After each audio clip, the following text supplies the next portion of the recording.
Vincenzo, dovete andare tutti più dietro. Più dietro, Jeff più dietro, Jeff più dietro. Lì deve essere pulito.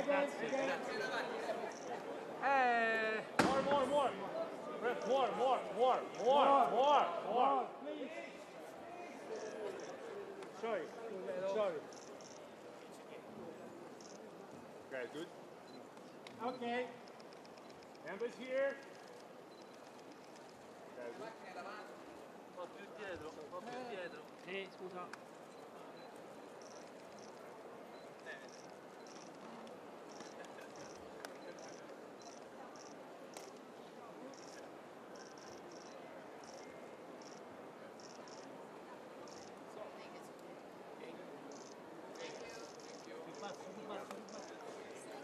No. Ehi.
Allora, chi ha il pool 3 deve scendere sotto almeno uno. Andiamo da soli? Dalle scale mobili sono le scale due piani. Almeno uno, andiamo. No, dentro non si può entrare. Dovete scendere. Tu sei ufficiale, sì. Dobbiamo scendere almeno uno. Il pool giallo deve scendere sotto almeno uno dove c'è una sala mangiare. Tre. Ok, meno uno sì, vado. Verso la conferenza stampa. Chi è ufficiale? Ok?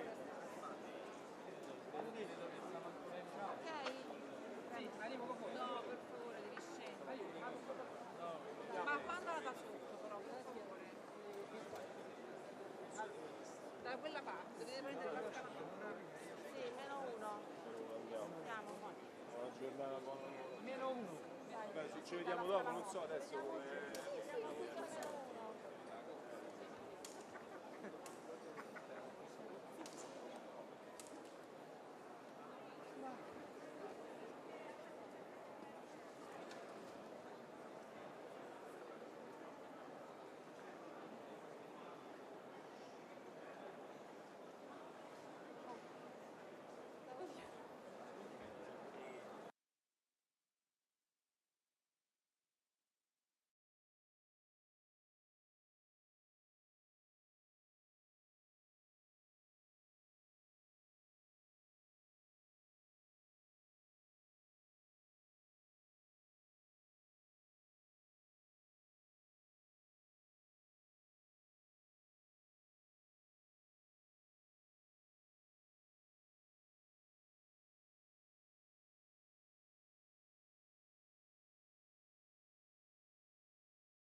Ladies and gentlemen, we kindly invite you to take your seats promptly as we're about to begin the first plenary session of the Ukraine Recovery Conference 2025.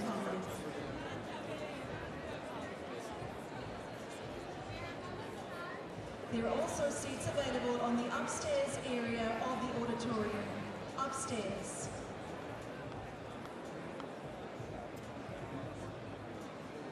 Please take your seats immediately as we are about to commence.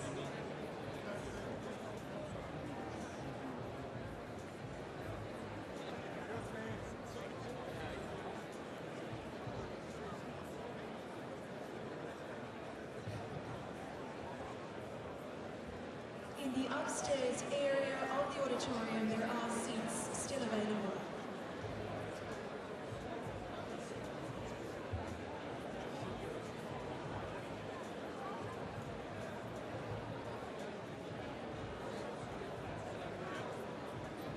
Signore e signori, vi invitiamo gentilmente a prendere posto. L'Ukraine Recovery Conference 2025 sta per cominciare. Ci sono ancora posti disponibili in galleria.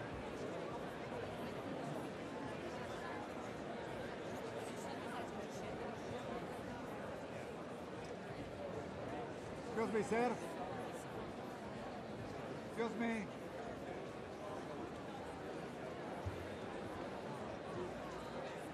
Excuse me, sir.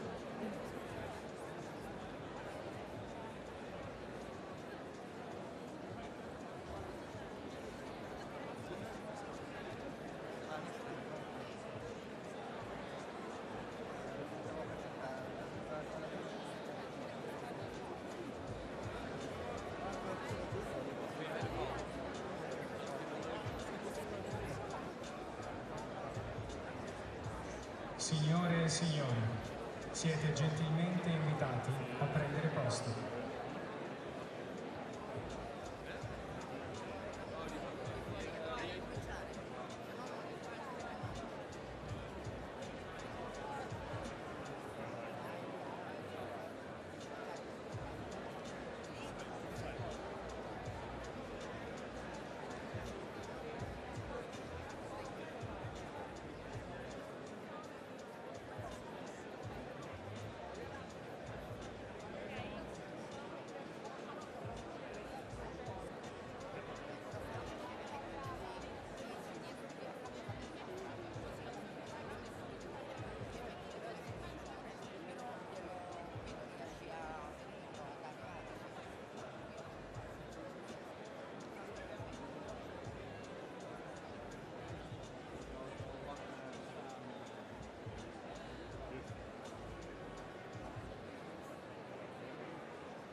Thank you.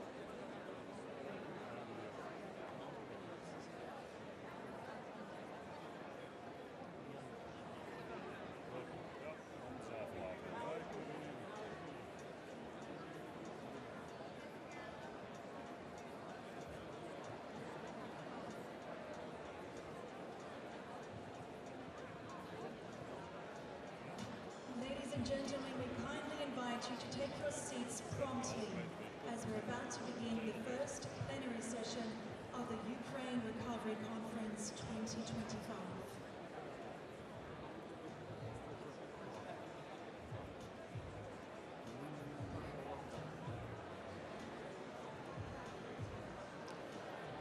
There are also seats available in the upstairs area of the auditorium.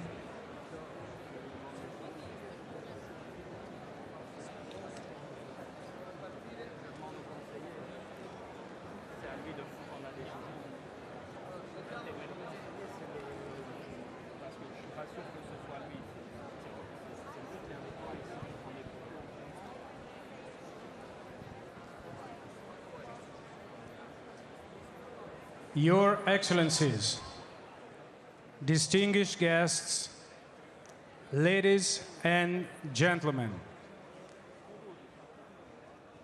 Good morning, and welcome to the Ukraine Recovery Conference 2025 here in Rome. We are deeply honored to open today's proceedings in the presence of heads of state and government, leaders of European and international institutions, and representatives of civil society, the private sector, and Ukraine's vibrant and resilient people. This is a moment of unity, responsibility, and renewed commitment across borders and sectors to support Ukraine's recovery, reconstruction, and long-term development. To open this first plenary session, we begin with the official video of the Ukraine Recovery Conference 2025.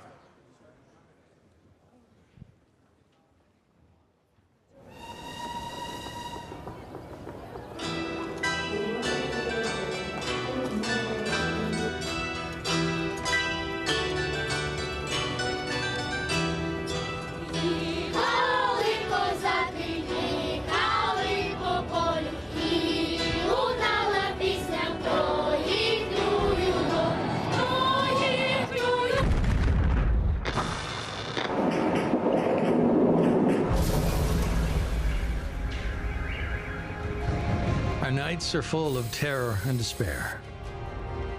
Our mornings begin with pain and sorrow. But our future is full of hope and lust for life.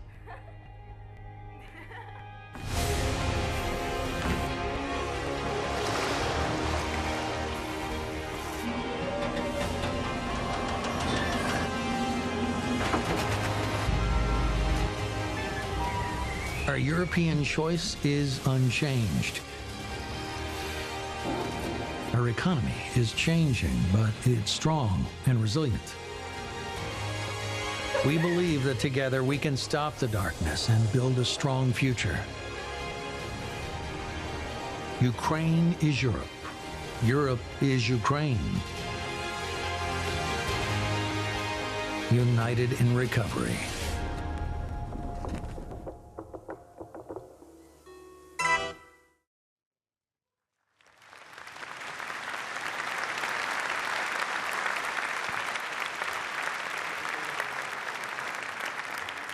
To offer opening remarks on behalf of the host country, please welcome His Excellency Antonio Tajani, Vice President of the Council of Ministers and Minister of Foreign Affairs and International Cooperation of Italy.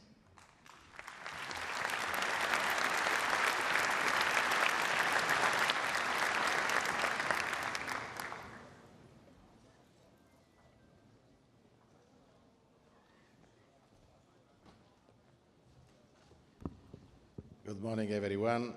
Dear Prime Minister, dear Georgia, dear President Zelenskyy, Mrs. Zalinska, dear friends, Prime Ministers, leaders coming from many, many countries.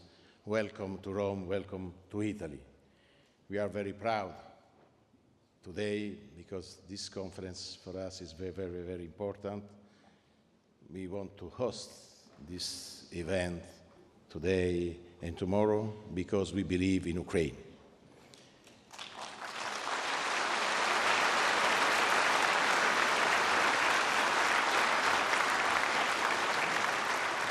This meeting is not only an economic meeting. We want to send a clear message. Ukraine is not alone. We want to back your freedom, your independence. They want to be protagonists of the reconstruction of your country, President Zelenskyy. Allow me to speak in my mother tongue for 1 minute. Noi abbiamo fortemente voluto, il Presidente del Consiglio innanzitutto ed io, che questa conferenza si svolgesse in Italia, nella nostra capitale, a dimostrazione della grande unità tra paesi liberi, tra imprese private, per far sì che all'Ucraina arrivasse un concreto sostegno per ricostruirla dopo l'ingiusto e vergognoso attacco che subisce ogni giorno. Anche questa notte ci sono stati attacchi non contro le forze armate ucraine, ma contro la popolazione civile e contro la città di Kiev. Questo è veramente inaccettabile. Noi lavoriamo per la pace, vogliamo costruire la pace, vogliamo che il popolo ucraino non soffra più. Ecco perché abbiamo preparato questa conferenza con una serie di appuntamenti che hanno anticipato l'incontro di oggi. Li abbiamo svolti a Verona, li abbiamo svolti a Bruxelles. Abbiamo voluto chiamare a raccolta tante imprese e sono lieto che tantissime abbiano accettato. Oggi sono circa 500 le imprese italiane qui presenti, a dimostrazione che il settore privato, accanto alle istituzioni, è pronto a fare molto per l'Ucraina. Difendere l'Ucraina non è una questione che riguarda solo gli ucraini, è una questione che riguarda tutti quanti noi, riguarda la democrazia. Ecco perché è importante essere protagonisti della fase della ricostruzione, appena ci auguriamo il prima possibile sia conclusa questa incredibile guerra che è iniziata in violazione di tutte le regole del diritto internazionale. Vogliamo però che la ricostruzione avvenga anche a guerra in corso, perché il popolo ucraino non può essere privato di infrastrutture fondamentali come le reti elettriche o altre fondamentali infrastrutture per procedere nella vita quotidiana e affrontare, come ha affrontato con grande coraggio il generale Inverno. Grazie alla forza del popolo ucraino, la libertà in quel paese esiste ancora. Ecco, noi vogliamo insieme dare un chiaro messaggio di amicizia, un chiaro messaggio di sostegno. L'Italia è pronta a fare la sua parte. Io ringrazio tutti quanti coloro che hanno accettato di partecipare a questo evento. Abbiamo tantissimi capi di Stato, di Governo, il Presidente della Commissione europea, leader che vengono da tutto il mondo, istituzioni finanziarie, privati. Insieme potremo fare molto, investiremo molti miliardi. Io ringrazio anche la presenza degli Stati Uniti d'America. Quindi faremo tutto ciò che è nelle nostre possibilità per garantire la libertà del popolo ucraino. Never alone. Slavo Ucraine, dichiara aperta questa conferenza.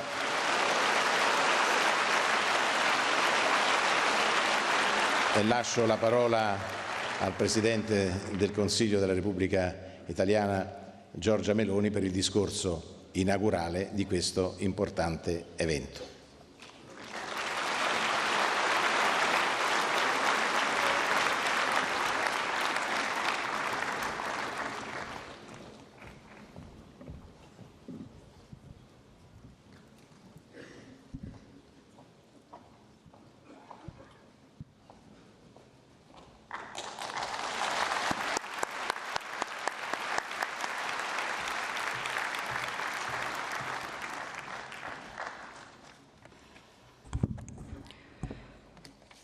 Dear colleagues, thank you for being here. Dear President Zelenskyy, dear Olona, thank you for being here. It's an honor, it's a pleasure. Allow me, as the Minister of Foreign Affairs, Antonio Tajani already did, to speak this morning in my mother tongue, for we're in Rome. Buongiorno a tutti, grazie di essere qui. È per me un onore aprire i lavori della quarta edizione della Ukraine Recovery Conference, dare il mio benvenuto a Roma al presidente ucraino Volodymyr Zelenskyy, alla First Lady Olena, alla presidente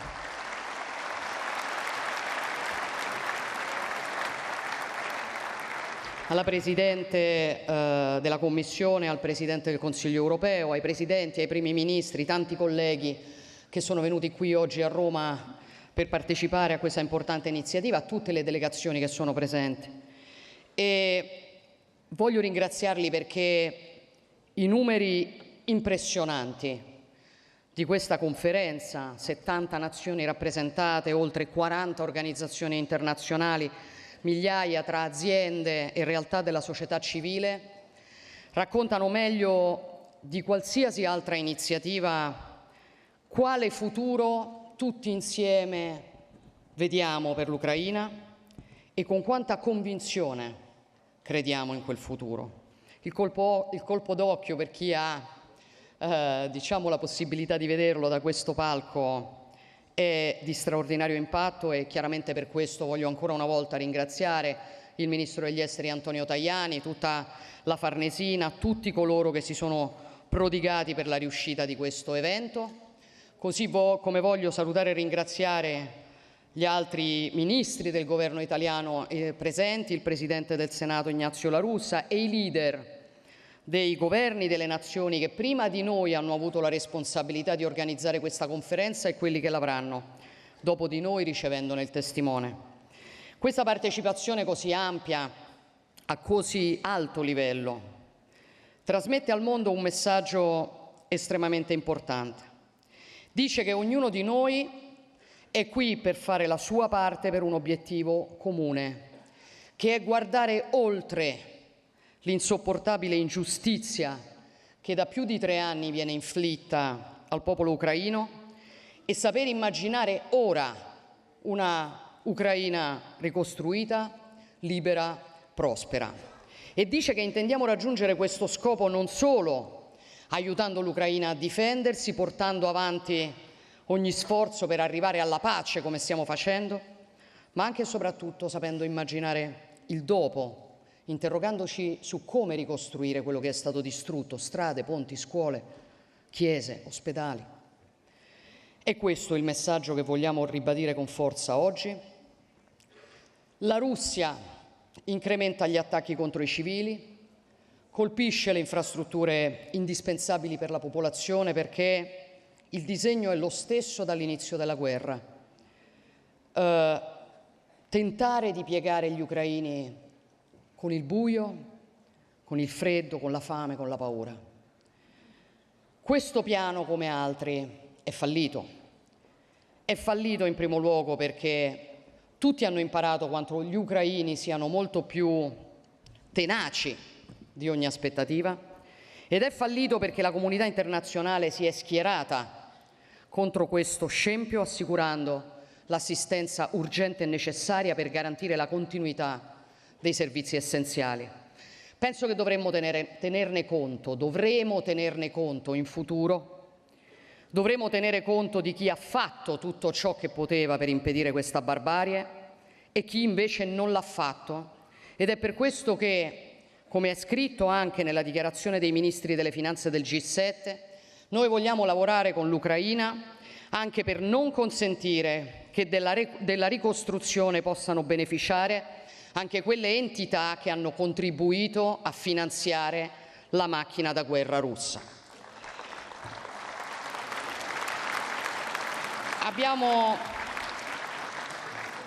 Abbiamo visto un video molto emozionante e la voce narrante diceva "We believe that together we can stop the darkness and build a strong future". È esattamente quello che intendiamo fare. Fermare l'oscurità, costruire un futuro forte, un futuro all'altezza di una nazione fiera, orgogliosa come è l'Ucraina, una nazione che nonostante le bombe, nonostante gli attacchi contro le infrastrutture strategiche, nonostante gli sfollati, le vittime, i bambini strappati dalle loro famiglie, continua ad avere un'economia viva, un'economia resiliente. La guerra intacca spesso la fiducia che si ha nel domani, l'abbiamo visto tante volte nella storia. In questo caso non è stato così. In questo caso il popolo ucraino ha guardato dritto negli occhi il proprio nemico e ha scelto di combattere. E non ha scelto di combattere perché ama il conflitto, ha scelto di combattere perché ama quello che sta difendendo, perché sa vedere oltre quel conflitto. È questo che ha permesso all'Ucraina di continuare a vivere, a produrre, a innovare, a cercare una luce anche nell'oscurità più profonda. E il nostro compito è aiutare l'Ucraina, e lo faremo, a scrivere questo nuovo capitolo della sua storia, per amore di giustizia e come monito per il futuro. E l'Italia intende per questo e su questo giocare un ruolo da protagonista e può farlo, non solo per la costanza, la chiarezza con le quali fin dall'inizio si è schierata dalla parte giusta della storia, senza mai tentennare, ma anche perché il suo solido, straordinario tessuto produttivo ha tutte le carte in regola per generare un moltiplicatore di investimenti, un moltiplicatore di opportunità. Perché la sfida che abbiamo di fronte richiede certamente il massimo sforzo da parte delle nazioni, dei governi, delle istituzioni multilaterali e finanziarie, ma è una partita che noi possiamo vincere solo se riusciremo a contare su una robusta mobilitazione dei capitali privati, sullo spirito imprenditoriale delle aziende, sulla loro capacità di attrarre investimenti. L'entusiasmo, il dinamismo che le nostre imprese hanno dimostrato, stanno dimostrando, il genio e la creatività che tutto il mondo riconosce loro, dicono che il sistema Italia può fare la differenza. È un impegno che trova oggi concretezza negli accordi che alcune tra le nostre principali aziende, Leonardo, Enel, Terna, Snam, Ferrovie, ma davvero ne sto citando solamente alcune, sottoscriveranno con le omologhe aziende ucraine. Parliamo ovviamente di iniziative concrete, focalizzate su progetti strategici, capaci di disegnare un cambiamento reale, restituendo il segno di un impegno corale del nostro sistema produttivo. Un impegno che si muove ovviamente parallelamente a quello che è stato messo in campo dal governo, dalle istituzioni, nelle loro diverse articolazioni. E questa conferenza ci offre ovviamente l'opportunità di sottoscrivere numerose intese. Uno degli ambiti principali sui quali noi abbiamo voluto concentrare la nostra attenzione riguarda la creazione di nuovi strumenti, di nuovi meccanismi finanziari che possano accompagnare il lavoro delle aziende, fare da moltiplicatore. Sono per questo felice di annunciare il contributo determinante dell'Italia alla nascita di un nuovo fondo equity a livello europeo.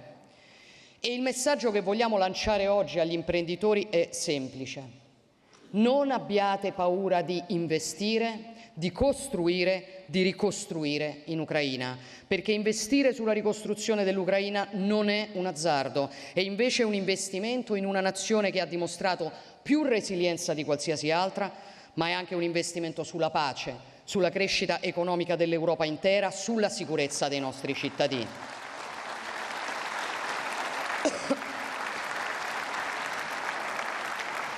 E sappiate che saremo al vostro fianco insieme alle istituzioni finanziarie, alle realtà come SACE, Simest, Cassa Depositi e Prestiti, che sostengono l'internazionalizzazione delle imprese, per mettervi nelle condizioni migliori per poter operare, non solo sul fronte delle assicurazioni che sono necessarie per chi investe contro i rischi derivanti dal conflitto, ma anche per esplorare nuove opportunità in ambiti strategici, dall'agroindustria fino alla meccanica avanzata, all'industria chimica, ai trasporti. Investire in Ucraina è un investimento su noi stessi, perché piaccia o no quello che accade in Ucraina riguarda ciascuno di noi. Penso che per questo dobbiamo essere orgogliosi del risultato che oggi raggiungiamo tutti insieme, nazioni, organizzazioni internazionali, istituzioni finanziarie, autorità locali, settore imprenditoriale, società civile. Insieme abbiamo assunto impegni con la conferenza di oggi per oltre 10 miliardi di euro. Ma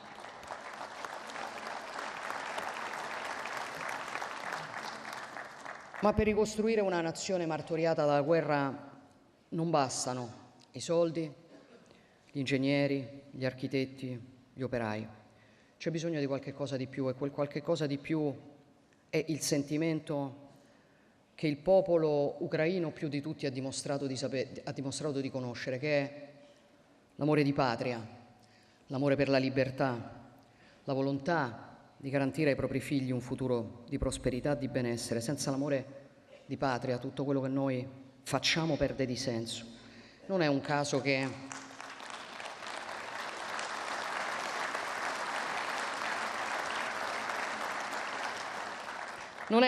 che l'Italia abbia scelto di occuparsi di alcuni dei simboli e dei luoghi che compongono il mosaico identitario della nazione ucraina. Quel luogo è Odessa e quei simboli sono la Cattedrale della Trasfigurazione, la Filarmonica, il Museo delle Belle Arti, gemme di un patrimonio culturale splendido che ci appartiene come europei e che come europei vogliamo proteggere perché possa essere consegnato a chi verrà dopo di noi.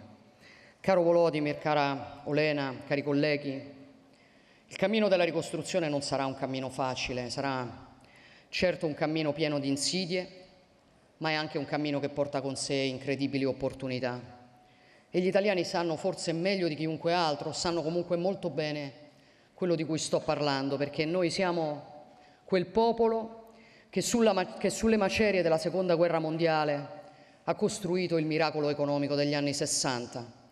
Anche la nostra allora era una nazione distrutta, che affrontava difficoltà enormi, eppure ce l'ha fatta, si è rialzata con determinazione, con orgoglio, con operosità, è diventata la potenza economica e industriale che oggi tutti conoscono.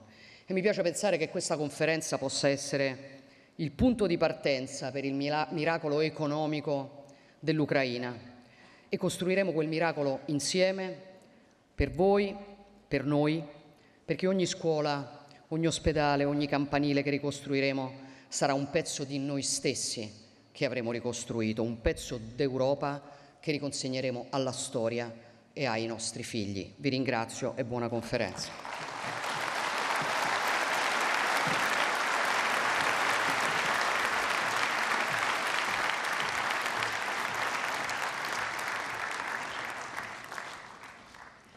It is now our privilege to welcome His Excellency Volodymyr Zelenskyy, President of Ukraine.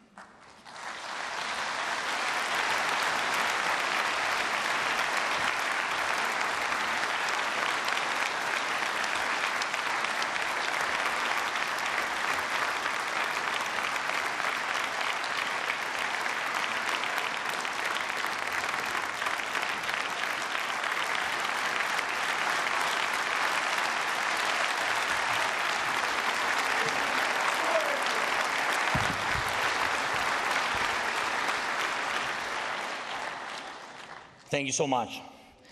Dear friends, dear Georgia, thank you very much for your kind words, very strong words, for your support. Thank you for warmly hosting this important meeting for Ukraine, for Ukrainians.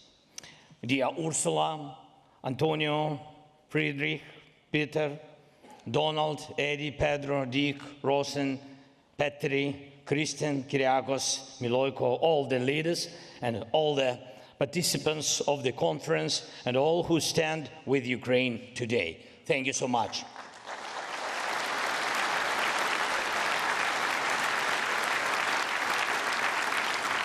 Thank you all for your attention to Ukraine, to the needs of our people, first of all, and to our shared responsibility to do everything necessary to protect life.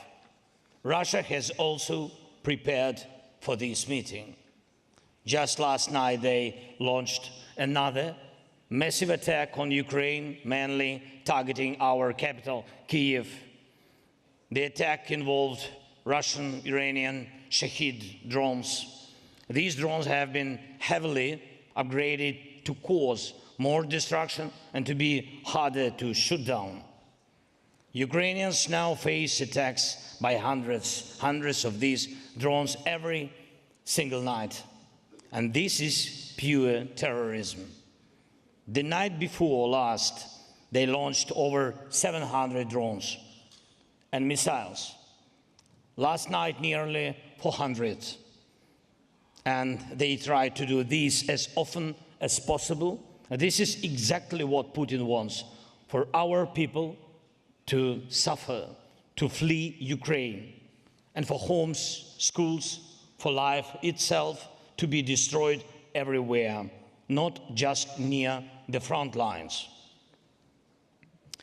Remember, just a year ago, many people thought Russia wanted real peace, real talks, and a ceasefire. Moscow was sending those signals, and it was all part of their propaganda, trying to say that Ukraine didn't want peace. But we said back then There must be pressure on Russia because it was not preparing for peace. And now everyone sees that Putin has rejected every peace proposal and is escalating the violence. Just last night, in Kiev alone, sadly, 2 people were killed and 16 were injured. A medical lab was completely destroyed, residential buildings, a shopping center, a veterinary clinic, and basic city infrastructure were all damaged. And that was with many of the drones and missiles being shut down. Still, some made it through. And this is what we must focus on first. We must stop Russian drones and missiles. And this means more air defense supplies and more investments in interceptor drones, air defense systems, and of course missiles. And I urge all our partners, increase your investments. When Russia increases its attacks, we cannot have a shortage of funding for drone production. More than 30 countries and hundreds of companies are represented at the conference today. And we must reach a point where Ukraine's air defense and drone sector is supported by over 30 countries and backed by hundreds of companies, not only from Ukraine, but also from Europe, the United States, and beyond. Please speak to our team for details. Ukraine has some of the world's most advanced drone technologies for both offensive and defensive, and we are ready to share this expertise and these technologies with our partners. Ukraine needs investment, you need skills, you need technology, and everything we are building now to protect Ukraine will also help protect you. Secondly, I'm grateful to all countries that are part of the coalition supporting Ukraine's defense. We've created effective, really effective coalitions, effective drone coalition, and you can see how drones help us hold the life, hold front line and strike Russian military infrastructure deep inside Russia. We also have a strong aviation coalition. Thank you to all its members. Ukraine has received and is building up modern combat aviation. This is a huge help. Thank you.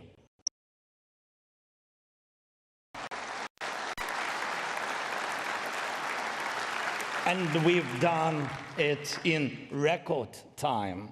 No other country has switched from Soviet aircraft to F-16s and Mirages this quickly. Thank you to everyone who helped. And I also want to highlight the coalition to return our Ukrainian children. Children abducted by Russia.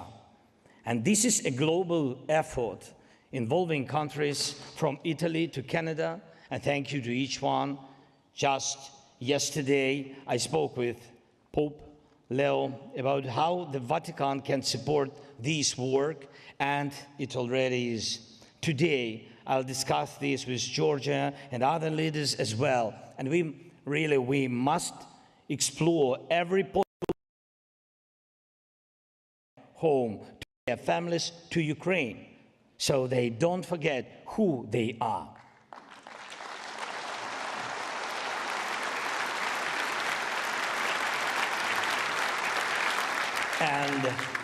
And where they come from, and so they are not used against Ukraine in war or sabotage when they grow up. This is very serious threat, and we must stand against it together. Just like these coalitions are working, we now need to build a coalition for recovery. Let this be the moment we start it. We know what Russia has destroyed, and we know what it will take to rebuild Ukraine, Ukrainian people, our lives. A systematic approach is needed, a coalition with clear leadership, countries and companies that can lead and bring others with them.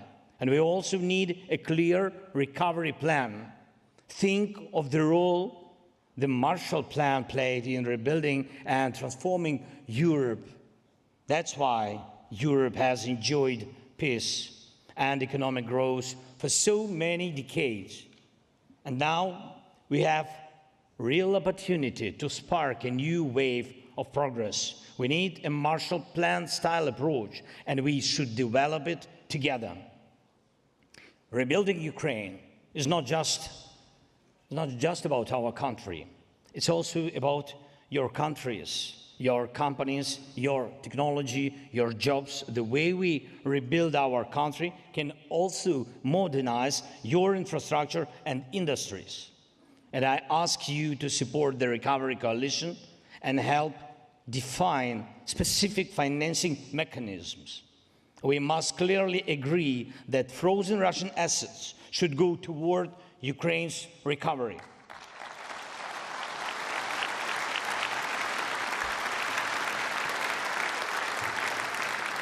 Not only the income from these assets, but the assets themselves must be used and much more actively than they are now to help save lives.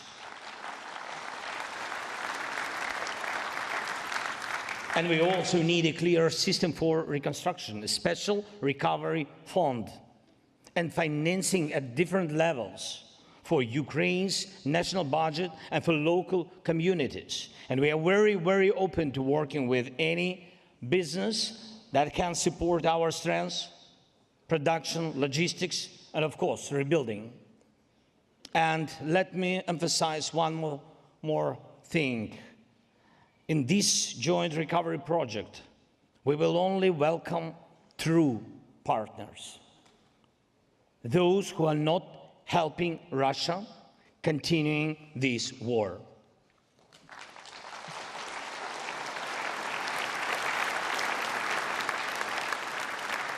Only friends are invited to be a part of Ukraine's economic and technological recovery. And one last thing. We are already preparing for the next winter. And we've already gone through 3 winters during this full-scale war. And of course, first of all, thank you to everyone who helped us then. Thank you. And we need to keep working together to get through the next winter as well. And this can only be done as a shared task. And let's use this conference to move forward with that. I thank Norway for already, by the way, supporting us. Thank you to the Netherlands for your help. Thanks, Germany. Thanks, Ursula, Antonio. Thanks so much for the EU's continued support in helping Ukraine face energy challenges, real challenges. And we must keep making sure our people are protected. I also thank Italy, more than 500 companies, Georgia. Thank you so much, and to your team. More than 500 companies are represented here at the conference. Around 200 agreements are ready to be signed with a total value of over 10 billion euros. All of these must be fully implemented. And please, let's also focus on energy. Putin has only 2 real allies: terror and winter. And we must respond to both. Thank you to everyone who is helping. And let today's meetings bring real results that matter to people and are visible in their lives. And every day, all of us must stay focused. All of us must keep up the pressure on Russia. All of us must keep working for defense so that we can bring a real ceasefire as soon as possible, that our drones go to our shared arsenals, that our technologies serve recovery and real life, that we create and start implementing a reliable recovery plan, that our children and our people return home to Ukraine. Let's do everything we can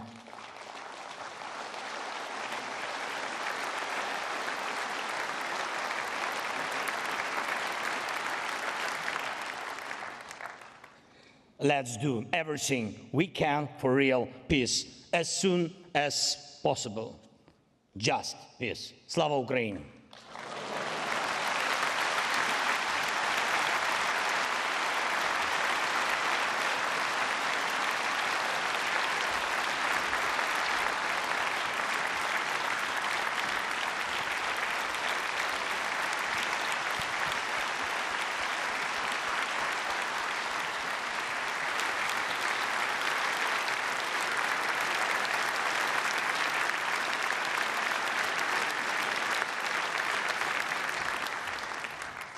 We now welcome Her Excellency Ursula von der Leyen, President of the European Commission.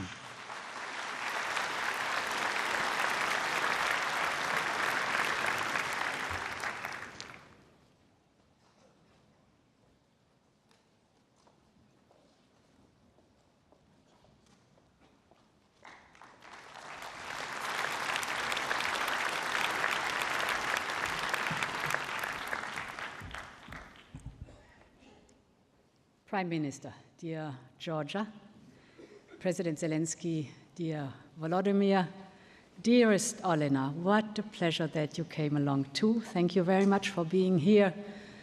Fellow leaders, excellencies, ladies and gentlemen, I remember very well the first Ukraine Recovery Conference 3 years ago.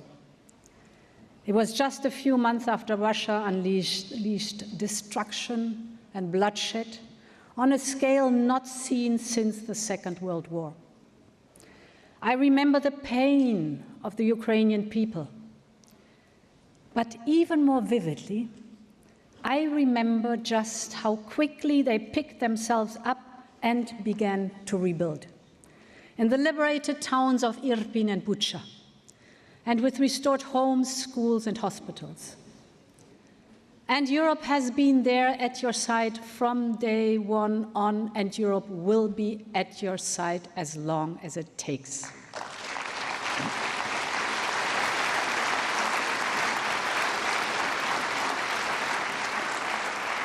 Today, we gather here in this eternal city to show our enduring commitment to Ukraine. Our resolve is unflinching, our support unwavering, because we will always be at Ukraine's side, and you can count on us. Now more than ever, Ukraine can count on Europe. Our solidarity continues on all fronts, militarily, financially, and politically. And let me start with the military side. Ukraine's military has done what many said was impossible. They reached holding back the Russians and crippling their navy and their bomber fleet. This is impressive. Ukraine is the frontier of military innovation. But Russia's arms race continues. This is a war from Russia of resources and competing defense systems, as much as it is a war of values. So we must continue to invest in Ukraine's defense and tech primacy. Our Defense Readiness 2030 plan will be key. It will make available the necessary resources and fiscal space to deliver a surge in military capabilities. And it will boost investment in Ukraine's defense industry. In addition, supporting Ukraine will also allow member states to reach their NATO target of 3.5 plus 1.5% of GDP. All told, over 800 billion euros can be mobilized, so there is sufficient finance. But we also need to organize to ensure that the needs of the member states and Ukraine can be matched. And this is why we will be working through the SAFE instrument to create a mechanism to bring this together. As you said, Volodymyr, Ukraine has cutting-edge weapon systems, and Ukraine can deliver really fast and at low cost. This is precisely what we need in the European Union. But as you said, Volodymyr, Ukraine's defense industry is only operating at 60% of capacity. Now, our member states can take their safe loans and procure directly from Ukraine's defense industry. For our member states, it's high quality, fast and cheap. For Ukraine, it's both crucial revenues, but also the opportunity to strengthen its defense industrial base. To my second point, since the full-scale invasion, Europe has been and will stay Ukraine's largest donor, with almost 165 billion euros of support.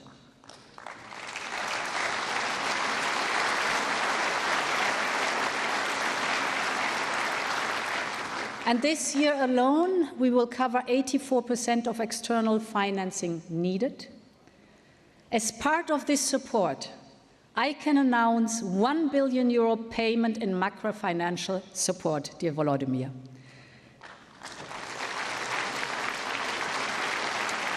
I can also announce a payment of more than €3 billion from the Ukraine facility. And these guarantees and grants that we are signing here today, you said it, Georgia, and you said it, Volodymyr, it's outstanding. They are set to unlock €10 billion in investment for growth, recovery, and reconstruction of Ukraine.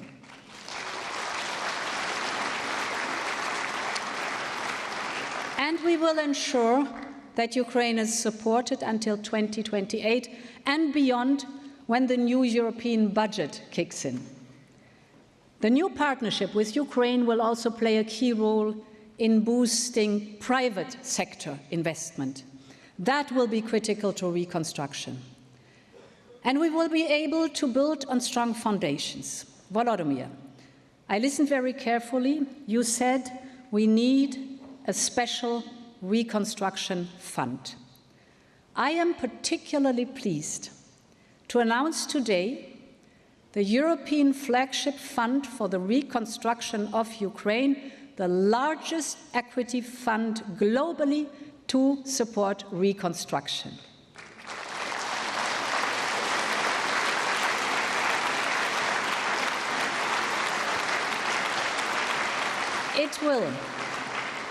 It will, together with the private sector, kickstart investment in energy, transport, critical raw materials, dual-use industries. We are literally taking a stake in Ukraine's future by leveraging public money to bring large-scale private sector's investments and help the rebuild of the country. And I'm particularly pleased, and I think from the bottom of my heart, that we are building this together with Italy, Germany, France, Poland, and the European Investment Bank. Thank you so much for your commitment.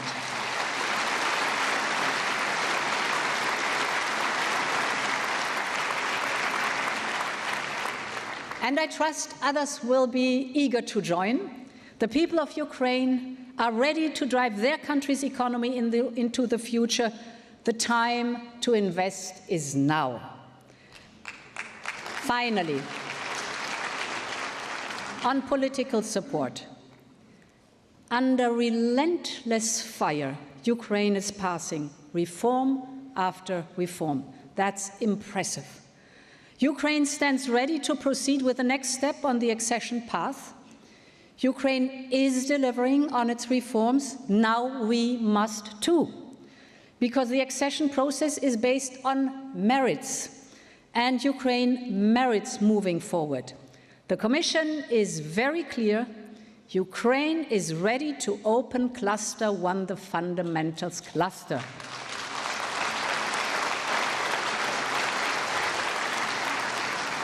Now we have to act to move forward for millions of Ukrainians, soldiers, teachers, doctors, farmers, you name it, for Ukrainians from all walks of life. And for them, the future has two flags: the flags of Ukraine and the flags of Europe.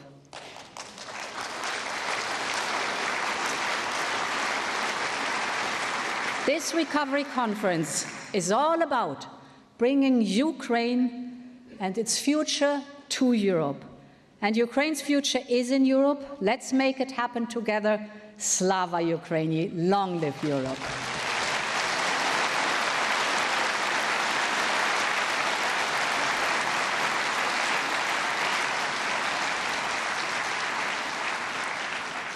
Please welcome now His Excellency Friedrich Merz, Federal Chancellor of Germany.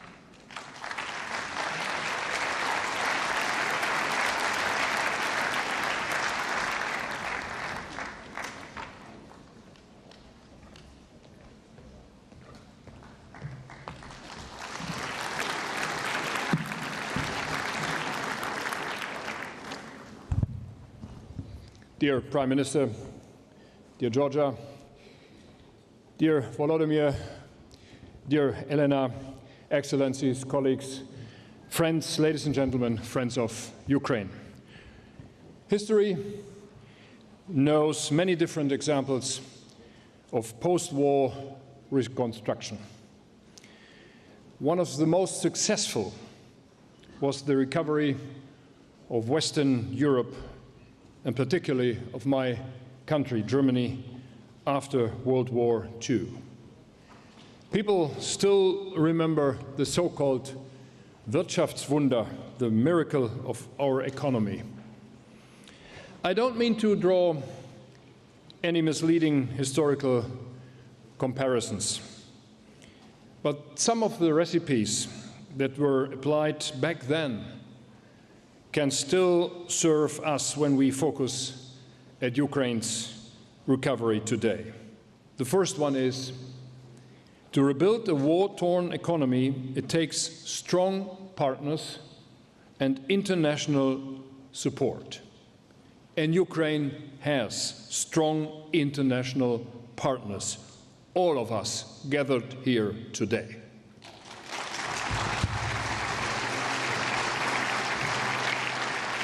Today, Ukraine has dozens of partners around the entire world. The European Union, the G7, the IMF, and of course, all of us that have come together today for the Ukraine Recovery Conference in Rome. Since last year's conference in Berlin, we have made some remarkable progress. 200,000 micro, small, and medium-sized enterprises have been supported through the SME Alliance. 275,000 Ukrainians have received training as reconstruction professionals since the establishment of the Skills Alliance. 400 new partnerships with Ukrainian municipalities have been established, which is extremely important because reconstruction takes place at local level. In more than 80 companies, donor governments and civil society organizations have joined forces to empower women in their role in reconstruction. Now, Germany is the largest donor to the Ukraine Energy Support Fund and will continue to support the stabilization and reconstruction of Ukraine's energy system.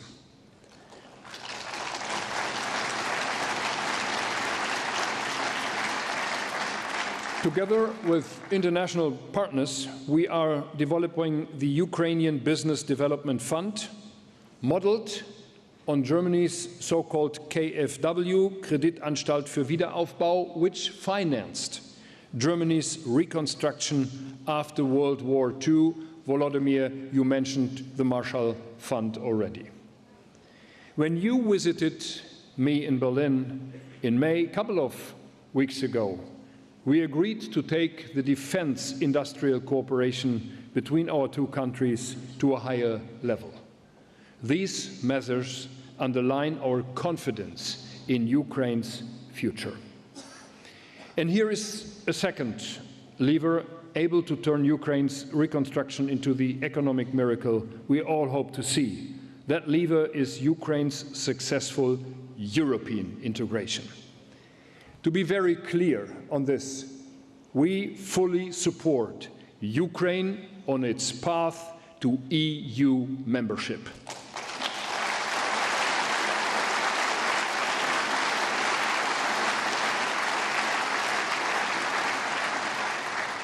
This includes, and you know that, Volodymyr, reforms like strengthening the rule of law or fighting corruption. And we are encouraging our Ukrainian friends to keep advancing along this path, which is the path leading to freedom and prosperity within the European Union. Let me, ladies and gentlemen, dear friends, mention a third quintessential lever for economic recovery. Economic growth requires freedom for the private sector to flourish. This is particularly important in the case of Ukraine because the enormous cost of reconstruction cannot be financed through public funds alone.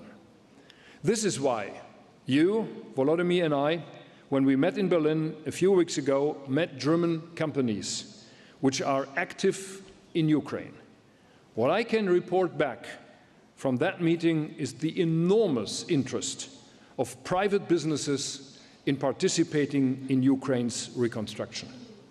With the Business Advisory Council initiated last year in Berlin, we have an excellent tool to engaging the private sector in the reconstruction efforts. And I'd like to thank Christian Bruch, CEO of Siemens Energy, for his commitment to the Council's establishment, and I look forward to its work under the new leadership of Barbara Cimino doing this work in this Council. Many thanks for your commitment. Now today I'm pleased that, and that was already mentioned by you, Ursula, we can announce the launch of the European Flagship Fund for the reconstruction of Ukraine together with the European Union, together with the EU Commission, the European Investment Bank, with Italy, Poland and France. And I myself and the German government, we fully support its goal to mobilize large volumes of private investment for the reconstruction of Ukraine. Ladies and gentlemen, of course, the ultimate prerequisite for Ukraine's lasting recovery is simply peace. Ukraine is committed to achieving a just peace. But while Ukraine has agreed to an immediate ceasefire without any preconditions, Russia keeps sending daily proof that it wants to continue or even intensify its brutal war of aggression. Thousands of drones and missiles destroying civilian infrastructure, killing and terrorizing Ukrainian men, women and children. This has to end. It therefore remains our political duty to increase pressure on Russia in order to change President Putin's calculus and bring him to the negotiating table. And may I be frank from this place as well. We are preparing package number 18 within the European Union of sanctions against Russia. There is only one member state missing to agree on that. I urgently ask Slovakia and its Prime Minister to give up the resistance and to make the way free for package number 18 within the European Union.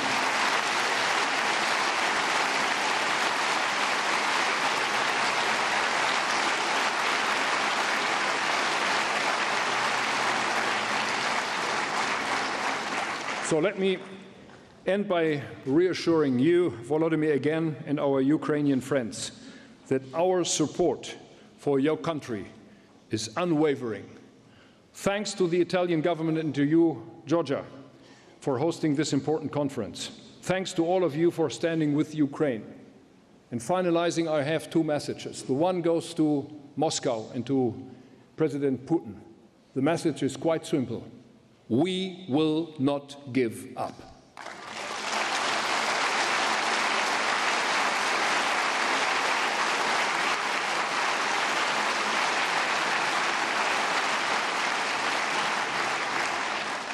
And dear friends, my second message goes to Washington, D.C.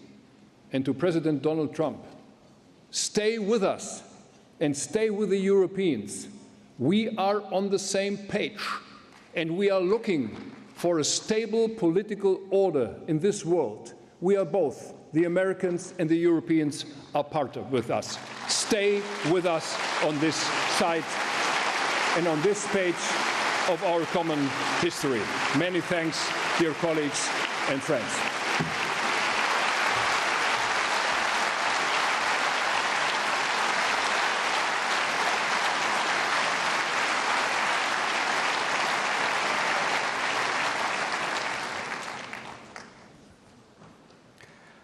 We are pleased to invite His Excellency Donald Tusk, Prime Minister of Poland.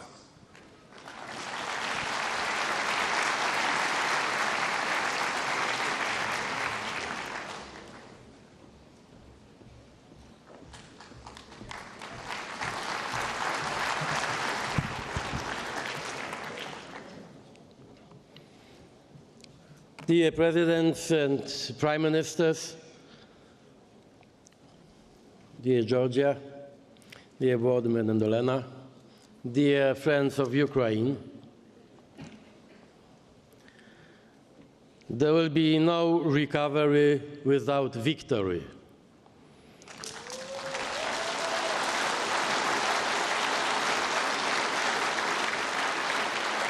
We are meeting here today to discuss how to help Ukraine not only to survive, but to win and to rise again.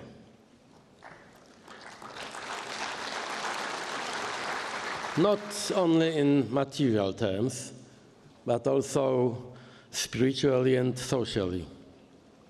Ukraine's victory is a matter of security for the whole of Europe.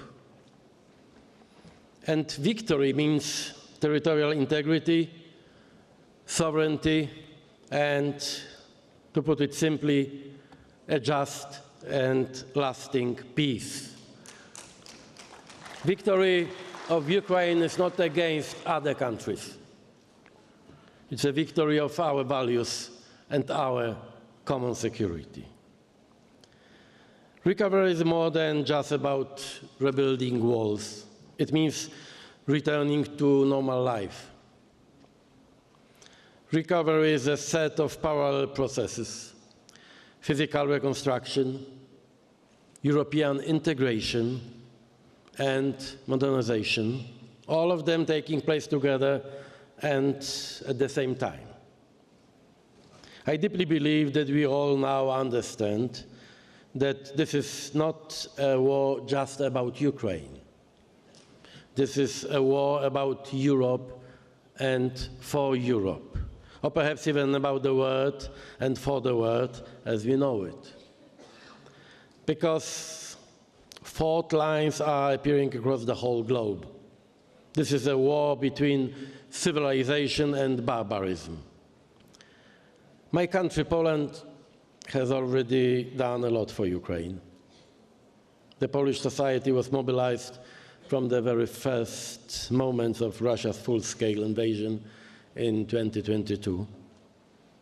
This is not the time to list everything we did, but I think it's enough to mention one figure: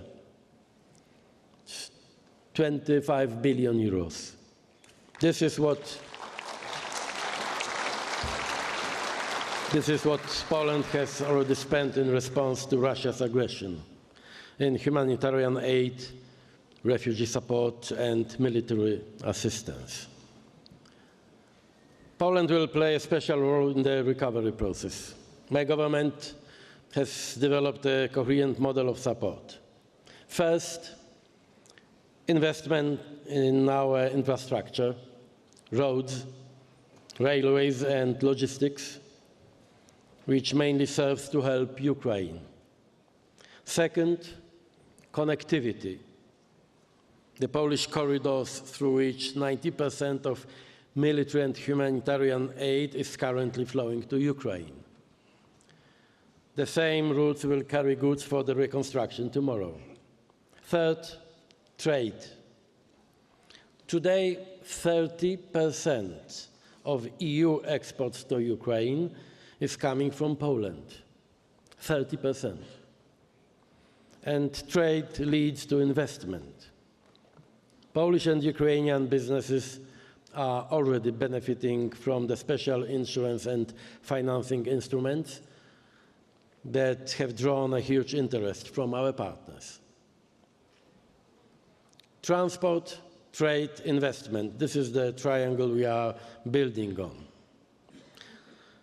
Because rebuilding Ukraine also means connecting it to Europe. This is the deeper meaning of connectivity. We are laying the foundation for Ukraine's future EU membership. From the perspective of Poland and many Central European states, a free and sovereign Ukraine means a more secure European Union. But Ukraine is not only a country in need. It is also a country that inspires, that teaches us courage, yes, resilience, certainly, but also innovation, the kind of technology that is already changing the battlefield, drones, autonomous systems, cyber defense. Ukraine is testing all of them already today.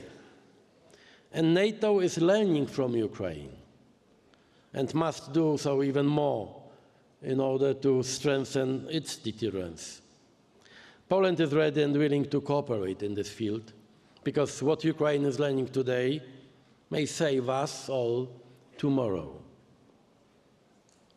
This is why I must stress. We are at a defining moment, now, today.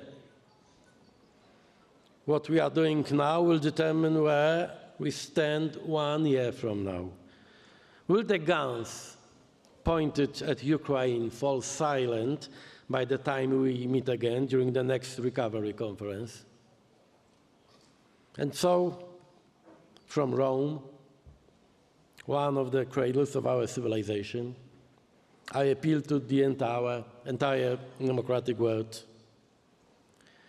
Our consciences cannot rest while Putin attacks civilians night after night. Ending this war must be our common cause. Now is the time to begin a new chapter, the chapter of Ukraine's recovery in peace. Thank you.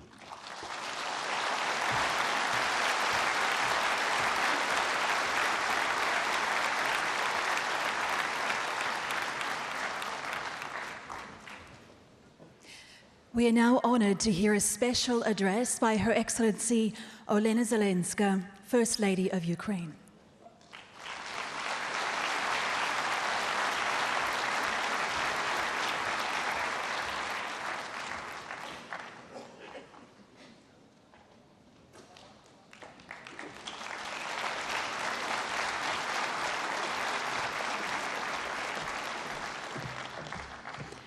Thank you so much. It's a great honor to participate here today. So, dear attendees, esteemed heads of government, I would like to thank, first of all, the Italian government and Prime Minister Giorgia Meloni for organizing this and hosting this year conference here in Italy. Thank you for your genuine concern and for your commitment, because today we're discussing not only the fate of Ukraine, but the fate of the entire region. I want to tell something about the destruction, because destruction is not only a physical concept, it is also a social one. Manifesting as a hardship, security threats and mental distress, it can spread far beyond the battlefield and affect everyone. And it already has. For all these recent months, precisely as long as Russia has been stalling negotiations, the aggressor has been shelling Ukraine with particular cruelty night after night. And last night, unfortunately, was no exception. In June alone, can you imagine, in June alone, Russia launched more than 330 missiles, alongside nearly 80 ballistic ones, over 5,000 combat drones, and 5,000 aerial bombs at Ukrainian cities. The scale of destruction is difficult to describe. Yet those among our international partners who recently visited Kyiv and saw apartment buildings shattered by ballistic strikes say that they have never seen anything like this. A gaping void where floors once stood, where people once lived. In 2 residential buildings in the capital destroyed this June, more than 30 lives were lost. And nothing will bring back these people, these parents, these children, these families, their unique lives taken by the aggressor. Today I want to emphasize this above all else. What matters most in rebuilding any country is its people. Buildings without people, enterprises without people, a country without people, that is not a country, it's a memorial. In Ukraine, we have learned this through pain, and we would not wish such suffering on anyone. And so, amid fierce defense, we have made saving lives our top priority, in every sense, physical, social, and mental. Our principle is restore the individual, and they will restore everything else. Only in that order. Thank you.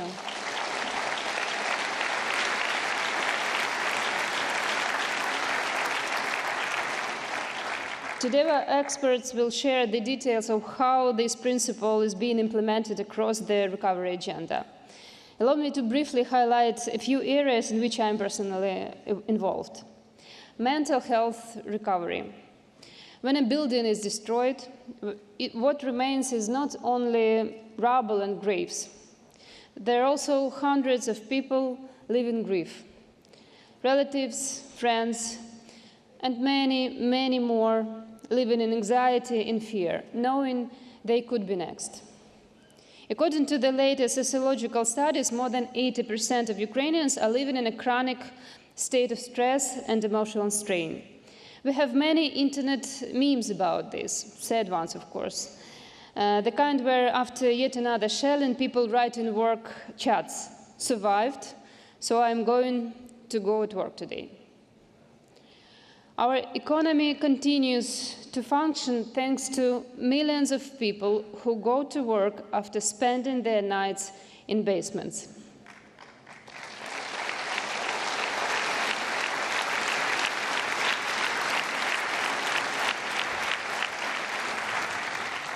But in those moments, the main emotions they carry are fatigue, tension, and despair.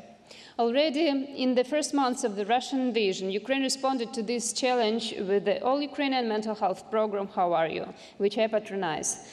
It is a full support system in which all ministers, regions, and communities are involved and work in coordination. It is a network of services where various mental health service providers know about one another, because only in this way can a person avoid getting lost in their search for help. The key principle, mental health in all sectors and all policies, is now enshrined in law, signaling that change is irreversible. Right now, it is critically important for Ukraine not to lose momentum and to continue backing changes in state policies in this area. Much effort is also being directed towards scaling up to ensure that mental health services reach every community, and this requires support from partners. The key actor in this field is the Coordination Center of Mental Health under the Cabinet of the Ministers of Ukraine. Its representatives are part of the Ukrainian delegation here, and they are ready to respond to any of your requests and questions. When people arrive at hospitals after another Russian strike, they suffer severe injuries, blast wounds, burns, crushed limbs. Saving their lives alone is not enough. We must help them live fully again. Therefore, today, we have 11,000 rehabilitation specialists working across the country, 7 times more than in 2022.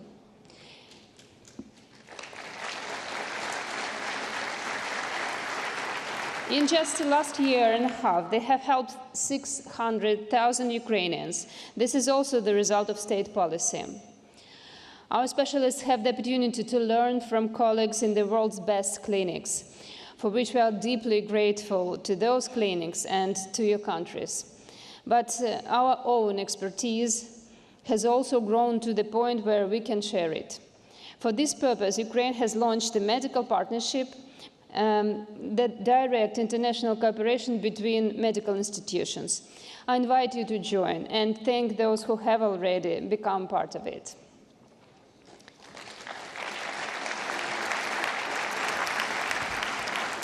Education.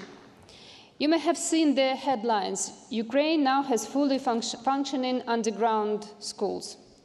It's true. We have already built 15 underground schools out of 200 planned. Russia deliberately targets our educational institutions, having already destroyed 394 facilities and damaged over 3,500. I want to especially thank every international partner who helps us provide education to children and welcome the International Alliance supporting the transformation of early childhood education in Ukraine, First Steps Forward, which will be established on the sidelines of the URC today. In the early months of our defense, when Ukraine made the important decision to preserve education for our children, we also made another crucial choice: to continue the school nutrition reform. We are probably the only country implementing such a reform during wartime. But precisely in times like this, a quality school lunch becomes more than just a meal. It is also an expression of care, a form of social protection, and a support for the entire family. I have the honor of patronizing this project, a project about more than just food, about dignity and opportunities. The reform team has already modernized over 1,000 school kitchens, and more than 6,000 school cooks have been trained to prepare meals according to updated health standards. Every day, more than 1.5 million Ukrainian children receive free hot meals at school. Our healthy eating campaign has reached over 7 million Ukrainians because we believe that by cultivating healthy habits from childhood, we shape a healthy nation. Our goal is that by 2027, every child has daily access to high-quality, healthy food. To achieve this, Ukraine still needs 6,000 modernized kitchen facilities and 12,000 trained cooks. I invite you, all those who feel connected to this, to join us, and I also invite everyone to literally taste the reform. For the second year in a row, we present in a school meal show kitchen here at the URC. You're welcome.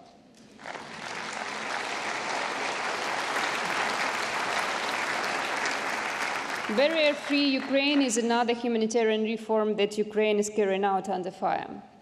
I initiated it 5 years ago, but it has become especially relevant at this moment. It concerns everyone: the wounded, the disabled, the elderly, children, caregivers, and those suffering psychological trauma, because it is about equality, in mobility, in opportunity, even in communication. Over these years, we have introduced European standards of accessibility in construction and digital space. Each ministry leads flagship projects to enhance access to education, work, and mobility. You will hear more about this in detail today. But I want to say, war is not just a slowdown. It pushes up backward. It is always regression. So we need to defend not only against attack, but also to hold back regression. As Lewis Carroll said, it takes all the running you can do to stay the same place. Literally, even new strike increases the need for inclusive services. That is why we value your help so much. Thank you.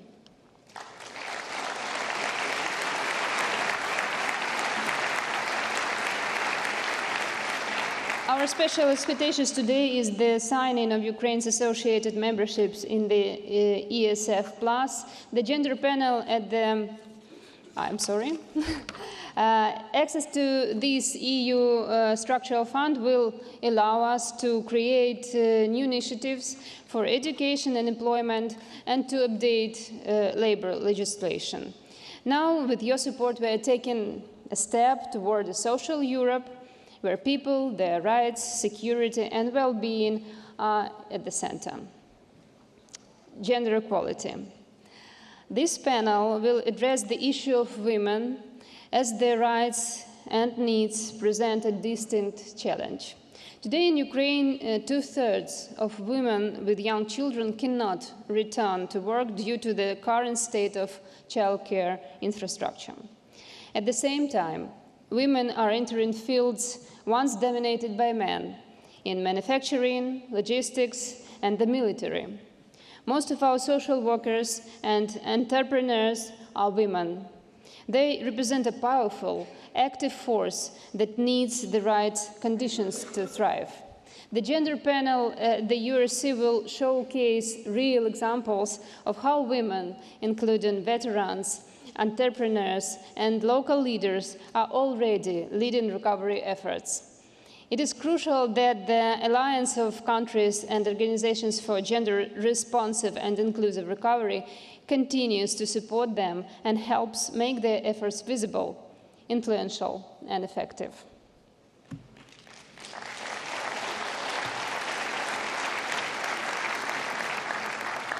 Equal opportunities, education, mental health, rehabilitation, and fulfilling childhood, all these topics I have just mentioned are also at the heart of the Olena Zelenska Foundation's work.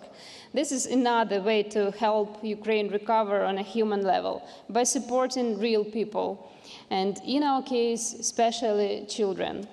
I'll be glad to meet with you at our stand here and share more details.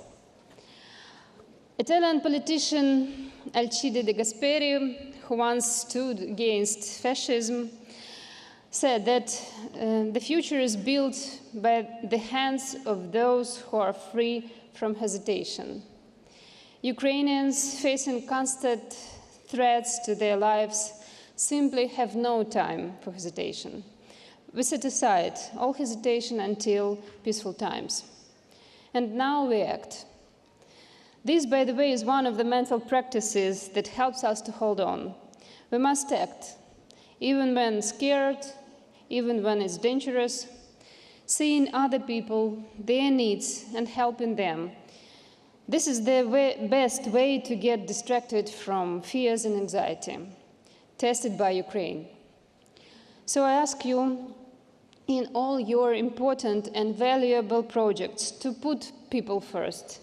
Those who will work with it, use it, and live with it. Just as our computer browser asks us to verify that we are not robots, we must ask ourselves, is what we do humane?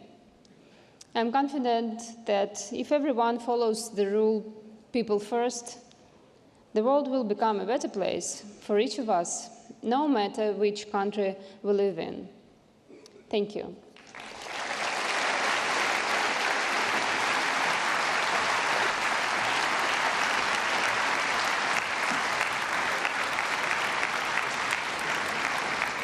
We thank Madam Zalinska. Now the first plenary session is over. Please remain seated. In a few minutes, the second session will start.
Zelenskyy.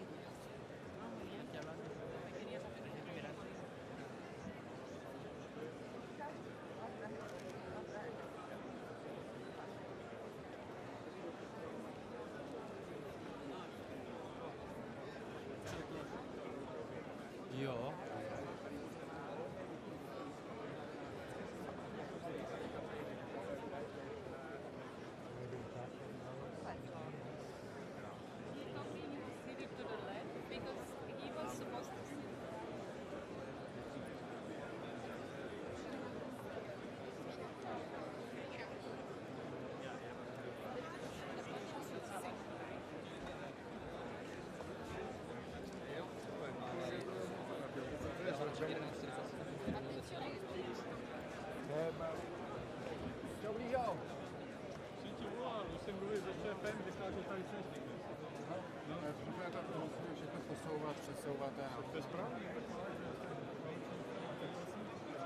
Já jdu narovně za ním, musí se musí posledně vystoupení ruku.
And despite his cruelty, Putin has not achieved his ultimate goal.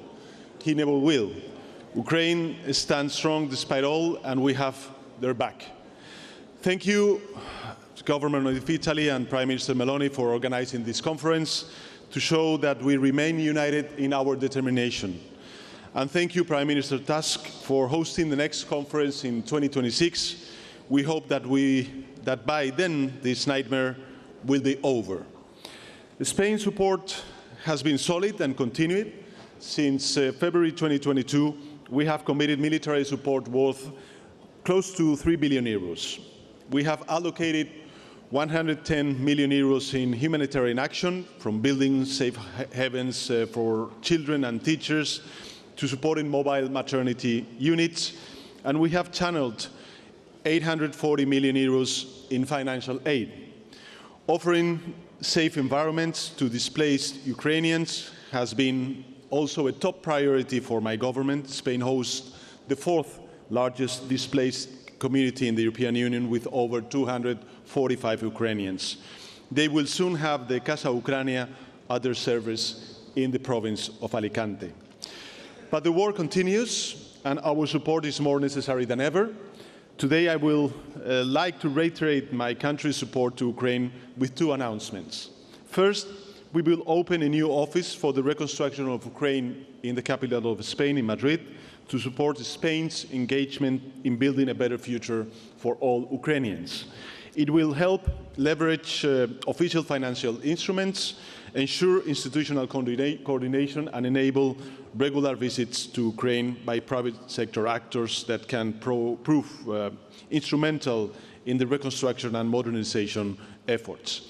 And second, in the coming months, we will convene a new meeting of the Spain-Ukraine Joint Commission in Madrid, together with the Business Forum, to enable business-to-business ties. The Spanish companies are at the forefront in areas such as health, energy, water, management, railways, infrastructure, agri-food, digitalization, and defense. Encouraging their participation in the reconstruction of Ukraine will tighten our bilateral relationship and nurture European stability and security. Dear colleagues, I would like to finish my statement with a message of hope. As in the recent UN conference in Seville, this meeting in Rome, the city of the European treaties and the Rome Statute, shows that multilateralism is not just relevant, it is indispensable.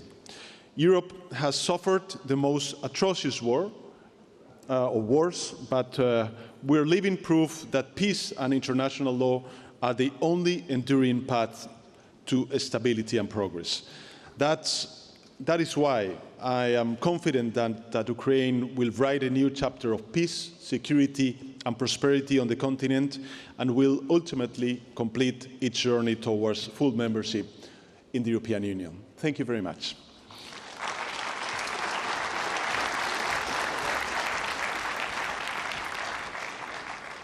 We proceed with the message from His Excellency Denis Shmyhal, Prime Minister of Ukraine, joining us remotely.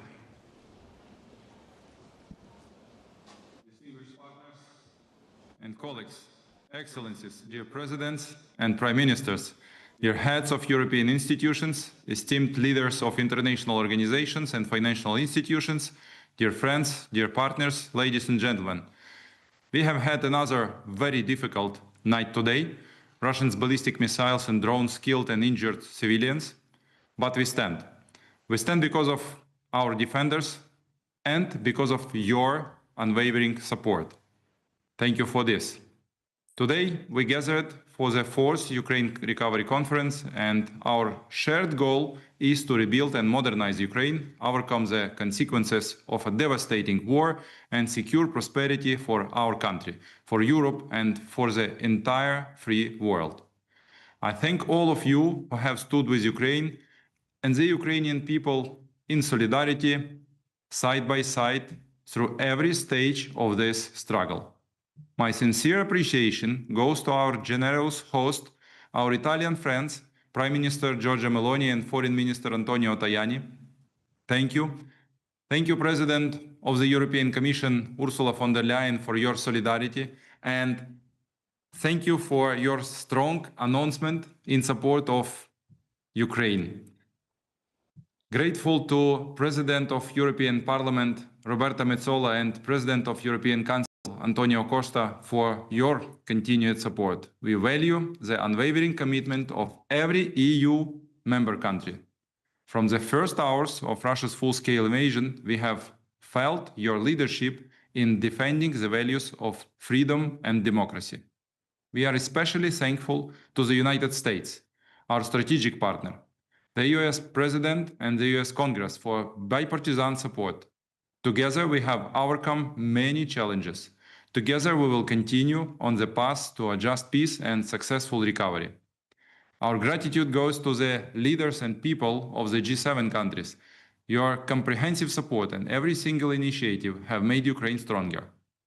To all our partners, our neighbors and nations from across the globe, thank you for standing with Ukraine during these difficult years. Despite the geographic distance, we are united in defending our common future. Special thanks to the international financial institutions. Thanks to your support, Ukraine has maintained financial stability and has the resources to defend itself and meet critical needs. We also recognize Ukrainian and international businesses for believing in our people, paying taxes, investing and working for our shared future. And of course, I thank the Ukrainian team, which works around the clock with our partners, quickly, effectively, and with unwavering commitment, for victory, for recovery, for growth. We all believe in the success of this ambitious reconstruction, the largest of its kind in Europe since the end of World War II. Dear partners, dear friends, this conference is a clear testament to our unwavering unity, and I am confident that this unity will remain. It must also translate into further joint actions, including continued and growing pressure on Russia to cut off the aggressor from the resources and means to wage this war. Sanctions imposed on the Russian Federation are working, but not yet enough. They must be further strengthened, especially against the energy and banking sector, the shadow fleet, and through the introduction of secondary sanctions, we continue to insist on the full confiscation of frozen Russian state assets. These resources must be used for Ukraine's recovery. It will be fair and it will be effective. Russia must pay for its crimes. It will pay in hard currency and in individual accountability before a special tribunal for the crime of aggression against Ukraine. Dear friends, I am confident this gathering will be another important step toward Ukraine's successful recovery, toward global security, and toward the prosperity of the people of Europe and beyond. We are united in defense, we are united in recovery, we share common values, common goals, and a common great future. Thank you for your attention. Slava Ukraini!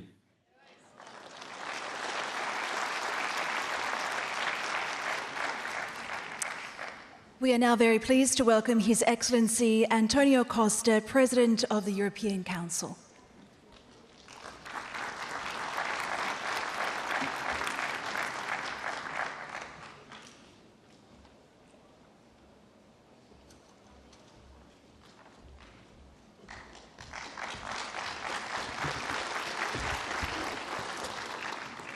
Heads of states and governments, Excellencies, Caro Antonio, dear friends, thank you for organizing this conference and for placing Ukraine's recovery and reconstruction at the heart of the international agenda.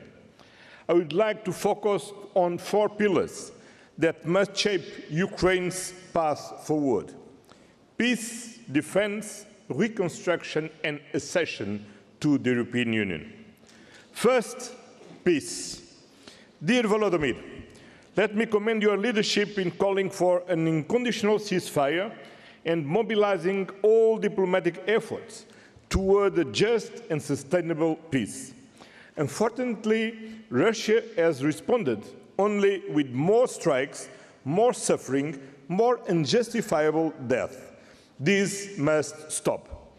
From day one, the European Union has stood and will continue to stand firmly by your side to ensure a just and lasting peace. We are doing this by increasing pressure on Russia through sanctions, by strengthening Ukraine's defense, and by deploying every diplomatic tool at our disposal to restore peace in Europe. Second, defense. Supporting Ukraine's defense is not only about military strength, it's about sovereignty and the foundation of economic recovery. Ukraine's defense sector is helping to stimulate local production, create jobs, and drive innovation, strengthening the country's economy and increasing resilience. As Ukraine rebuilds, integrating these technological advances will bolster national development and help embed Ukraine and broader European industrial and defense value chains. This is a meaningful contribution to building the Europe of defense, a path shared by all member states. As President of the European Council, I will continue to encourage member states to increase investments in Ukraine's defense sector, including through the SAFE program, which offers concrete instruments for this effort. Third, reconstruction.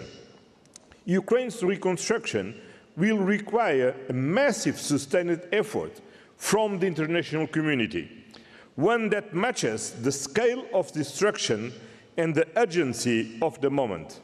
As Ursula already announced, Ukraine can count with the European Union. But it must also be rooted in justice. Russia must be held accountable for the devastation it has caused. The aggressor must bear responsibility for rebuilding what is sought to destroy. Reconstruction is not only about buildings, it is about people and starts at local level. Local communities, municipalities, mayors, civil society, and the media are essential actors in this process.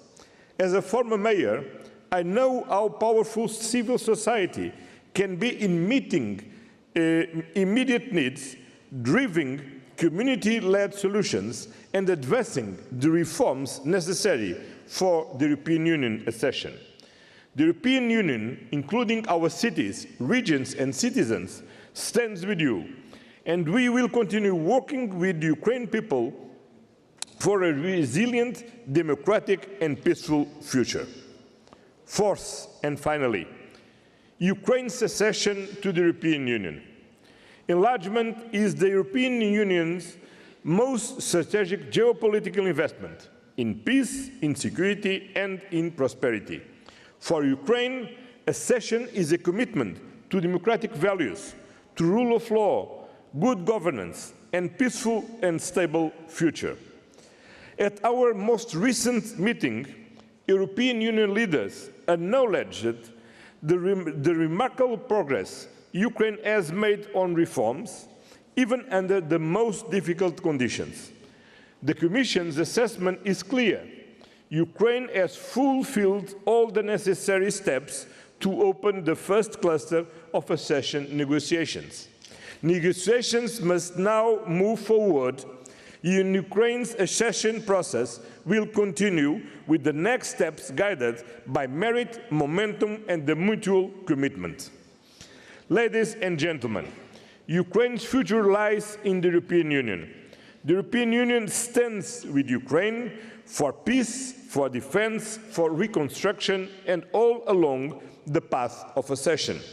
Together, we can ensure that Ukraine not only recovers, but thrives, and in doing so, we will build a stronger, safer, and more united Europe. Thank you very much.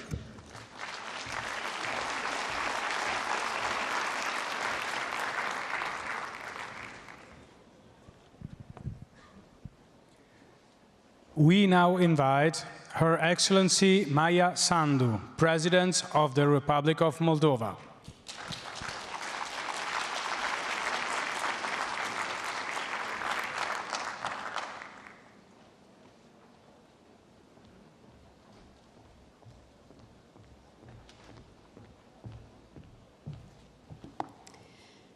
Your Excellencies, colleagues, let me begin by thanking President Zelenskyy for his leadership and the Ukrainian people for their extraordinary courage. Moldova understands clearly your resistance protects not only Ukraine, but Moldova as well. We do not take that for granted. And I would like to thank Prime Minister Giorgia Meloni for co-hosting this important conference and for keeping Ukraine's recovery firmly on the agenda. Planning for reconstruction while war still rages is not easy, but it sends a vital message. Ukraine is not only resisting, it is preparing to rebuild, to thrive. Still, we must be honest. None of this will matter unless Ukraine can defend itself now. For Ukraine's recovery to happen, Ukraine must resist. And for Ukraine to resist, it needs more and faster military support. For Moldova, this is not theoretical. Ukraine is our neighbor, our partner, and our fellow future EU member. We share a long border, 1,200 kilometers. We share infrastructure, and we share a future. When the invasion began, Moldova stepped up. We hosted refugees, now 4% of our population. We sent humanitarian aid, trained Ukrainian deminers, supported solidarity lanes, and advocated for justice for war crimes. But most importantly, we understand that our security is shared. As we approach parliamentary elections and face growing Russian interference, we cannot afford for our 1,200-kilometer border with Ukraine to become a hostile one. A strong, democratic Moldova is a reliable security partner. Our stability reinforces Ukraine's, just as Ukraine's resilience strengthens ours. Moldova will also be a practical contributor to Ukraine's recovery. We are ready to serve as a key economic and logistics corridor, especially for Ukraine's south, from Odessa and Mykolaiv to Kherson, Dnipro, and Zaporizhia. We offer geographic proximity for speed, efficiency, and sustainability, secure infrastructure and transport links, a reliable, business-friendly environment. We are expanding our Danube port, building multimodal terminals, and improving roads and railways connecting Romania, Moldova, and Ukraine. We're strengthening electricity links and cross-border gas security with both Ukraine and Romania. Moldova has also significantly enhanced its own energy security, so here too partners will find stability. To our EU partners, we say, help us fast-track the infrastructure that ties us to Ukraine and to Europe. It's an investment in our shared resilience. But let me close where I began. Ukraine's ability to rebuild depends first on its ability to defend itself. That means bold, immediate, and sustained support, military, economic, and political. Ukraine has shown the courage to fight and the vision to rebuild. Moldova stands with you consistently and unconditionally. Thank you.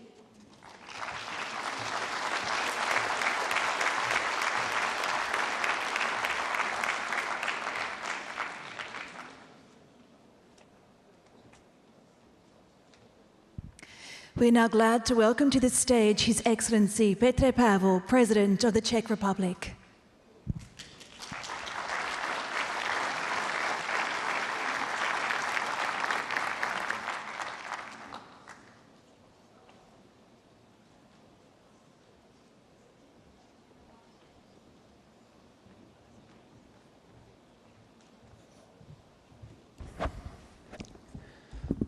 Dear colleagues, ladies and gentlemen, it is an honor to speak to you today, representing Czechia and recognizing our shared responsibility in responding to Russia's aggressive war against Ukraine.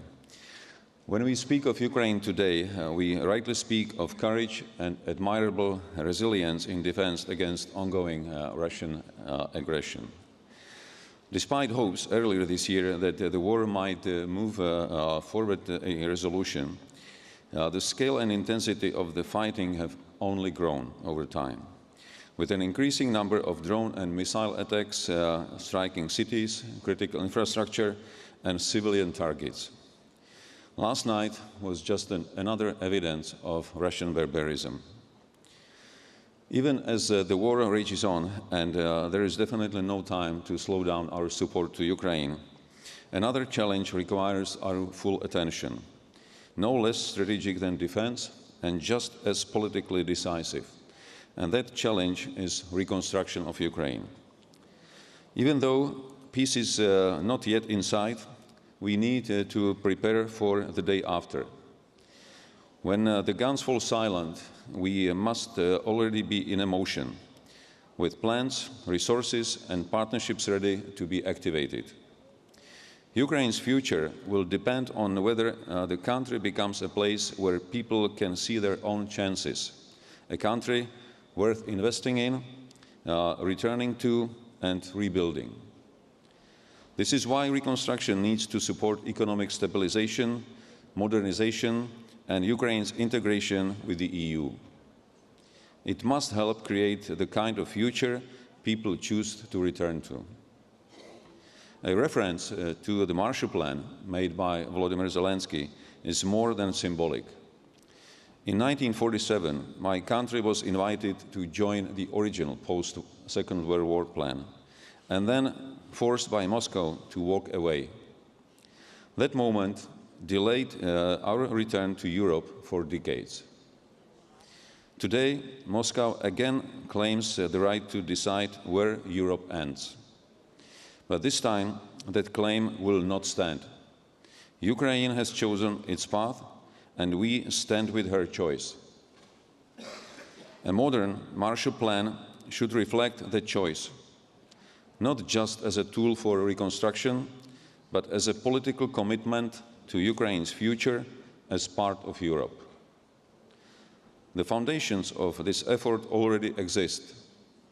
The Ukraine Plan, the EU's EU-Ukraine facility, the impressive work of the Ukrainian government, the European Commission, and the international partners.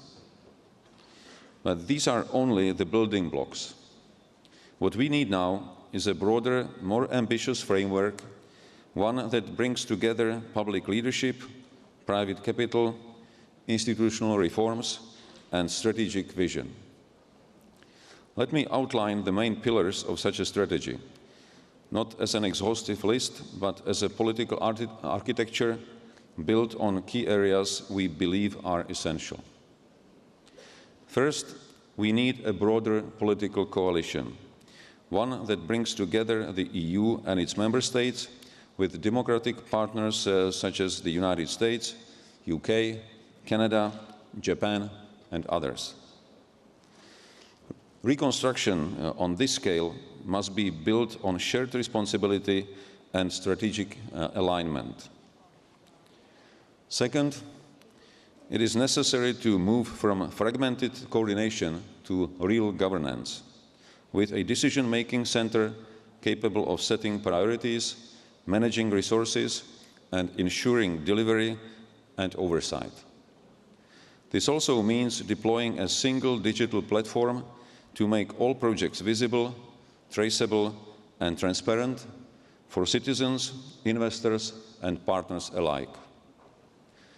Third, reconstruction must be driven by private investment. There is sufficient capital in global markets to finance Ukraine's recovery. The challenge is to unlock it. This requires strong, well-targeted incentives, concessional finances, guarantees, risk insurance, and regulatory stability, all embedded in a broader framework with ESG standards and reliable public funding.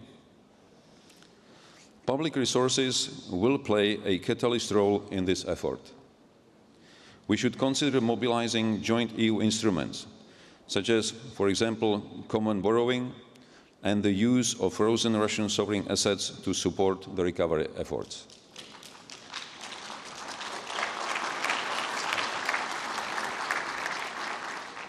Fourth, Ukraine's recovery should go hand in hand with its gradual integration into the European single market, not only as a long-term destination, but as a driver of short-term growth, reform and investor confidence.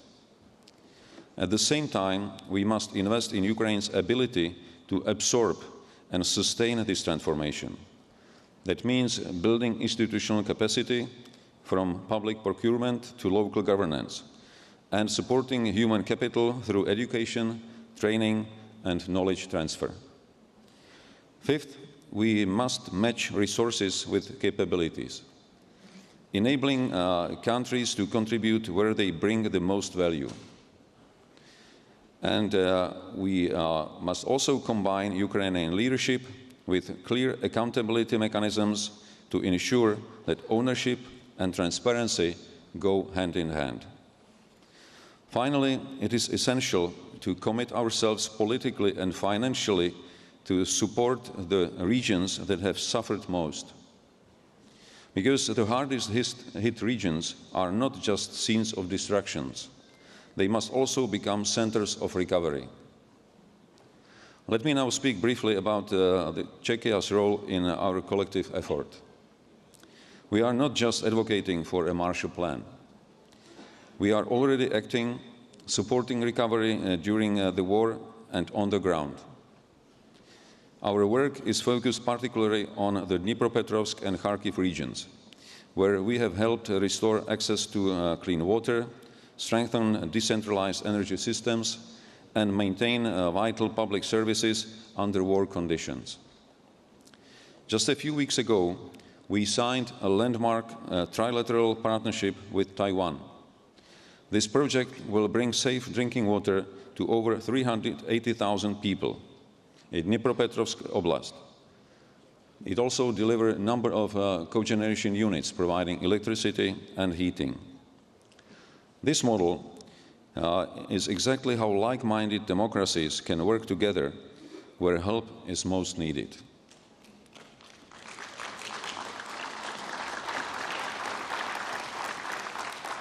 We are also leading efforts in healthcare reconstructions. Through the EU's Ukraine facility, 2 Czech programs have been selected under the investment pillar, one to modernize 6 hospitals across Ukraine, and another one to support investment in critical infrastructure with a particular focus on the energy sector. Since the war began, Czechia has welcomed hundreds of thousands of Ukrainians into our society. Over 53,000 children have been integrated into our elementary schools. We have trained bilingual assistants, psychologists, and teachers to help make this transition work. Over 7,000 Ukrainian students are now enrolled in Czech universities. We are working with Ukrainian partners to develop joint academic programs in key areas such as cybersecurity, energy, environment, and public finances. We also offer targeted support for teacher training and trauma care, drawing on Czech experience in mental health and post-crisis recovery. These efforts are not temporary.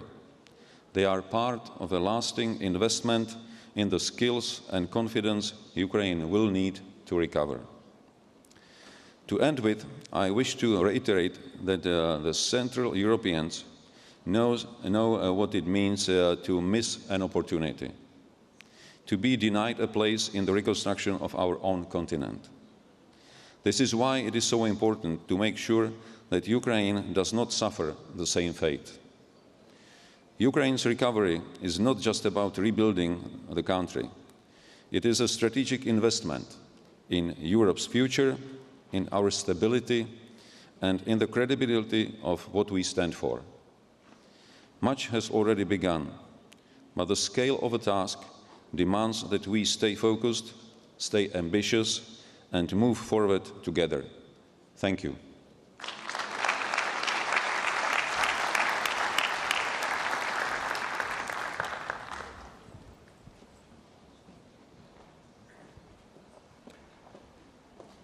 we are honored to now welcome His Most Eminent Highness John Timothy Dunlap, Prince and Grand Master of the Sovereign Military Order of Malta.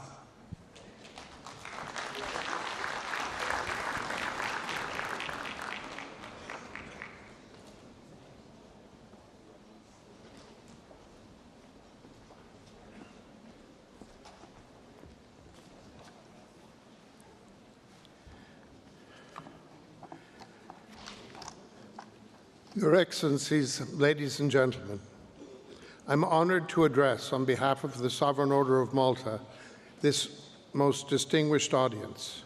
We're here today at this conference, which is of utmost importance to the free and democratic world, to discuss the subject of the recovery of Ukraine.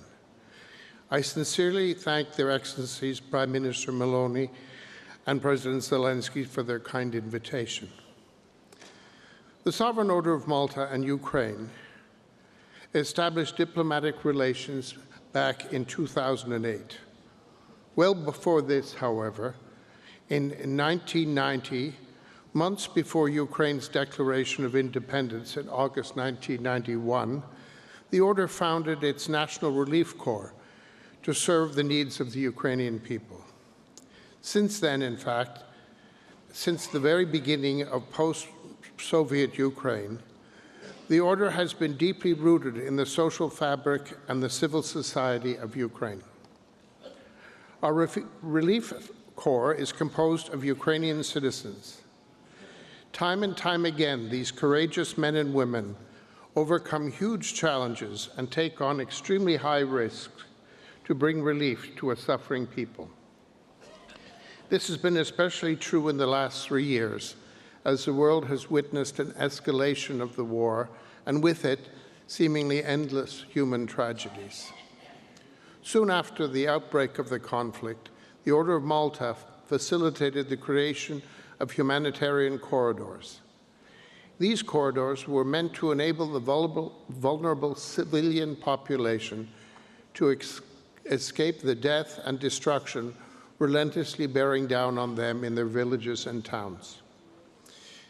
They were the result of joint efforts on the part of the Order's Relief Corps in Ukraine, a number of the Order's Relief Corps based in neighboring countries, and in coordination with our embassy in Kiev. With the support of Malteser International, the Order has also been focused on the treatment of people who suffer from severe mental illness and psychological distress as a consequence of wartime. Make no mistake, it is women, children, the disabled, and the elderly, the most vulnerable, who suffer the most from war-related violence. Although often overlooked, this war is taking a tremendous psychological toll on the Ukrainian population. Apart from coping with physical loss of homes, the obliteration of entire towns, and the complete disruption of normal daily living patterns, the psychological trauma caused by these tragedies is frequently underestimated. Through Malteser International and the Order's other resources, we are doing our best to address this issue. We all know that the Ukrainian population is suffering immensely. We all know the consequences for Ukrainian civilians and non-military infrastructure, housing, and hospitals when they are targeted for destruction. We all know the damage that has been done and that continues to be done to people who are deliberately targeted and terrorized. And we all know that for many years to come, Ukrainians will live not only with physical disabilities, but also with deep psychological scars that will not heal easily or quickly. As I said, the dramatic traumas of war on the most vulnerable segments of the population will unfortunately have long-lasting effects. We should be prepared to make this treatment for these traumas a priority for this foreseeable future, hopefully in the context of the reconstruction of Ukraine. It is clear to us that in any given situation, there is an unbreakable link between what we are able to do on the ground and the preservation and respect for international law. Without the protective umbrella of international law, which particularly, especially the principles of rules that govern international humanitarian law, our crisis and relief work would be dangerously exposed to opponents. As such, let me make the position of the Order of Malta absolutely clear in this regard. We appealed to the provisions of international humanitarian law and declare that the deliberate targeting of civilians and relief operators, as well as the planned destruction of social services and infrastructure, are totally unacceptable. No effort should be spared to reaffirm the imperatives of international humanitarian law and the principles protecting human lives and dignity in all circumstances. In light of the above, the Order of Malta firmly believes that the conflict in Ukraine should end as soon as possible and that the war and devastation should give way to diplomacy and negotiation. I commend the organizers for having included the human dimension in this fundamental component of this conference and one of the cornerstones of recovery and reconstruction of Ukraine. With respect to the human dimension of the war, we believe that there are several critical areas that should be of the highest priority. These are the conditions of orphans and children, the need for ensuring the best and most comprehensive treatment of those left physically disabled, and the recognition and treatment of many psychological wounds that this tragic war has caused. Bring a just end to this conflict, an end that is based on international humanitarian principles, is a priority for everyone here today. I can assure you that the Order of Malta will continue to work toward this goal of supporting international law and international humanitarian law by deploying its resources on the ground and by lifting up its voice for an international prayer for peace. Thank you very much.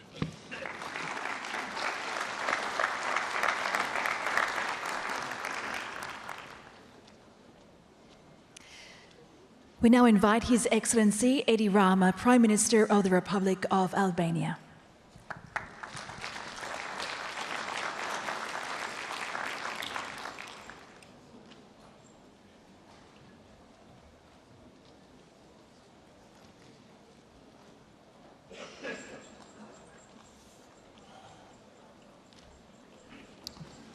Well, I promise to be atypically short.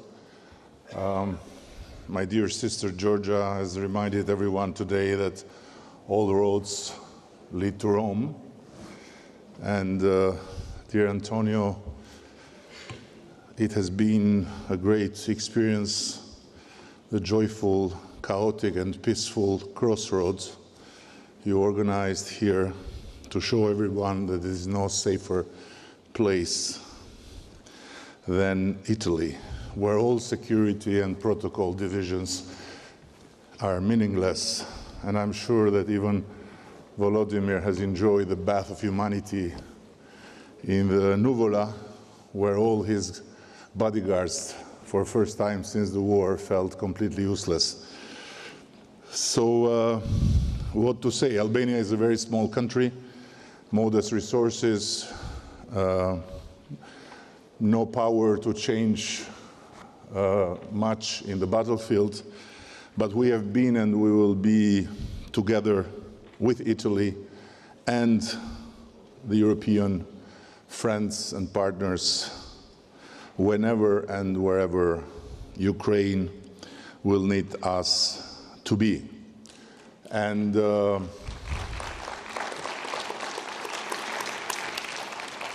And as we were told to speak only 3 minutes, and I want to lead by example at the end, I just want to say that whomever spoke before me and whomever will speak after me has said and will say enough for me to not be able to add anything interesting for your time to be spent. So, however, I want to share with you in this city that not long ago gave the farewell to a great man of peace named Pope Francis, that while supporting Ukraine to fight and also to rebuild, we should do our best to not leave peace in the second row of our thoughts.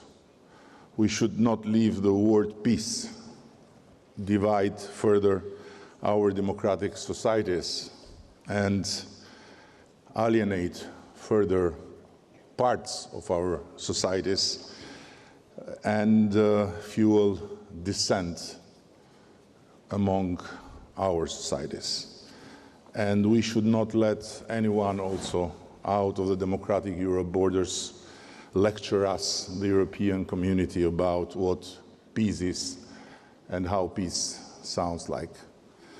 We are not a community of warmongers, and Ukraine is nor the aggressor and neither the perpetrator of that bloody war at the gates of Europe every day and night. No one has a magic formula, of course, and myself far less so. Just talking about peace does not make the war stop, and other makes Vladimir Putin a peace lover. Nevertheless, I want to conclude by sharing with you the belief that while we are doing all the right things to not let Ukraine down, we will not be strong enough to end this war and save Ukraine if we will not have our own bold, credible, and attractive plan for peace. Peace is the only future Europe can talk about. And as the late Pope Francis once said, in Rome, I feel the presence not of the past, but of the future. Thank you.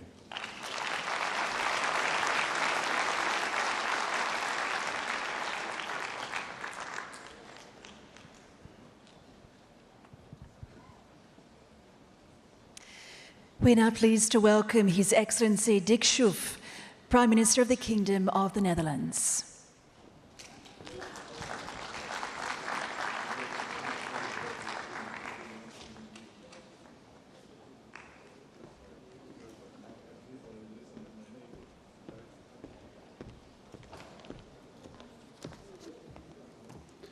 Ladies and gentlemen, it was just 2 weeks ago that some of us met in The Hague for the NATO summit.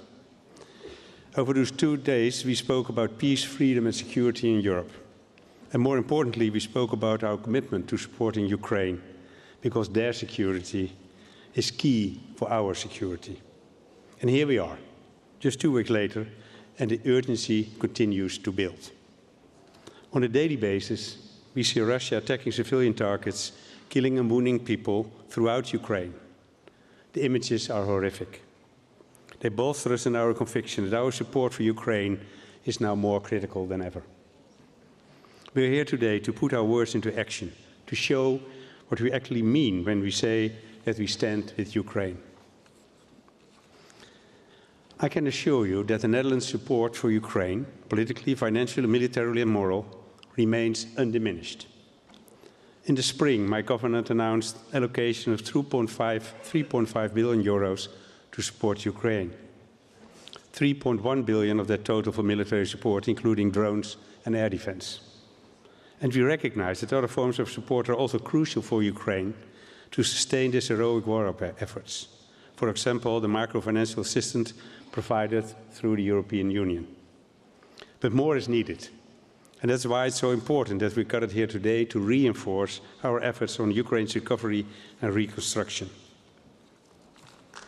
Today, I can announce that the Netherlands will provide a new non-military support package to Ukraine amounting 250 million euros for 2026, of which 30 million euros is for the Ukraine Partnership Facility. This facility supports just businesses and organizations that are interested in working on Ukraine's recovery and reconstruction. What's more, the Netherlands will also provide an additional 52 million euros non-military support for 2025. These funds are intended to urgent repairs to Ukraine's energy and drinking water infrastructure. The winter may seem a long way off, but we need to prepare during summertime. We aim to support Ukraine throughout in-kind donations, including surplus equipment for our Groningen gas fields to restore gas infrastructure in Ukraine, and we will invest in repairs to the country's power grid too.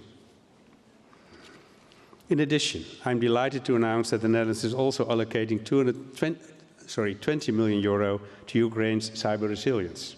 This support will help Ukraine prevent cyber attacks, allowing it better protect government IT systems and mitigate cyber incidents quickly and effectively. And last but not least, the Netherlands is helping Ukraine to rebuild a pediatric hospital, the Clinical Central for Children's Healthcare in Lviv.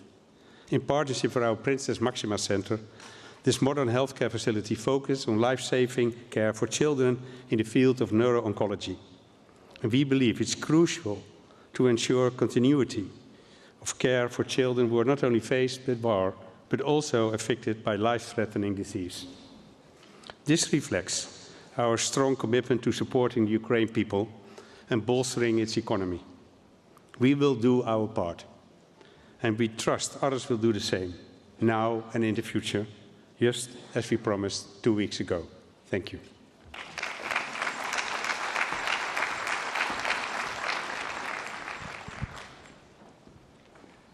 We now invite His Excellency Keith Kellogg, Special Envoy of the President of the United States of America.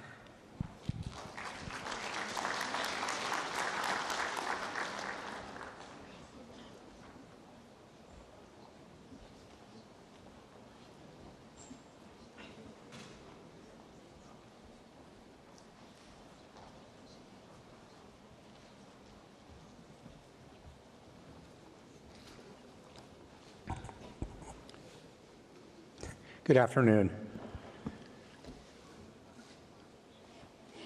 Prime Minister Maloney, President Zelenskyy, President von der Leyen, colleagues, good morning. It's an honor to be with you today and this week. I've been here all morning, and before we get a little bit further, I would like to say a comment was made by the great Chancellor of Germany, Chancellor Merz, to Donald J. Trump, and he said it in my native language, which is English. To Donald J. Trump, stay with us and stay the course. Auf Deutsch, wir sind hier. In German, we are here.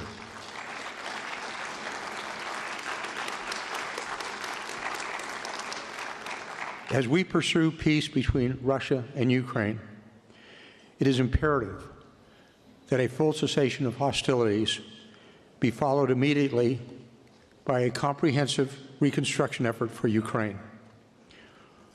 Russia's war on Ukraine has brought destruction of an enormous magnitude for Ukraine. Russia has destroyed Ukrainian cities, and its actions have ignited broader energy, security, agricultural, food, refugee, and economic crisis. The attacks just this past week in their enormity are simply horrific. Schools, hospitals, apartments, and other civilian infrastructure have all been subject to Russian attacks, resulting in the senseless killing of Ukrainian civilians, including women and children. This must stop. After multiple years of war, continued casualties on both sides have surpassed millions, numbers that are unheard of since World War II. This level of death and destruction, again not seen since World War II, is a guiding motivation behind President Trump's mandate to achieve peace in this deadly conflict. a just peace. The destruction caused by the war is also why the United States is partnering with Ukraine to see a full restoration of this nation following a peace settlement. The United States recognizes that rebuilding Ukraine will be an enormous yet critical task that will have implications on the broader European region. We also recognize that the reconstruction of Ukraine goes well beyond just rebuilding the physical infrastructure of Ukraine, as it entails addressing the social and economic impacts of the war as well. This includes safely bringing back all Ukrainian refugees, securing the return of all illegally kidnapped Ukrainian children, ensuring that veterans of Ukraine's armed forces are given the proper care for their rehabilitation back into Ukrainian society, and undergoing a comprehensive demining operation to ensure safety for all Ukrainians in the future. On the economic side, future investments into Ukraine depend on a stable security situation. Investors need confidence, and investors need assurance that any peace deal reached will provide long-term security. That is why our efforts to secure peace are not set on just getting to a temporary ceasefire, but is instead focused on reaching a comprehensive and permanent peace settlement. All of these efforts must be addressed in any reconstruction effort. Toward that aim, the fundamental question that this conference raises is how can we, as an alliance, foster the reconstruction of Ukraine in such a way that Ukraine's sovereignty, security, and long-term political and economic stability are all guaranteed. The United States and Europe has faced such a challenge before. It has been spoken about. In the aftermath of World War II, the United States and our European allies had to transform war-torn regions back into functioning nation-states. We can see the success of such efforts, most notably with the European Recovery Plan, known to us as the Marshall Plan. In recognition that a stable Western Europe was a vital priority to America's own interests, President Truman and his Secretary of State, George C. Marshall, invested both in the reconstruction efforts and the economies of Western European nations. This paved the way for economic partnerships between the United States and European nations that are still active today. The United States and Europeans can lead such an effort again with Ukraine, and we are already seeing progress toward this aim. The Economic Partnership Agreement, as well as the Reconstruction Investment Fund, recently signed between the United States and Ukraine, highlights the strengthening partnership between our two nations and resembles the very key tenets of the Marshall Plan that led to the restoration of Europe decades ago. Additionally, the recent actions by France to replace a previous multinational investment spotlights the growing partnership between Ukraine and Western Europe, and I commend France for this action that will promote sovereignty over the interests of globalism. As we continue efforts to shape the vision for the future reconstruction of Ukraine, we should all operate on a unified set of principles that will guide a recovery plan for Ukraine. I would offer to you today that a central tenet of any Ukraine reconstruction effort be based on the preservation of nation-state sovereignty and democratic rule by the people of Ukraine. In the United States, the opening line of our Constitution is, "We the people." It is a clear signal that our constitutional republic is accountable to the citizens of our nation, and that our government works to protect and advance the interests of our own people and nation's sovereignty.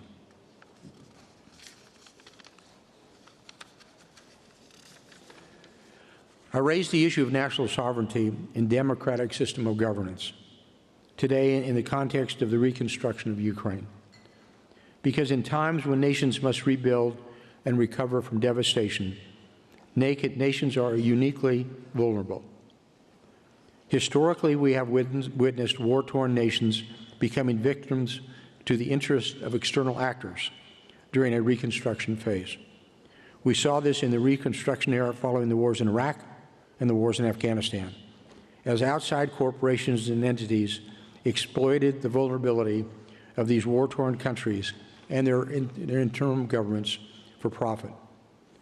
There is also a political vulnerability that nations face during times of reconstruction, as building a nation back from devastation and destruction ultimately prevents a choice of which a pathway a country will choose. Each of the nations represented here today have faced such political vulnerability. As nations work to rebuild and recover from the economic and political hardships caused by even the recent COVID-19 pandemic, an international effort known as Build Back Better, that initiative came to prominence within the multilateral bodies of the United Nations, World Health Organization, World Economic Forum, and across other nations. The idea behind this initiative was that since a global event eroded our normal political and economic systems, there was an opportunity to build back new systems of governance. These previous initiatives that continue today introduced a different system of global governments, such as the advancement of sustainment and sustainable development goals. It advanced across nation states the stakeholder capitalism model, which empowers multinational firms to influence the social and political systems for citizens of sovereign-born and sovereign nation states outside of a normal democratic process through environmental, social, governance investing, commonly known today as ESG investing. It has also initiated broader digital transformation of society where technocracy supersedes or overcomes citizens' rights. In building back from hardship, each of these proposals are the empowerment of an unelected multilateral body and global governance models that are further removed from the rights and interests of the citizens of sovereign nation states. I reference these examples today because the same initiatives have been recommended for the reconstruction of Ukraine, presenting a choice of how Ukraine will rebuild its society. Therefore, as we build Ukraine back from devastation and destruction, it is a critical time of choosing. It's a time of choosing for the Ukrainian people and her international partners, of which we are all a part. Which type of nation will Ukraine be built back to? In his 2018 address to the United Nations General Assembly, President Trump remarked that, quote, "Around the world, responsible nations must defend against threats to sovereignty, not just from global governance, but also from other new forms of coercion and domination," end quote. It is this same principle that I encourage today for Ukraine and Ukraine's partners to uphold in our efforts to rebuild a sovereign Ukraine. Namely, that we prioritize reconstruction efforts that will empower local governments, foster entrepreneurship amongst the Ukrainian people in a free market economy, and promote accountable decision-making through duly elected government. These efforts will help ensure a sovereign Ukraine, which prioritizes a system of checks and balances, transparency, and the democratic rule of law. Thank you all for being here, and I look forward to hearing from the leaders represented here today and the rest of the conference. Thank you very much.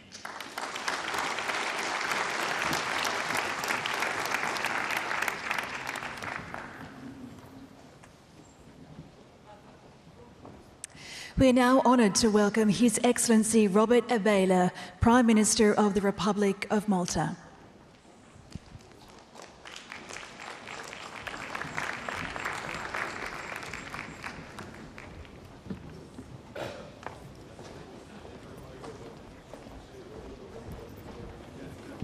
Good afternoon to all. Excellencies, distinguished guests. I would like, first of all, to congratulate Italy and Ukraine for the successful organization of this conference, colleagues, more than 1,200 days have passed since Russia's illegal invasion of Ukraine. And yet, despite Ukraine's clear readiness for peace and the efforts of the United States and others to secure a ceasefire, Russia continues its relentless attacks on the Ukrainian people, their homes, and civilian infrastructure. In the face of these attacks, the extraordinary resilience of the Ukrainian government and people commands our deepest respect. Your strength continues to inspire our collective commitment to peace and to Ukraine's recovery. Malta stands firmly with Ukraine in this vital endeavor. Malta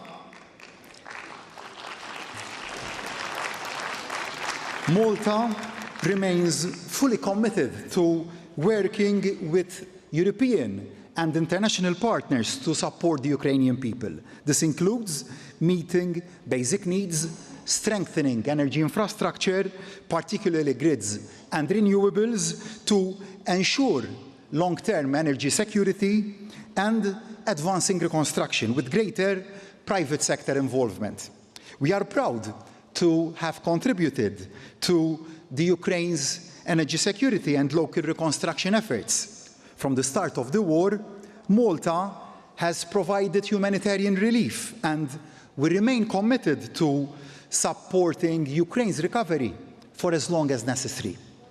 One area where Malta continues to play a meaningful role is through our diplomatic efforts. Building on our term on the United Nations Security Council and on our OSCE's chairpersonship, Ukraine remains a top priority for Malta's presidency of the Committee of Ministers of the Council of Europe. We are firmly committed to justice and accountability for Ukraine as essential pillars for a lasting peace that is grounded in international law. The recent agreement of a few days ago between the Council of Europe and Ukraine to establish the Special Tribunal for the crime of aggression against Ukraine marks a major step towards justice and a powerful affirmation of multilateralism. Malta strongly supports this tribunal, not only to ensure accountability and reparations, but also to support Ukraine's long-term reconstruction. We share a collective responsibility. Aggression must not go unpunished, and impunity must never prevail. As we pursue these goals, we must not lose sight of those most vulnerable, especially children.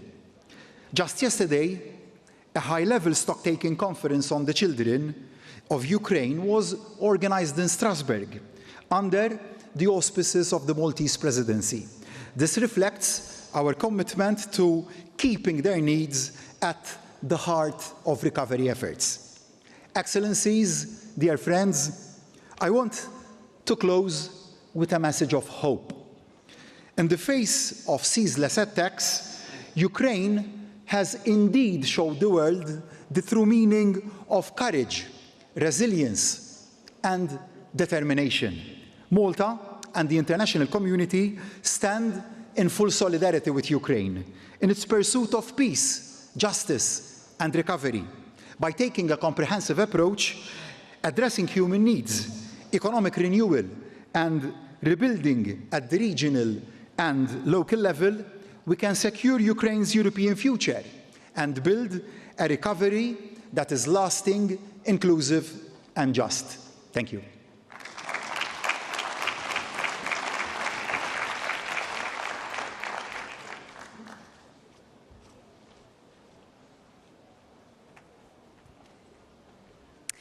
It is now a pleasure to invite His Excellency Kyriakos Mitsotakis, Prime Minister of the Hellenic Republic.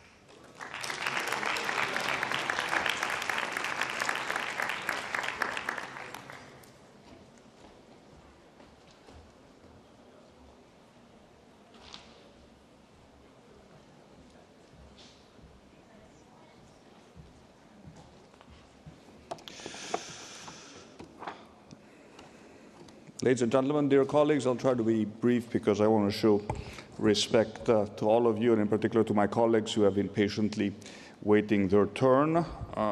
We gather today in Rome not only as friends of Ukraine, but as defenders of the values that bind Europe together.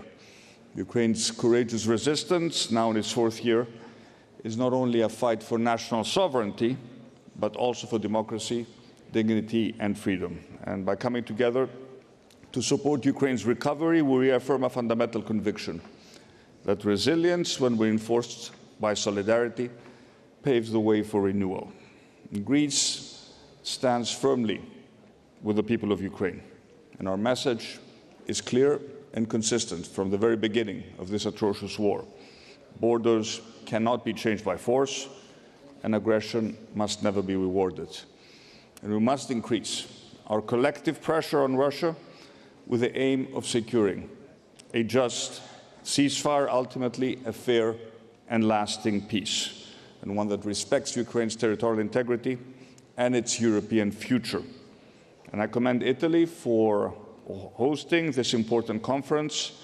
Over the past 3 years, the Ukraine recovery conferences have shown what we can achieve when we act together.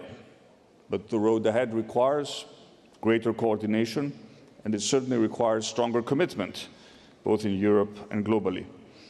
Ukraine needs a long-term reconstruction strategy, one that reflects the scale of destruction and the depth of the sacrifice that the Ukrainian people have made.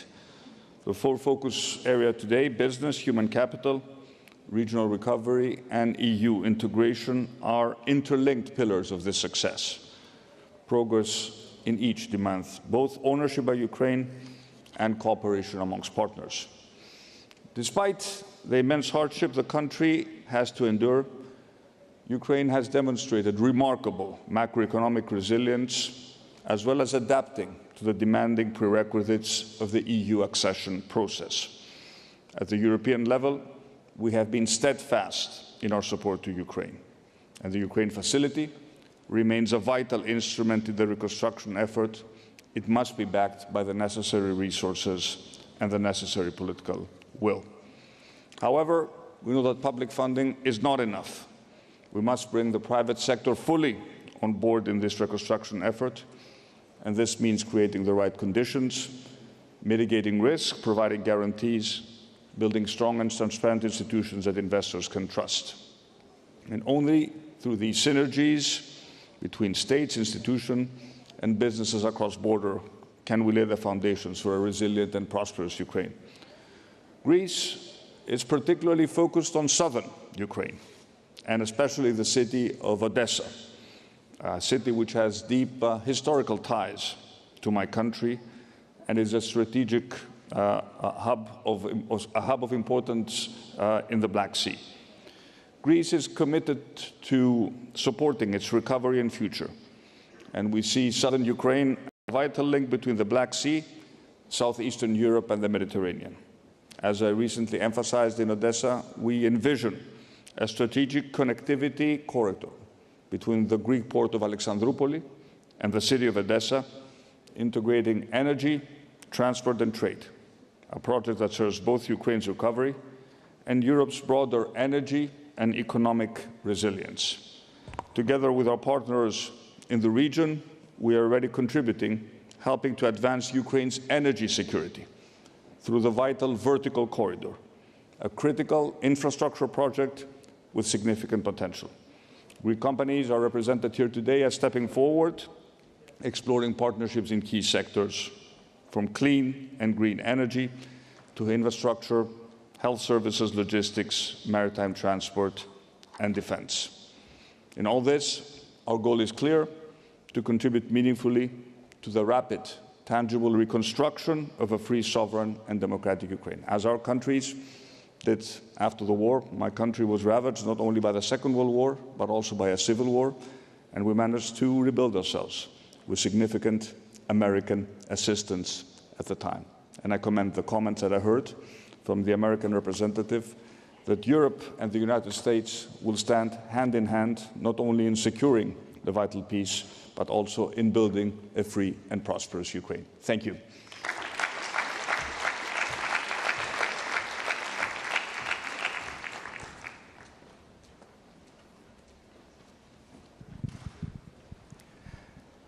We now invite His Excellency Petteri Orpo, Prime Minister of the Republic of Finland.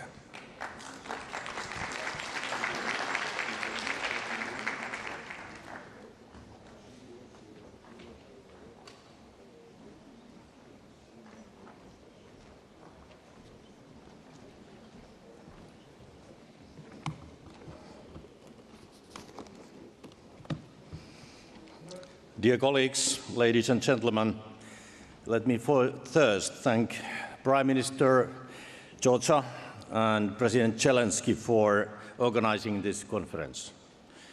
We all share the same goal, supporting Ukraine and the brave Ukrainians in overcoming Russia's brutal war.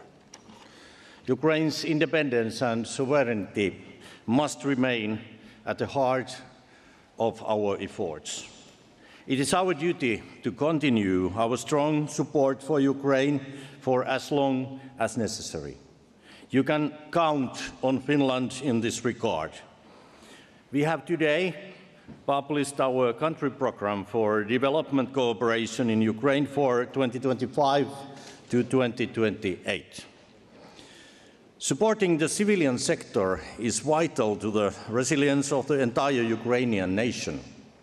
I saw this with my own eyes when visiting Kyiv a little over a month ago. Despite the ongoing war, Ukrainians have set their sights on the future, embracing hope and the promise of reconstruction.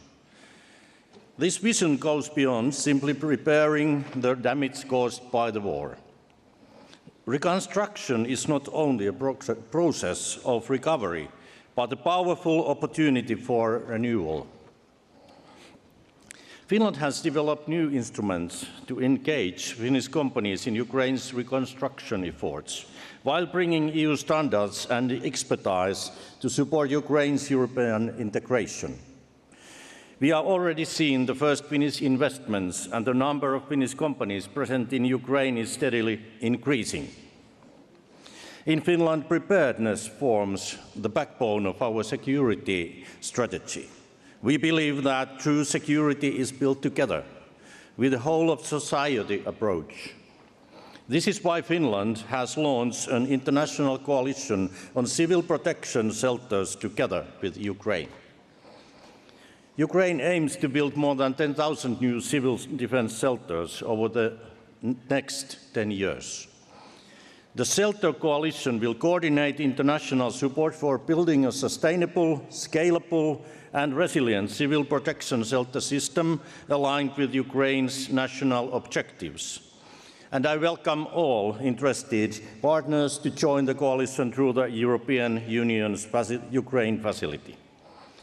Despite the war, Ukraine is making steady progress on its European path.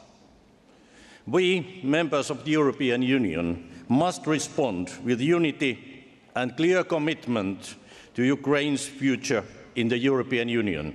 That is where Ukraine belongs. Thank you.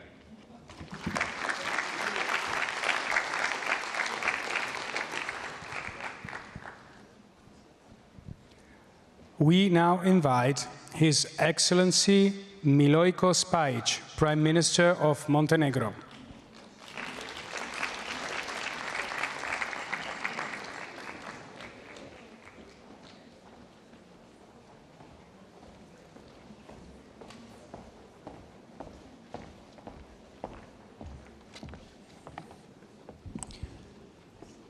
Your Excellencies, ladies and gentlemen, today in the eternal city of Rome, we gather to reaffirm our shared commitment. International law and the sovereign will of nations must prevail over violence and coercion. Democratic values are the foundation of the modern world, and the democratic world cannot and will not tolerate the reckless act of aggression against the sovereign and internationally recognized state. For the fourth time, the leaders of the free world convened to express their unwavering support for Ukraine in its fight for freedom. This is not only Ukraine's struggle, it is a shared fight for the future of Europe and the entire democratic world. I sincerely hope that throughout today's summit, we will forge new models of cooperation and develop innovative approaches to support the courageous people of Ukraine. Guided by its historical commitment to freedom, Montenegro extended a helping hand to our friends in Ukraine from the very first moment of aggression, within, obviously, the limits of capabilities and our size of a country. We will remain steadfast in that position for as long as support is needed. Montenegro was the first country outside of the EU to adopt a legal framework for temporary protection, entry, and residence of persons from Ukraine on its territory. Moreover, when measured per capita, Montenegro ranks among the countries that have received the highest number of refugees from Ukraine and gave the most financial support, demonstrating our humanitarian responsibility, solidarity, and dedication to the universal values of human rights protection. We fully welcome and support all international efforts aimed at finding a peaceful resolution to the conflict in Ukraine. We support the ongoing discussions within European institutions and international forums regarding mechanisms to ensure justice for the victims of the aggression. Justice may be slow, but it's attainable. We, from the Balkans and from the former Yugoslavia, understand that all too well. Additionally, we support all financial measures aimed at limiting the sources of funding for the aggression. A peaceful resolution, in our view, must be fair and acceptable primarily to the Ukrainian side as the victim of aggression. Regarding Ukraine's recovery, we stand ready to provide all available capacities to help Ukraine return to normalcy as swiftly as possible. Distinguished colleagues, with hope for a swift return to peace, I wish us all a productive conference, one that delivers real solutions and brings Ukraine closer to the peaceful, prosperous future its people deserve. Thank you so much.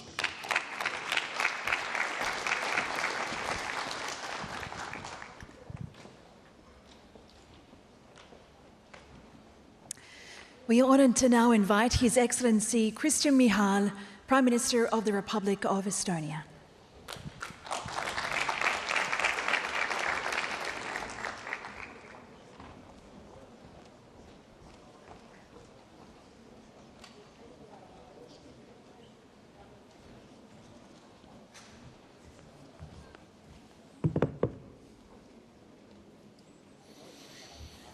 Prime Ministers, Excellencies, ladies and gentlemen. Recovery and rebuilding starts with just peace and Russian accountability financially and individually before tribunal. Today I'd like to focus on 3 points. First, let's be clear. Ukraine is fighting a force that outnumbers them, and yet they stand firm. Ukrainians are not just defending their land. They are defending the idea of free nation decides its own future. In doing so, they are fighting to protect European and global freedom. For us and Ukraine, there's no plan B, only decisive and ultimate victory. Second, Ukraine's needs for reconstruction are enormous. Ukraine cannot bear this cost alone, nor should it. Our message has been crystal clear. Russia must pay for the damages it has caused. And we already have the source, frozen Russian assets. At the same time, I urge all allies to step up, pledge more, and deliver faster. And third, Estonia leads by example. Since day one, we have made our choice and supported Ukraine. Estonia is the world's largest supporter per capita, contributing 2.6% of our GDP to Ukraine. Recovery takes more than money, needs coordination. That is why we launched the Tallinn mechanism, co-funded the IT Coalition for Military Assistance, and strengthened civilian cybersecurity. Estonian experience shows that reconstruction is possible already during the war. Our cooperation in the Žytomyr Oblast, from modern family homes to smarter social systems, proves that investing in people matters. We all deliver hope. We have a lot more to share from our reform experience, including in digital and governance. And at the same time, we have a lot to learn from Ukraine's resilience and courage. Together, we can help Ukraine win the war, rebuild its country, become a member of EU and NATO. And to seal this commitment, Estonia, together with our Ukrainian friends, will host Ukraine Recovery Conference in 2027.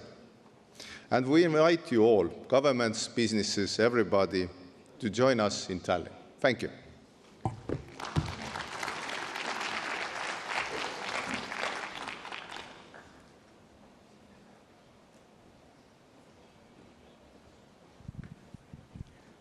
Please welcome His Excellency Rosen Zhelyaskov, Prime Minister of the Republic of Bulgaria.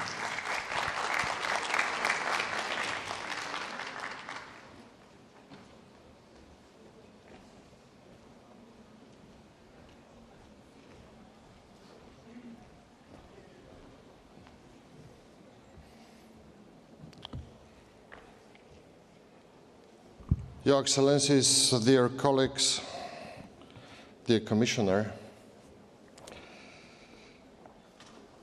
today I'm very pleased and grateful for have the opportunity to participate in this conference. Every one of you knows this proverb, si vis pacem para bellum.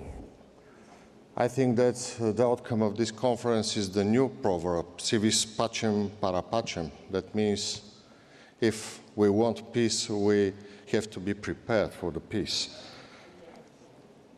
The scale of devastation in Ukraine is immense, with the total cost of reconstruction and recovery over the next decade nearly 3 times Ukrainian GDP.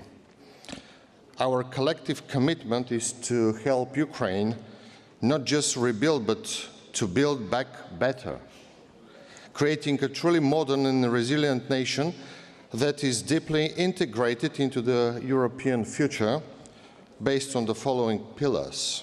Firstly, restoring critical infrastructure with immediate priorities to repair the energy system, transport links and essential services like water and sanitation. Bulgaria is prepared to assist Ukraine in this endeavor. As one of only 2 EU member states with a Black Sea coastline, Bulgaria holds a significant responsibility opportunity to shape Black Sea policy within the European framework. Bulgaria is strategically positioned to coordinate cross-sectoral recovery initiatives encompassing areas such as energy, navigation and port security, climate resilience, hydrology and marine biology. The new EU strategic approach for a secure, prosperous and resilient Black Sea region comes at a critical moment. It offers a platform to integrate economic, environmental and defense cooperation among EU member states and regional partners, including Ukraine, Turkey and Georgia. Improving connectivity in our region requires investment and in train links and road transport as a means of promoting intermodality. A direct rail link between Odessa in Black Sea and Alexandroupolis on the Aegean Sea will shorten transit times and open up additional opportunities for Ukraine's export. Secondly, as far as energy connectivity is concerned, I'm pleased to announce that at the end of May, the construction of the vertical gas corridor was officially launched. This key project will facilitate the transmission of gas in a south to north direction, thereby strengthening Ukraine's energy security. Bulgarian business have significant potential to contribute to the post-war recovery of Ukraine. It's essential to establish an attractive, transparent and predictable business environment to unlock the vast potential of both domestic and foreign investment. We commend Ukraine's continuous efforts to enhance the rule of law and combat corruption, as these reforms are essential for building investor confidence and ensuring that every euro and every dollar invested generates maximum impact. To ensure that Ukraine's recovery becomes a true success story, we should anchor it to European integration, as this has proven to be a long-term incentive for both institutional modernization and business growth. And allow me to express my gratitude to Primo Ministro Meloni that gave the opportunity in this conference to show us the luce nel tunnel. Grazie.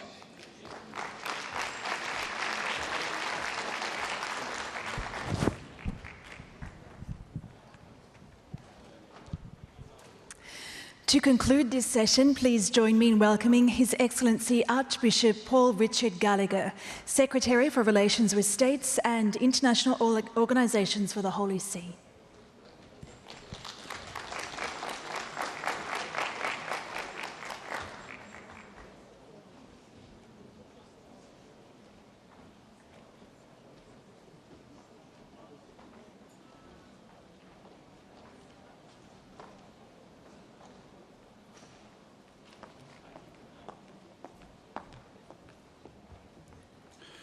Your Excellencies, distinguished representatives and delegates, ladies and gentlemen, dear friends of Ukraine. On behalf of the Holy See, I would like to express my gratitude to Italy for hosting this conference. After Lugano, London and Berlin, the journey now continues in Rome, the city from which the late Pope Francis and now Pope Leo XIV have repeatedly raised their voices for peace and in defense of the dignity of every human person. The Holy See is convinced that material reconstruction will only be successful if it is accomplished by an authentic rebuilding of the human and spiritual fabric of the country. From the beginning of the conflict and up to date, ecclesial solidarity has been expressed in various initiatives. Here I will mention just a few examples. The Bambino Gesù Children's Hospital has provided medical care to approximately 3,000 Ukrainian children. Caritas Ukraine and Caritas Spes have reached over 4 million people with food aid, emergency housing and psychosocial support. The Office of Papal Charities coordinated more than 260 truck convoys of basic necessities to various cities. The humanitarian aid provided by Caritas and the other Catholic organizations can be estimated at over 500 million euros. Rebuilding, first of all, means mending hearts, relationships and trust. In light of this, we propose some paths for a truly integral reconstruction. The person at the center. Rebuilding Ukraine means first and foremost restoring hope to its children. The Ukrainian Greek Catholic Church has already opened a mental health center in Kyiv. The Latin Catholic Church also runs a rehabilitation center in Chemyetsky. The ICMC, together with the local church, has implemented psychosocial programs in Ternopil, trained seminarians, and continues to fund facilities such as the House of Mercy in Chortkiv. The translation to renewable sources reduces the vulnerability of energy infrastructure in Ukraine. Some dioceses, in collaboration with Caritas and the Canada-Ukraine Foundation, are experimenting with solar microgrids for rural clinics. We call for these models to be included in European funding programs because protecting our common home is an essential part of the peaceful future we hope for. Rebuilding Ukraine is a task that no country can tackle alone. This conference demonstrates the power of cooperation. The Holy See, faithful to its mission, remains available to facilitate the resolution of humanitarian issues. We do not claim to replace political actors, but we offer the silent strength of a diplomacy that places the dignity of the person above all calculations. In his address, Angelus' address on the 29th of June, Pope Leo XIV said, "Let the weapons be silenced and let us work for peace through dialogue." Today, let us allow these words of the Pope to guide our commitment. Let us ensure that this Ukraine Recovery Conference becomes a concrete sign of hope, capable of lifting the heart of Ukraine. Together, let us restore dignity, rebuild communities, and lay solid foundations for a future of peace and prosperity. And I thank you for your attention.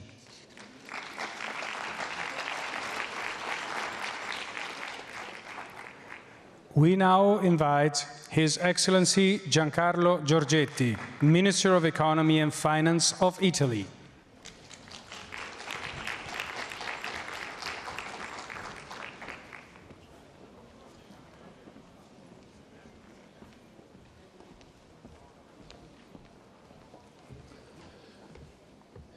Gentili partecipanti, stimati oratori, signore e signori, è un grande onore per me incontrarvi qui a Roma in occasione della Conferenza sulla ricostruzione dell'Ucraina e voglio iniziare con un saluto particolare ai partecipanti di quella che sarà la sessione finanziaria a cui non potrò partecipare, dovendo partecipare ai lavori del Senato concomitanti, e in particolare il Ministro delle Finanze dell'Ucraina, Sergei Marchenko, e il Ministro delle Finanze del Canada, François-Philippe Champagne, Presidente di turno del G7, oltre che ovviamente al Commissario europeo Valdis Dombrovskis, a Nadia Calvino, Presidente della Banca degli Investimenti Europea, e Odile Renaud-Bassot, Presidente della Banca Europea per la Ricostruzione e lo Sviluppo, Carlo Monticelli, Governatore della Banca di Sviluppo del Consiglio d'Europa, e il Direttore Generale delle Operazioni per l'Ucraina del Gruppo Banca Mondiale, Anna Biger.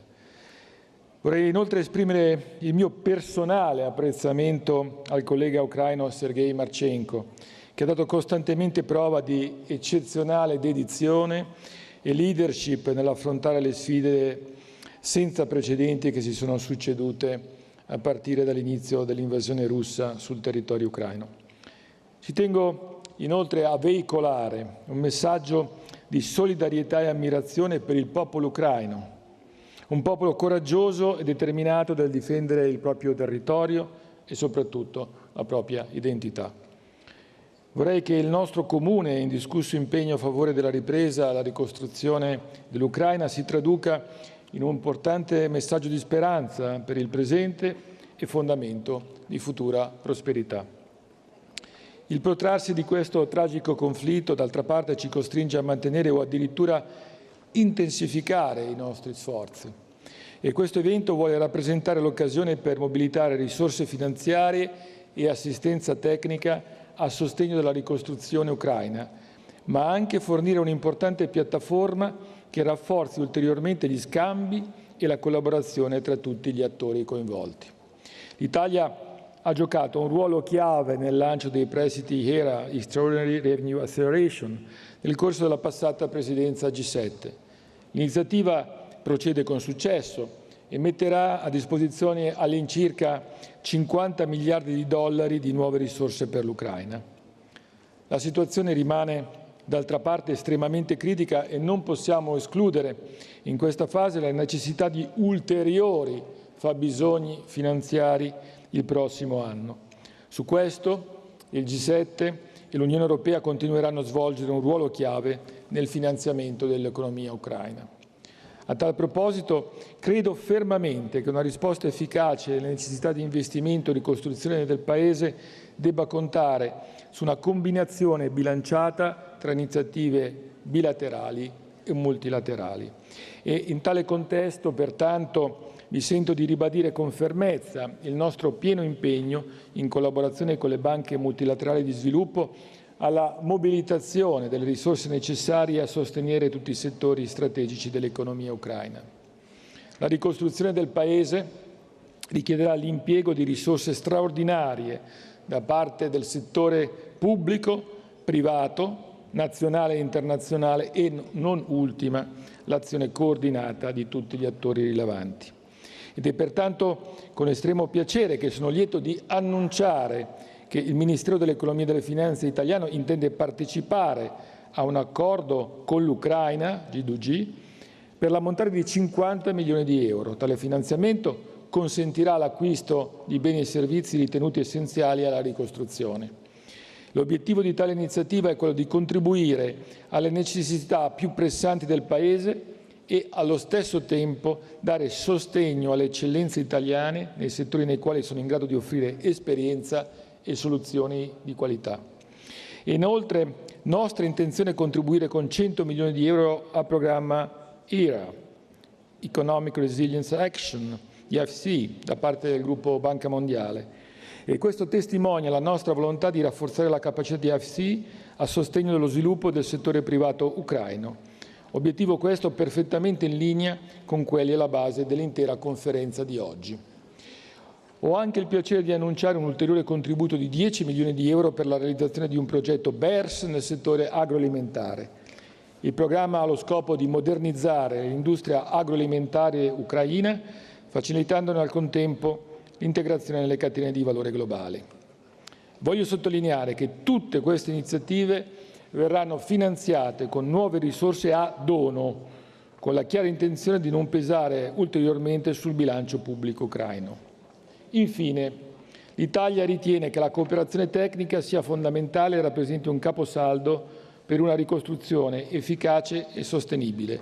Ed è a questo scopo che intendiamo contribuire con 1,52 milioni di euro all'iniziativa FIRST, anche questa di BERS, per la creazione di un fondo di cooperazione per la preparazione dei progetti, con risorse a valere su un fondo bilaterale detenuto dall'Italia presso la banca.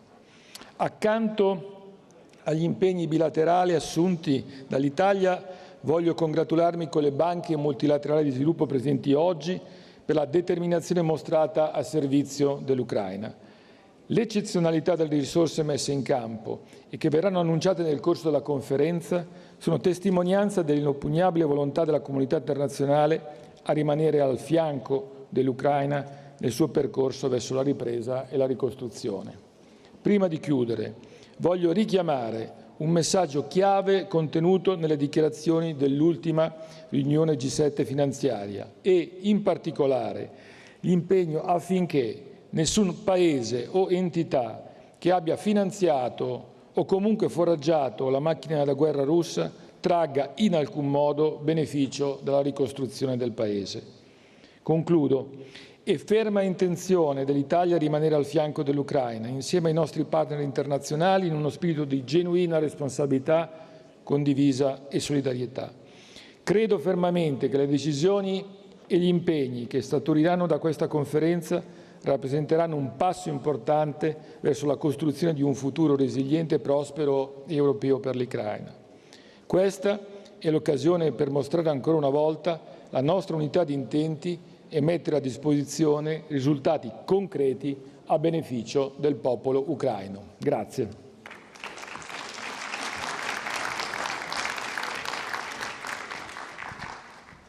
We now begin the third plenary session, which marks the official opening of the Recovery Forum. To open the session, we now invite Her Excellency Yulia Sviridenko, First Vice Prime Minister and Minister of Economy of Ukraine.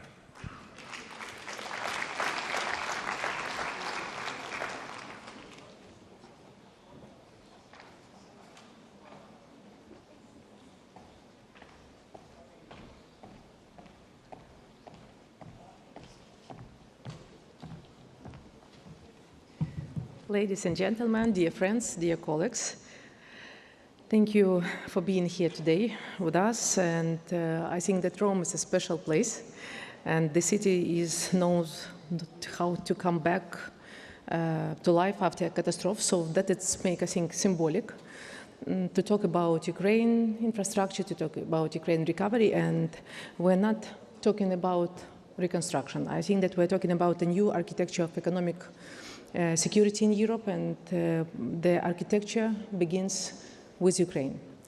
So I will show you a small video. Rebuilding from the ground up. Opening new businesses. Investing in people. Launching tools for growth.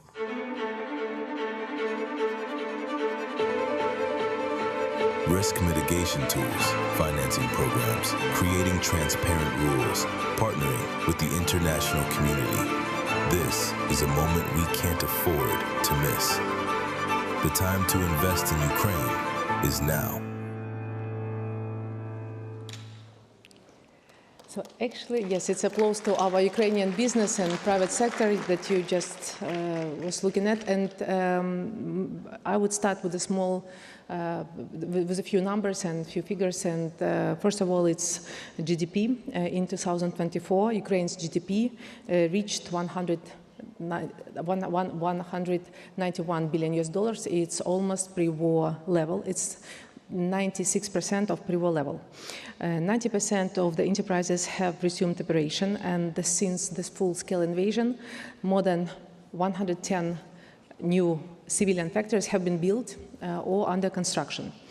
It's despite the constant massive attacks that we are experienced every day.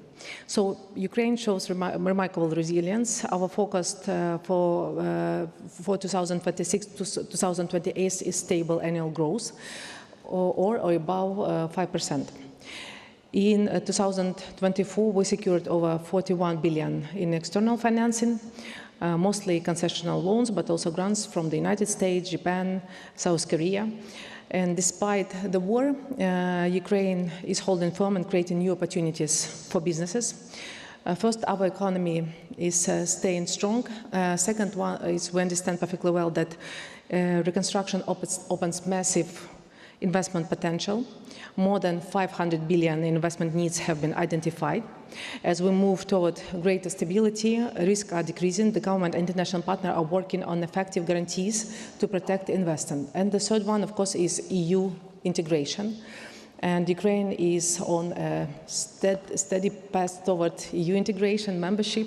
This means access to the market with 450 million consumers. And we already completed key reforms to align our economy with EU standards. Ukraine already offers a full set of infrastructure, of incentives for investors. Among them is industrial parks that are providing tax and custom incentives.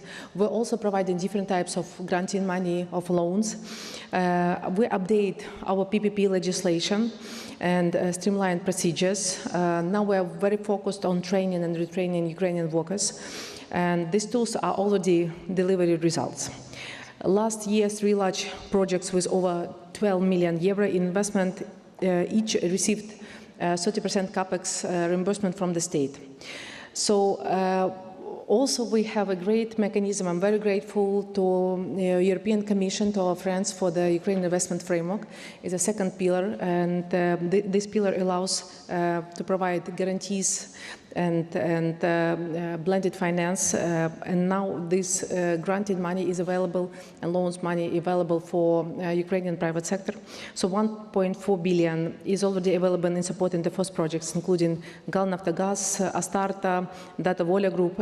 At URC, today we're going to sign additional 2.3 billion in new guarantees and grants, which could help to unlock up to 10 billion euro in total financing. These funds support, first of all, for SMEs. We understand perfectly well that SMEs is a backbone of our economy. This finance would help to unlock the investment in infrastructure and industrial investment. Also to set a strategy and to provide you information about the projects that are the top priority for Ukrainian government, we set up a single project pipeline. So now it consists of 800 public infrastructure projects.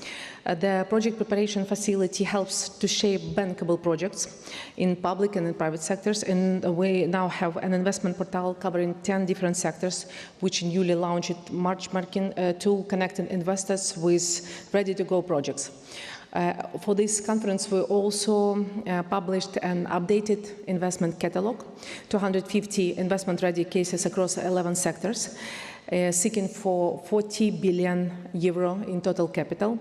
In parallel, we are presenting our foreign direct investment strategy developed with the World Bank, IFC and other partners, part of our wider governmental vision for investors operating in Ukraine and planning to invest to Ukraine in the next few years.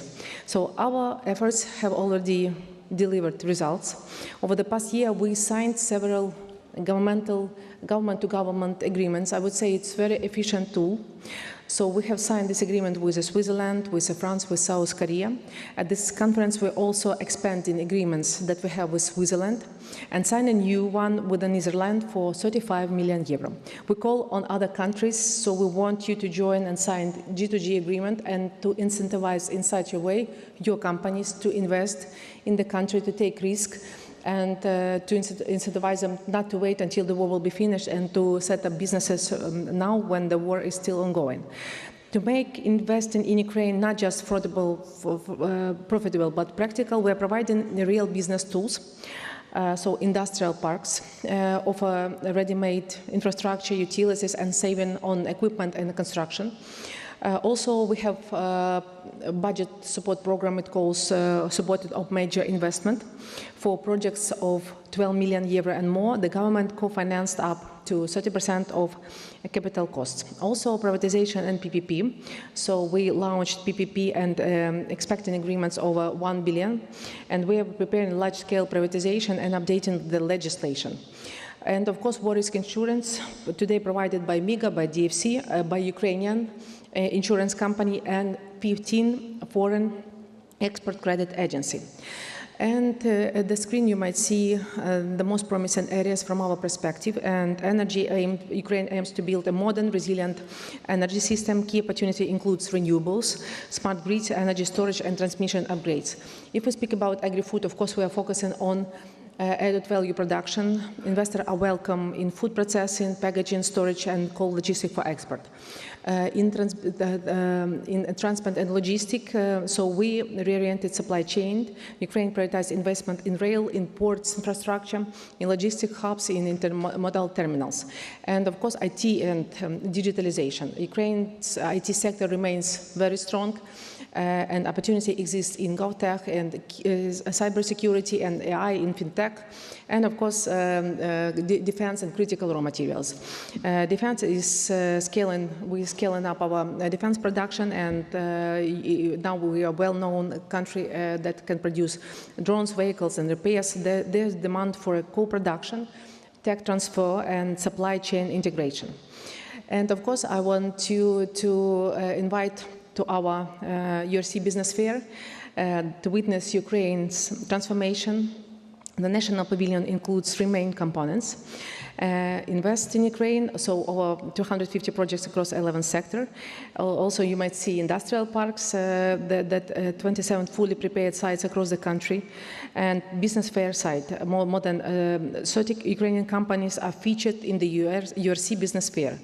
So I am welcoming you to visit the business fair and to see by own Ukrainian business, and I think that actually it's our greatest value. It's Ukrainian skilled people and Ukrainian business that are actually the symbol of resilience for us. So Ukrainian Pavilion is a dynamic multimedia space that can provide you and showcase to you investment opportunities, industrial parks, human capital, and key initiative from Ukrainian government. So investing in Ukraine, it's not just about the profit. It's about resilience, it's about the future, it's about building a new Europe, and I invite you to invest right now in Ukraine. Thank you for your attention and welcome you to Kyiv.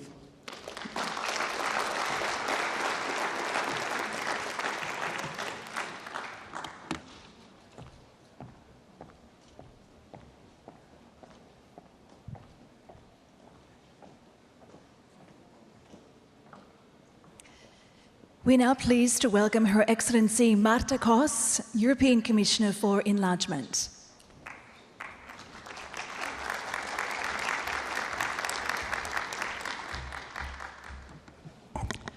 Thank you, dear Julia, for describing what is going on in Ukraine, and thank you to all of you in this hall for your perseverance. Still be here with us. We will prevail. We will rebuild a strong, modern Ukraine at home in Europe. Ladies and gentlemen, this sums up what I heard from many Ukrainians in the months leading up to this conference. Ukraine is going through a very difficult time, but you, Ukrainians, you never surrender.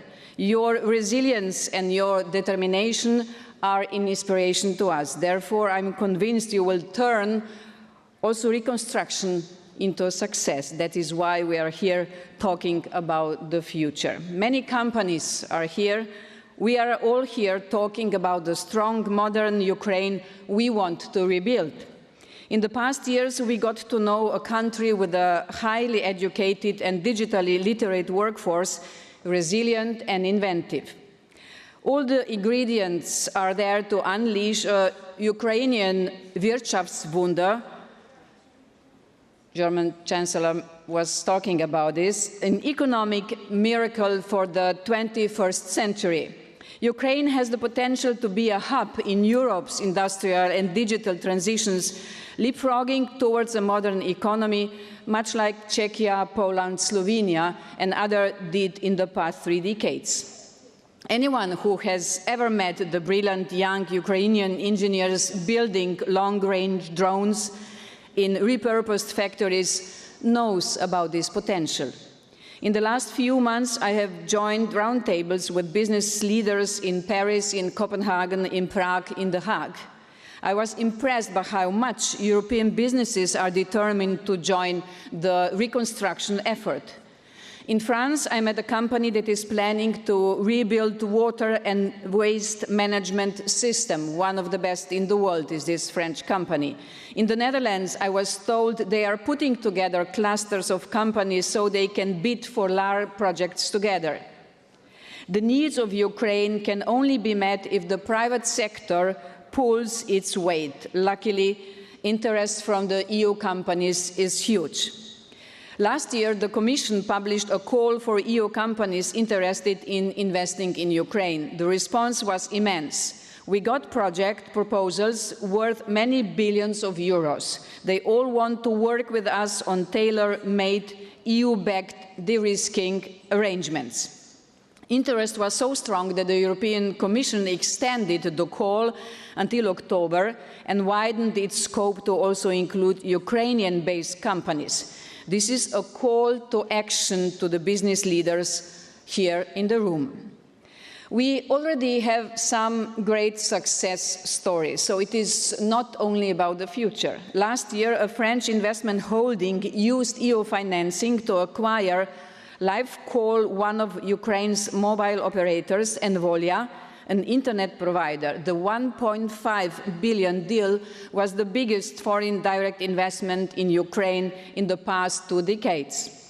This was one of the contracts we announced at last year's conference in Berlin. Today we are signing many more. They will mobilize another 10 billion euro for the reconstruction of Ukraine. One program jointly developed with Czechia will mobilize more than 140 million for the reconstruction and modernization of hospitals across Ukraine. Another new initiative will mobilize 1.5 billion to mitigate risk for large-scale renewable energy investments. Russia's attack on power plants have led to a significant electricity deficit, especially in winter. These projects will help fill the gap. We are also in the process of setting up a new equity flagship fund for Ukraine, as we heard it before from the President Ursula von der Leyen, together with France, Germany, Italy, and Poland. But our financial support is only one part of the story. At the same time, we are working with Ukraine to build the structures that are needed to rebuild a strong and modern Ukraine.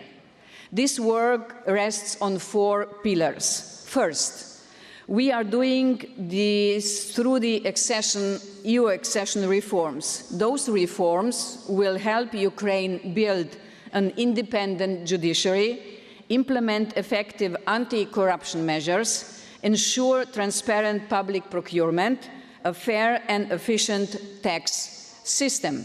This will benefit the Ukrainian and all other businesses that want to be part of this reconstruction effort. Ukrainians are making enormous progress on these hard and sometimes very complex reforms. By the end of the year, we will have finished the technical work to open all negotiating clusters. In the opinion of the European Commission, now is the time to open the first negotiation cluster as soon as possible. Second, we are advancing the gradual integration of Ukraine into the European single market. Many EU companies are already now using Ukraine for manufacturing. Just look at the new industrial parks near Lviv. Soon, operations for businesses will become even easier. We are working with Ukraine on alignment with EU technical standards and certifications that will ensure safety and quality. In simple terms, that will mean that many Ukrainian-made products can soon be treated equally to those made in the EU. This will make Ukraine part of Europe-wide value chains. Starting this January, Ukraine will join the EU roaming area, meaning no more extra charges, no more barriers. Ukrainians will call, text, and connect across Europe just like any other EU citizen. This is a sign of belonging, of shared destiny, and of the future we are building together. And this shared future includes our collective security. Ukraine's innovative and fast-scaling defense industry will be essential for a stronger, more integrated European defense industrial base. Under the EU's SAFE instrument, €100 billion loan program for defense investment projects, EU member states can acquire defense technologies and weapon systems from companies established in Ukraine. Many European and Ukrainian businesses are already working to develop cutting-edge defense systems.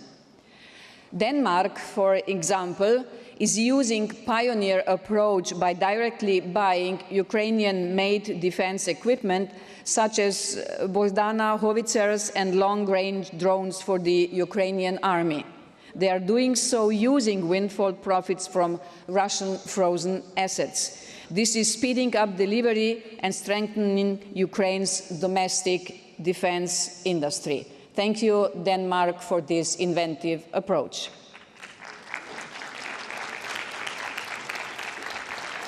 Third, we are working with Ukraine to develop the human capital needed for reconstruction. Last month, I was in Denmark, in Copenhagen, to meet a group of Ukrainian women entrepreneurs. One of them told me, we will also need the reconstruction of our people. Veterans, victims of sexual crimes, the stolen children, mental health. We have support projects to help women, young people, veterans, and people with disabilities find their place in the labor market. One project trains internally displaced women as IT professionals. This is helping them to earn an income remotely. And we are working with our member states to share experience. Croatia has experienced war. They know what is needed to reintegrate veterans into civilian life. And they are sending their experts to advise the Ukrainian Ministry of Veteran Affairs. We want Ukraine to be a country where people want to stay and to which many of those who have gained new skills in the EU will eventually return. The fourth pillar is working with Ukrainian local communities. More than anything, the war has shown the importance of local leadership. Ukrainian mayors and local councils are heroes. They helped organize the defense and provided essential services when people lost their homes or energy infrastructure was hit. Ukraine's reconstruction must be close to the people, addressing local needs and driven by local ownership. Regions and municipalities are our partner, not just the recipients of funds. Empowering them will ensure that rebuilding happens faster and fairer. My message to Ukrainians is clear. Your future is in Europe. You are not alone, and step by step, reform by reform, we are building together a stronger Ukraine. And this is why we are here. But just as important is what we are doing through the accession process. We build institutions, a robust and resilient judiciary, a strong social ecosystem where companies and citizens can thrive. Yes, we also build hope and opportunities. This is how we help Ukraine become what its people are fighting for, a strong, modern European nation. A strong Ukraine as a part of a stronger EU. Україна була, є і буде вільною, і ми будемо поруч на кожному кроці цього шляху. And what I said in Ukrainian was, is, and will be free. And we will be there every step of the way. Slava Ukraini, long live Europe.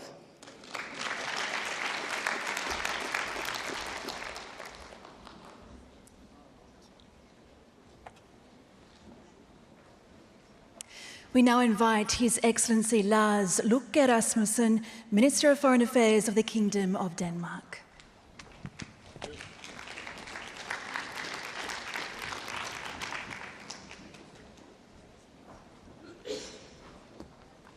Thank you, ladies and gentlemen, dear friends of Ukraine. Ukraine's defense of its sovereignty continues to inspire us all. And that's why recovery is no longer just a distant hope, but something which takes place right now. And it's a shared responsibility for all of us in Europe. Denmark, I can assure you, strongly stands with Ukraine, not only in its reconstruction, but also in its path towards EU membership. And that's why opening clusters, starting real accession negotiations is a top priority for the Danish presidency, and I hope that is something we can start sooner rather than later. Because Ukraine's future is European. Every school rebuilt, every business reopened, and every reform adopted brings that future closer. And we must match Ukraine's determination with our long-term commitment. And therefore, it is time to turn buzzwords and speeches into concrete actions. And we have started. Today, at this conference, an agreement will be signed for a wastewater project in the city of Lviv, supported by a number of partners and donors, including my own country, Denmark. The waterways of Ukraine are interconnected with those of Northern Europe, a fact that has been well known since the time of the Vikings. So this project will not only benefit the Ukrainians, but also millions of people living in the Baltic Sea area, millions of Danes, who will be able to enjoy even cleaner water when they take a dive into the harbor of Copenhagen or anywhere else in the Baltic Sea. It is our ambition to build on this kind of common history and the values shared between Ukraine and the EU. We firmly believe that investing in Ukraine today not only benefits Ukraine, but Europe as a whole.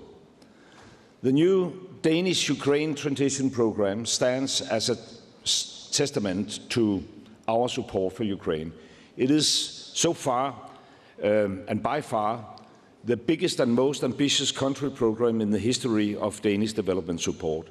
And in our opinion, this is the level of ambition that the situation in Ukraine calls for in all European countries. The program's vision is to enhance Ukraine's resilience and ability to deliver on the urgent basic needs of its people, and to support the green transition and improve framework conditions for private sector development, and to contribute to democratic and institutional reforms needed in Ukraine to join the EU in accordance with the Copenhagen criteria. I personally hope to kick off this new program together with my Ukrainian counterparts in Kiev immediately after the summer. But we, in the European governments, we can of course not do all this alone. So mobilizing the private sector all over Europe remains critical. The private enterprises offer solutions that can rebuild Ukraine and drive growth, create local jobs, increase export earnings, and ensure tax income, benefiting the Ukrainian economy and people. So the question is how we can get the private sector to take a risk and invest in a country in war. We have been working on that, and the Impact Fund Denmark, owned by the Danish government, supports the private sector in Ukraine despite the risks. This funding has already helped several companies expand their markets in Ukraine. For example, Impact Fund Denmark has invested millions of euros in Bank Lviv, a bank which ensures loans to small and medium-sized businesses in Ukraine, ensuring that they can maintain and grow their activities. And Denmark's Export and Investment Fund is another important way to help financing projects in Ukraine by de-risking investments. The funds offer loans and guarantees that cover up to 100% of political and commercial risk through different financing options. And thanks to these innovative loans and guarantees, Danish companies continue to invest in Ukraine. And today, about 100 Danish companies are active in Ukraine. I'll give you just a few examples. Vestas is working on a big wind energy project with Ukrainian partners, installing 64 turbines. Carlsberg, the brewery, opened a new and huge production facility in Kiev. And Jysk, the Danish retail chain, is also growing its business, including in frontline cities like Mykolaiv. But in order to rebuild, we also need to be able to defend ourselves and enable Ukraine to prevail. We must do everything in our power to help Ukraine continue its effort to end the Russian war of aggression, to support Ukraine's freedom now and in the future. Denmark is working to ensure that Danish defense companies provide equipment and technologies to strengthen Ukraine's defense. So this is actually combining what's most needed right now, the military support, which was also needed to build up the Ukrainian society to be more prosperous, to create new jobs, so that people stay in Ukraine instead of moving otherwhere in Europe. Ukraine's fight for freedom shows how important a strong defense industry is. For far too long, Europe has been too reliant on others. Europe needs to take greater responsibility for its own security, and we are on the right track, but we need to move faster, much faster, getting the European defense industry up to speed. And by investing in the Ukrainian defense capacity, we can take a kind of shortcut reaching that goal. And by opening up, as we are working on right now, for European defense investments in our own country, in Denmark, as a safe haven, we can do the same thing. We can try to pursue the same purpose. So this is important for job creation, but also for enable Ukraine to actually prevail. The NATO summit in The Hague demonstrated a strong willingness to act, to strengthen our own security. Now it's time to pick up the pace, because Ukraine's fight for freedom is also our fight for freedom. Thank you very much.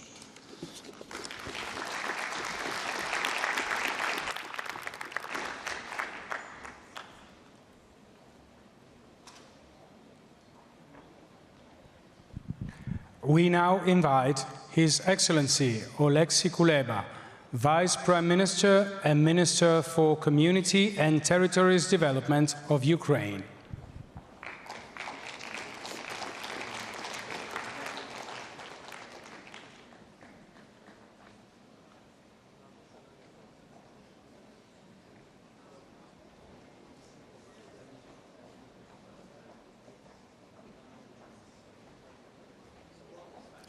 So then we proceed. We are now pleased to welcome Honorable Maria Tripodi, Under-Secretary of State for Foreign Affairs and International Cooperation of Italy.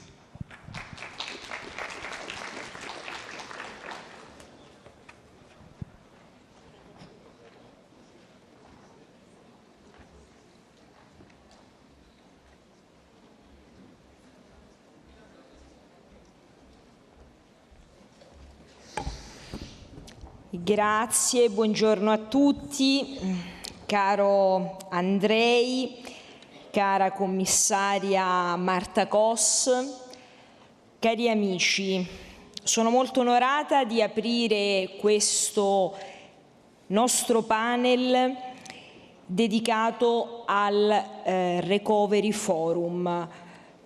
Sono molti, come sapete, gli strumenti finanziari e assicurativi che i donatori, inclusa l'Italia, hanno predisposto per incoraggiare le imprese e partecipare ai programmi e ai progetti di ricostruzione.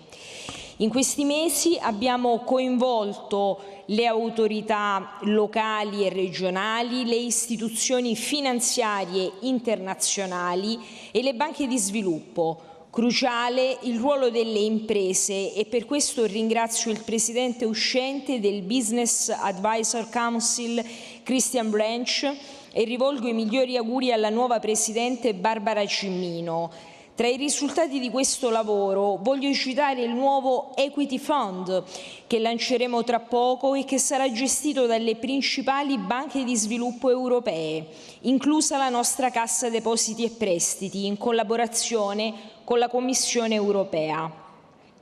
Si chiamerà European Flagship Fund for the Reconstruction e con un valore di 500 milioni di euro darà una grande scossa alla ripresa di un sistema economico dove vi è carenza di capitali privati, grazie a un forte effetto leva. Ma penso anche ad iniziative più strettamente nazionali, come la misura da 300 milioni di euro che abbiamo preparato con la nostra agenzia Simest per sostenere le imprese italiane coinvolte nella ricostruzione dell'Ucraina. A completamento del Recovery Forum abbiamo anche voluto allestire una grande fiera imprenditoriale con gli stand di moltissime aziende ucraine, italiane e internazionali.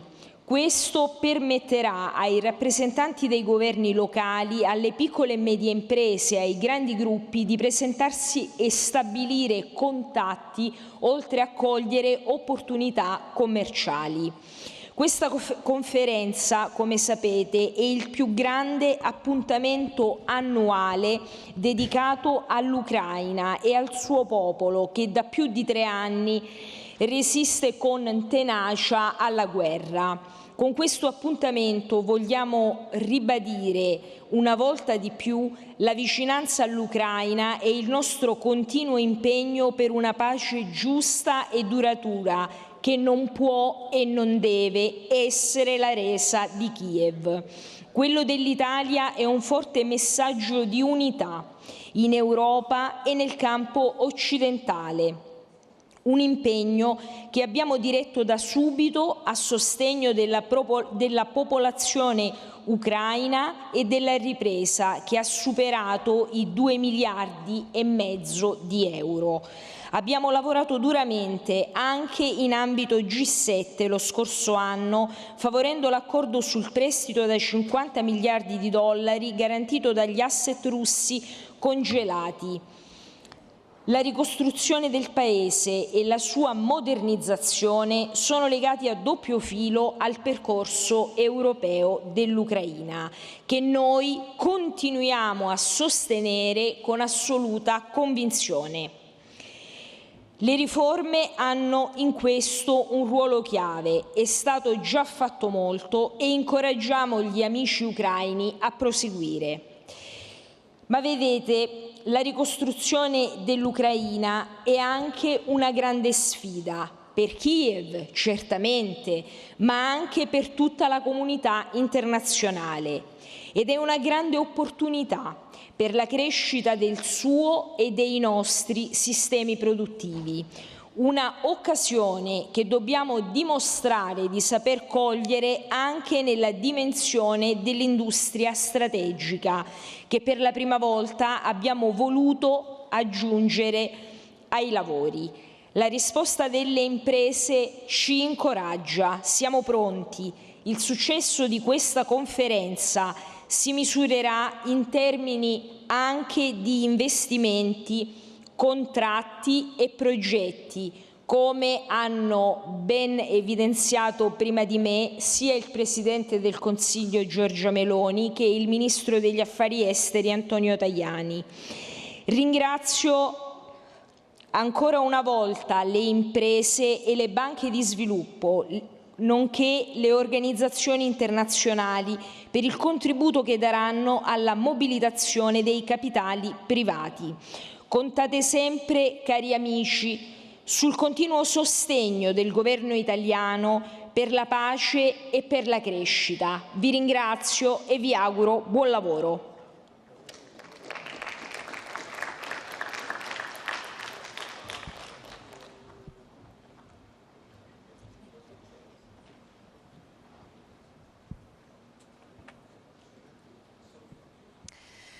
We are now very pleased to welcome Her Excellency Angela Rayner, Deputy Prime Minister and Secretary of State for Housing, Communities and Local Government of the United Kingdom.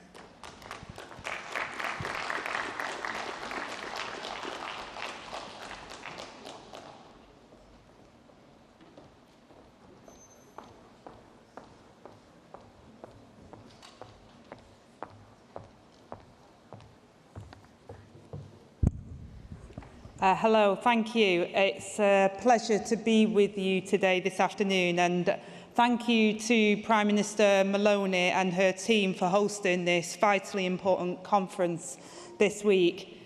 And I thank you to President Zelenskyy and his team and government for the powerful words and the steadfast leadership you have shown. Over the past year, we have all witnessed the remarkable resilience of the Ukrainian people in the face of adversity. Your innovation and your skills have transformed into resilience and into tangible progress, meeting the needs of today while building hope for tomorrow. The United Kingdom will continue to stand shoulder to shoulder with Ukraine and our Ukrainian partners and allies during these challenging times, extending the hand of friendship when it is needed most and walking side by side on the path to victory, recovery and reform. Our 100-year partnership is the foundation of this enduring relationship, one that will last for generations to come. President Zelenskyy, as part of this commitment, during his recent visit to London, the UK pledged £283 million in assistance to Ukraine for this financial year. This will go towards meeting your humanitarian needs, energy security, stabilisation, reform, recovery and reconstruction. In short, it will help keep Ukraine in the fight and ensure its people have access to vital support. Since the invasion began, the UK's non-military assistance to Ukraine now exceeds £5.3 billion. But this is far more than about money. It's about a vision of a free, sovereign Ukraine that's secure and prosperous. We understand that winning the war and winning the peace are one and the same.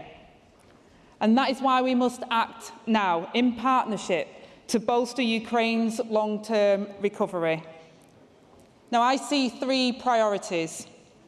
First, security and defence, and our support here remains unwavering. Just last month, the UK and Ukraine reached a landmark agreement to share cutting-edge battlefield technology, boosting Ukraine's drone production and linking our defence industry with innovations emerging on the front lines. And today, I signed a £2.5 billion deal to boost Ukraine's air defences, delivering over 5,000 lightweight multi-role missiles to counter drone and missile attacks. These will protect lives and also critical national infrastructure. Alongside this, we continue to help Ukraine maintain its essential public services, freeing up vital resources for the war effort. We must now work together to ensure this support continues for as long as it takes and resources are available to meet the long-term costs of reconstruction. The second priority I'll reflect on is growth. Despite the staggering challenges, Ukraine's economy is growing, and we must harness the power of industry and enterprise. That is why the UK is working with Ukraine and global insurers to scale up risk capital. We're using our financial and legal expertise to reform Ukraine's business, environment and capital markets. Our Tech Bridge initiative is connecting innovators and investors. And since Russia's full-scale invasion, we have delivered 5 defence trade missions to Ukraine. Our third and last shared priority is reform. Ukraine's ambition to transform and modernise is clear. The progress made already is remarkable, with bold steps towards a greener, more sustainable future. The UK has supported the development of Ukraine's National Energy and Climate Plan and helped launch the Green Transition Office. Our Innovate Ukraine partnership on clean energy is helping Ukraine to build and attract private sector investment into the renewable sector. But reform must continue. Greater transparency and accountability will inspire greater investor confidence. Strengthening the rule of law and ensuring that justice for all will keep Ukraine on its European path. These are the values that we're fighting for. And reform must be a true partnership between government, civil society, media and business. The UK will continue to support Ukraine on this journey. Today, I'm pleased to announce a new £10.5 million governance reform programme supporting the rule of law, justice and anti-corruption. Thank you. Friends, Ukraine's recovery has already begun. It is the moment to redouble our shared commitment. A commitment to a future where Ukraine prospers. A future where hopes of its people are fulfilled. A future that we will build together. Thank you.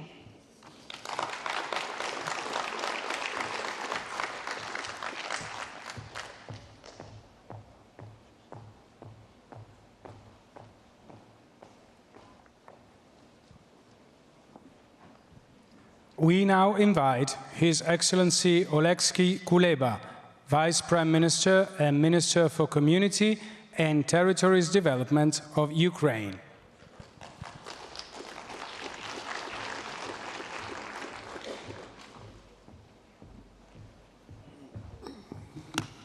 Thank you very much. Dear leaders of European countries, dear colleagues, dear friends, esteemed partners and forum participants, recovery in Ukraine is a hot topic today. In London, Lugano, and Berlin, we were building partnership and plans. Today in Roma, we're showing already the results of our common recovery. Even during the 4th year of full-scale war, we're rebuilding, building partnership, creation new possibilities. As we are open this recovery forum here in peaceful, beautiful Roma, the shellings in Ukraine and in Kyiv continue. Today was another awful night with a high number of Russian drones and missiles, but with the sunlight, the repair works have begun. So reconstruction across Ukraine is ongoing too. The video that you are about to see today capture this progress, yes, in real time. While installing one of the camera, our production team was caught in a missile strike on port infrastructure. They survived, but 2 port workers did not. This is the daily context in which Ukrainians rebuild under constant threat, yet with unwavering determination. There are over 300,000 damaged objects in Ukraine, and every single day brings new losses, with frontline regions accounting for 17% of the destruction. With destruction at such a scale and frequency, we cannot afford to wait for a ceasefire. That is why we are rebuilding despite the attacks. At this recovery conference, we are not just talking about damages, we are showing results. For example, in Kyiv region, we have restored and rebuilt 75% of damaged objects. There were more than 30,000 items, ranging from residential and social infrastructure to bridges and roads, destroyed, and together with you, with your assistance and help, we rebuilt 75% of them. At the beginning of the full-scale invasion, Russia... And thank you, moreover, Volodymyr and all the colleagues that are here in Rome taking place to this conference. I'm obviously particularly pleased that we take part in this meeting together with Volodymyr and the leaders who are attending to the Ukraine Recovery Conference in Rome. I think it is the numbers of this conference show better than anything else the commitment we all share, not only about achieving peace, but about a future for Ukraine. It's a future of peace, stability, sovereignty. Well, the group has long been discussing our shared commitment to ensuring Ukraine a perspective of peace and security. I believe, obviously, that the Ukraine Recovery Conference is part of this work that we do together, the work that we are doing to enable Kyiv to restart economically and to rebuild what has been destroyed by more than 3 years of senseless war is an integral part of the efforts that we discuss in this table. It is a long-term investment in a future of peace, stability, security, sovereignty, prosperity.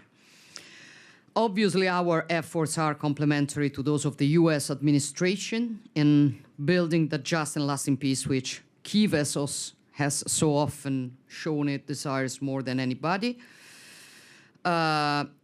Western unity, as I've been saying many, many times, is fundamental, and therefore I'm particularly glad that President Trump's special envoy for Ukraine, General Kellogg, and Senators Graham and Blumenthal joined the Ukraine Recovery Conference, but also for the first time this meeting and this table. And I'm quite proud it happens in Rome, so thank you for being here.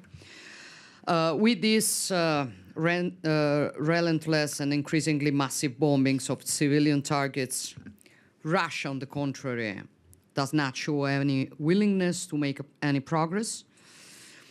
For this reason, alongside the necessary support to Ukraine, I do agree on the fact that we must also increase pressure on Moscow, so to achieve as soon as possible a ceasefire that will finally make way for diplomacy. This is the debate we are going to do today.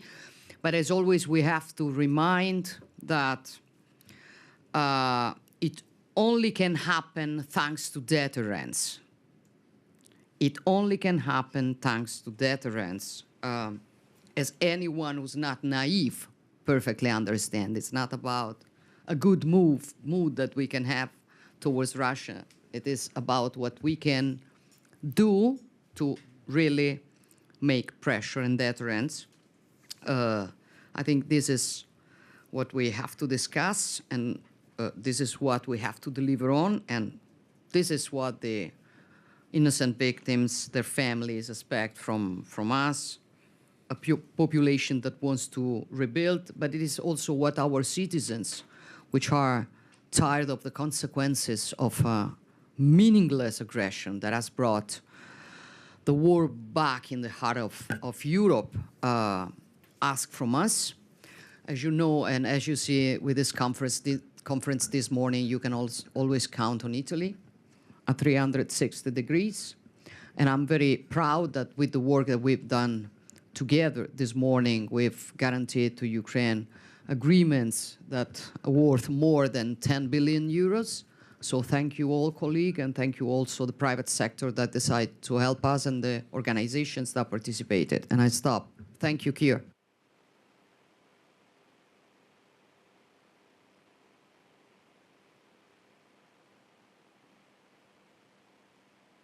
Keir, we don't hear you. Thank you very much, Georgia. Okay. Yeah, thank you very much, Georgia. I was saying, can we bring in Vladimir, who is there right by your side? So, Vladimir, the floor is yours. Thank you so much, dear friends. I'm glad to see you all, of course.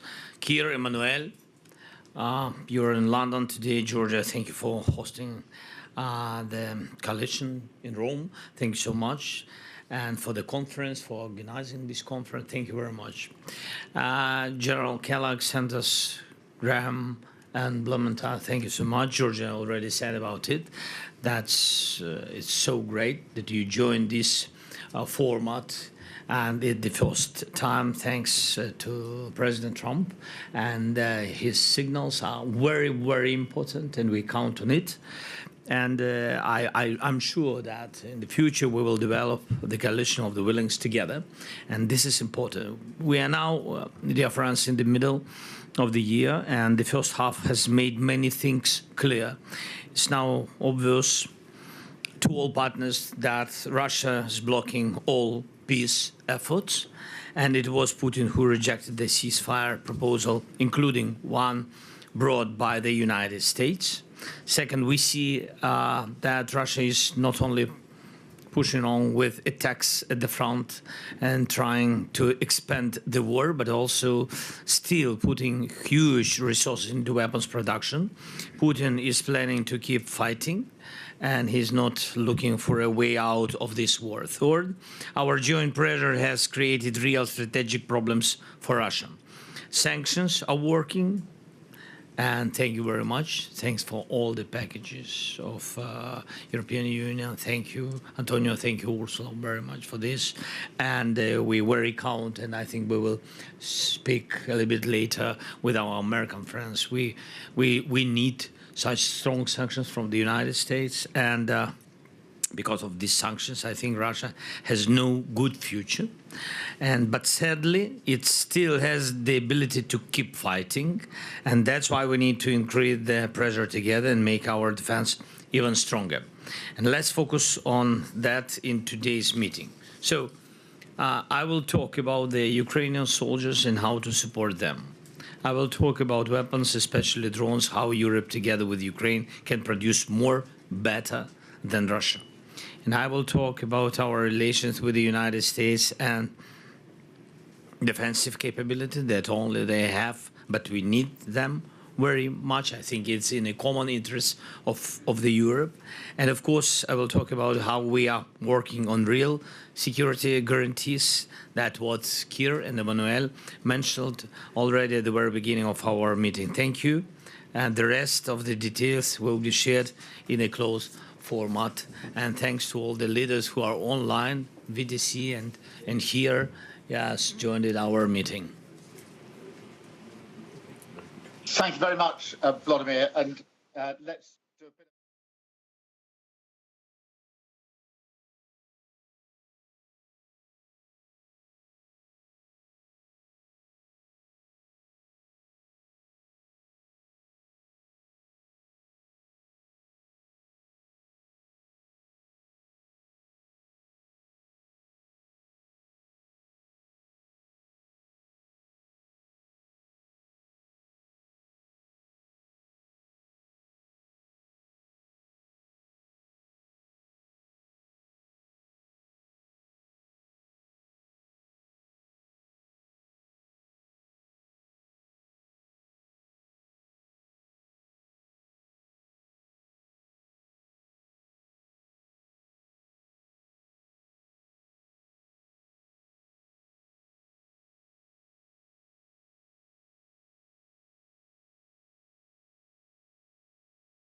threat for almost 3.5 years now, and have shown the world how resilient, how courageous, how determined they are.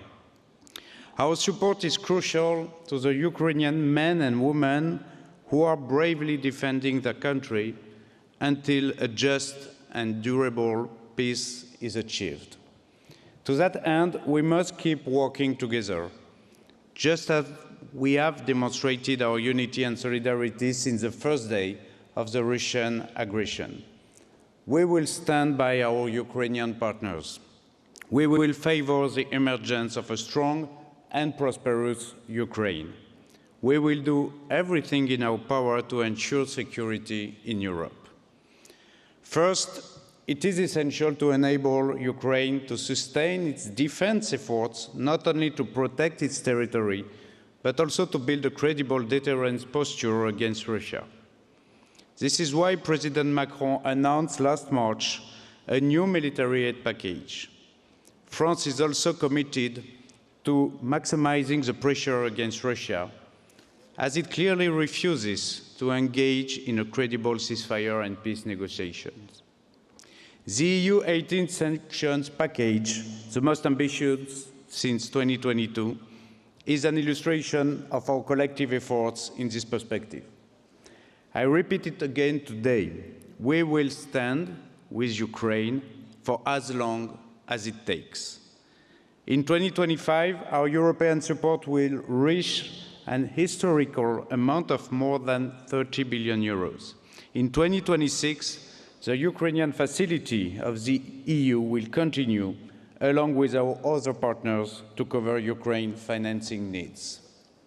Second, and this is of course an important topic today, reconstruction. Rebuilding the infrastructure, the economy, is indeed a challenge. France has already been involved in that process through our 2024 Ukrainian Infrastructure Support Fund, thanks to which many projects in many sectors, such as energy, health, or water, already participate to the global movement of supporting Ukrainian people over the long term. I can already announce that we intend to launch another support fund this month. And for the enormous needs of the reconstruction, the European level is also key, and I'm very glad that the President of the Commission, Ursula von der Leyen, announced this morning the private equity fund. Our objective is to enable a swift recovery and long-term reconstruction of Ukraine, which also goes through economic development and EU accession. Thanks to EU funding, our French agencies, and in a genuine Team Europe spirit, will be able to carry out reconstruction actions around 3 priority pillars: Ukrainian cities and region, civil society, and the private sector. Finally, I would like to highlight the importance of the reform agenda, not only to build Ukraine's European future, but also to attract investors and private companies. As one of the first foreign employers in Ukraine, France's private sector stands ready to take on the long-term challenge of Ukraine's reconstruction. All of our efforts are now concentrating in support of the same objective. Recovery and rebuilding of Ukraine is not only a material matter, it is another step on the path to a free, a secure, and a prosperous Ukraine. Thank you.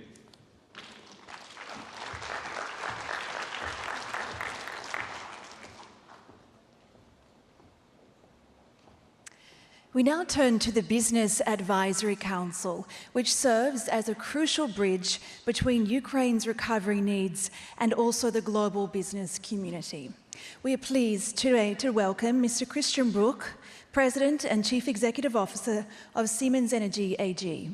He's also the outgoing chair of the Business Advisory Council of the Ukraine Donor Platform.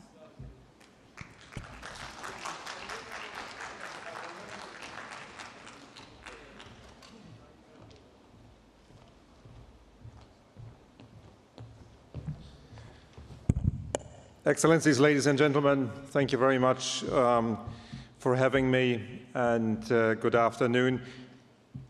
As was said before, 1 year ago, the Business Advisory Council was founded at the Ukraine Recovery Conference in Berlin to bring private business closer really into the game and to really foster private investments and business activity. Since then, the Business Advisory Council has grown to a network of 18 senior leaders from countries from the Ukraine donor platform, which tie back into their different country business communities and identify the elements which really can support more business activity on very tangible elements and make sure that projects really happen, that we do not talk about ideas, that we do not talk about reports, but that we really, at the end, talk about implemented projects and businesses.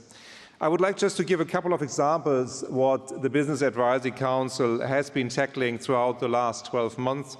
And then these were elements which obviously are related to financing and insurance for projects, infrastructure elements like port infrastructure assessment, power purchase agreement structures, so frameworks, what could be followed, and simple things like business travel guidelines to ensure that business travels also at the current situation can be done in a securest manner and consistently across the different countries.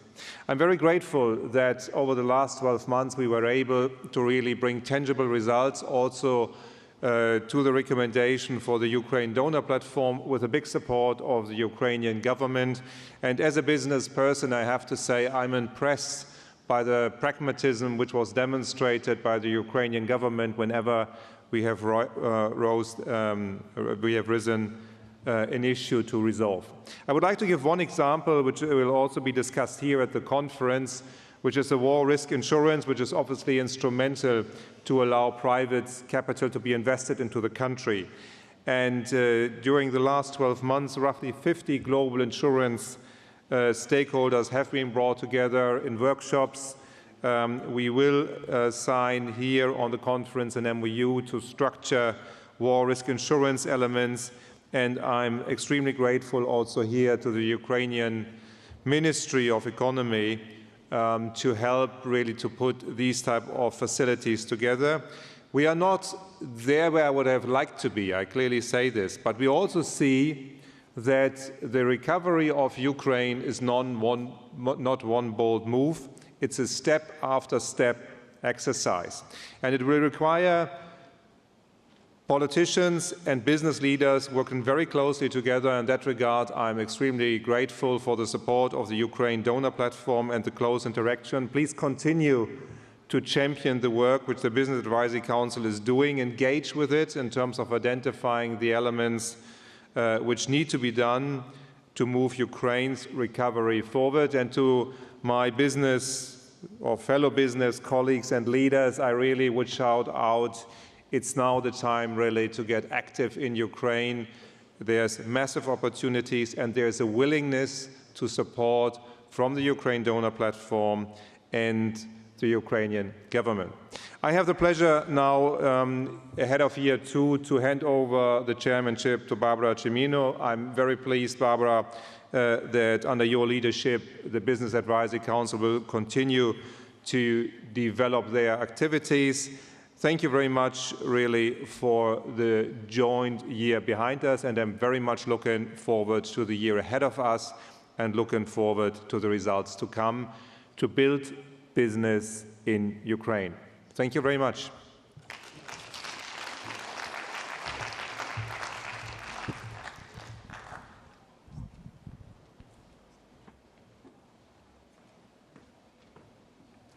We are now pleased to welcome Mrs. Barbara Cimino, Vice President of Confindustria and incoming Chair of the Business Advisory Council.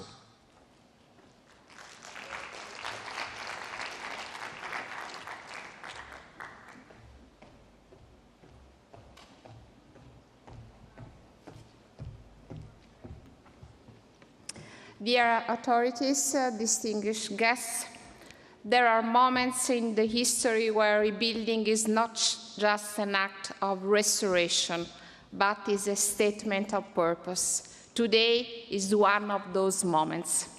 It's with deep honor and strong responsibility that I assume the presidency of the Business Advisory Council for Ukraine.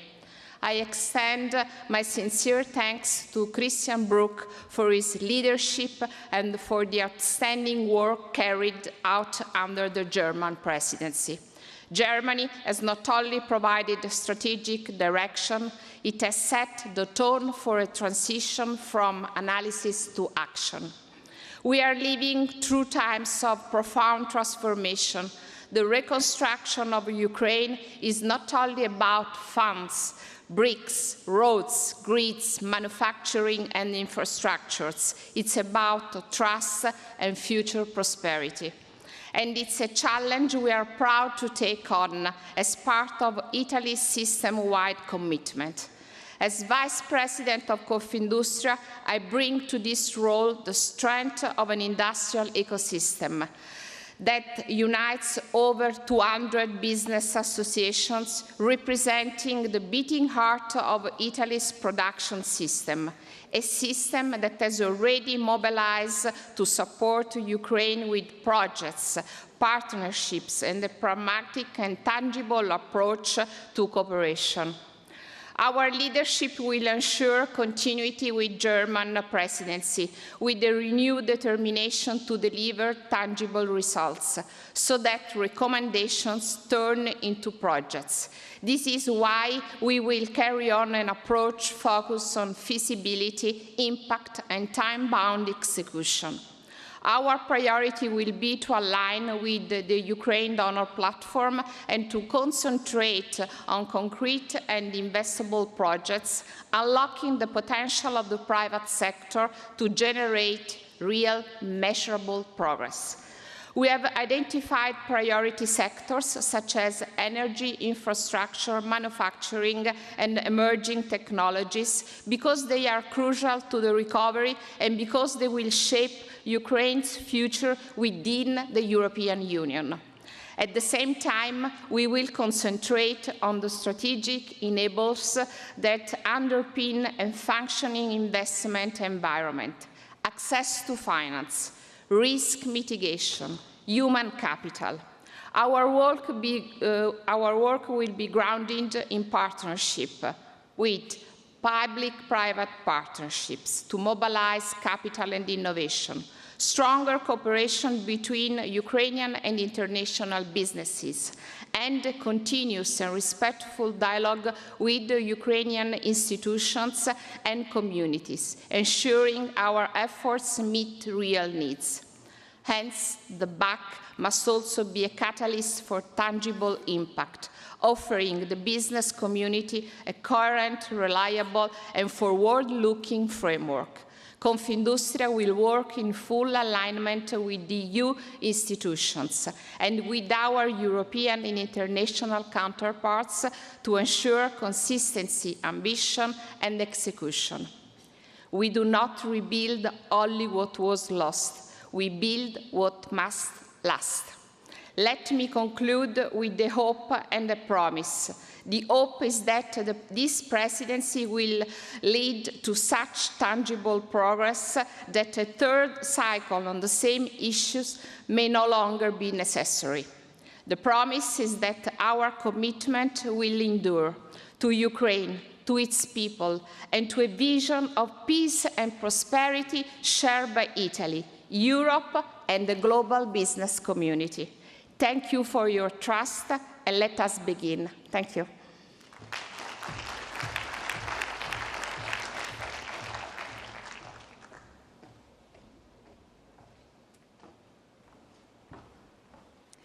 We now invite His Excellency Matthias Cormann, Secretary General of the Organization for Economic Cooperation and Development.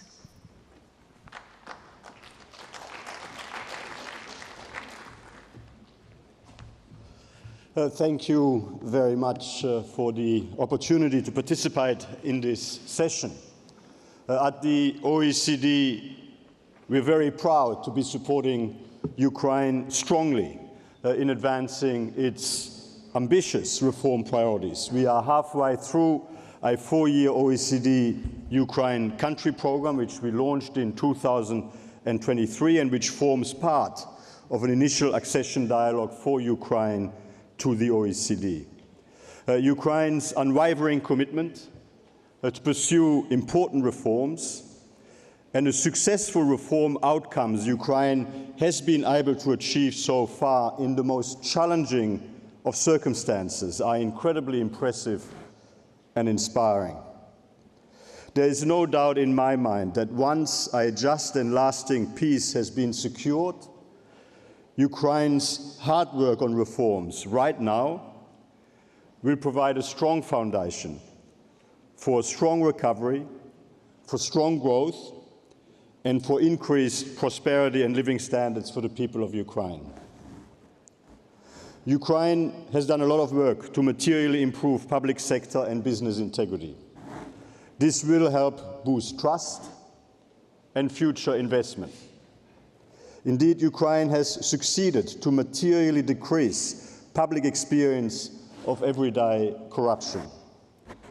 A credible survey conducted on 8 occasions across Ukraine since 2007 shows that the share of citizens reporting experiences with corruption has dropped sharply from 70% in 2015 to just 15% in 2024, an outcome which can be directly attributed to the government's efforts.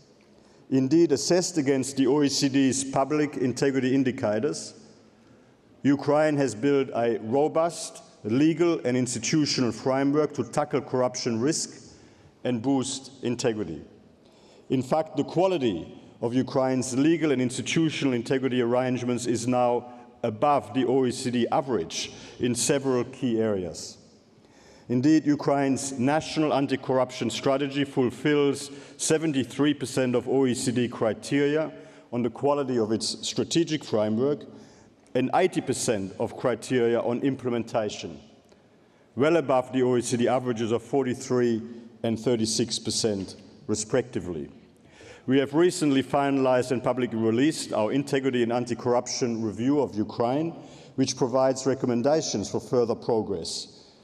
By strengthening the government's audit and control systems, by swiftly implementing the new lobbying framework in a way which is consistent with OECD best practices, and by continuing the judicial reform momentum, including by implementing the new ethics code and whistleblower protections.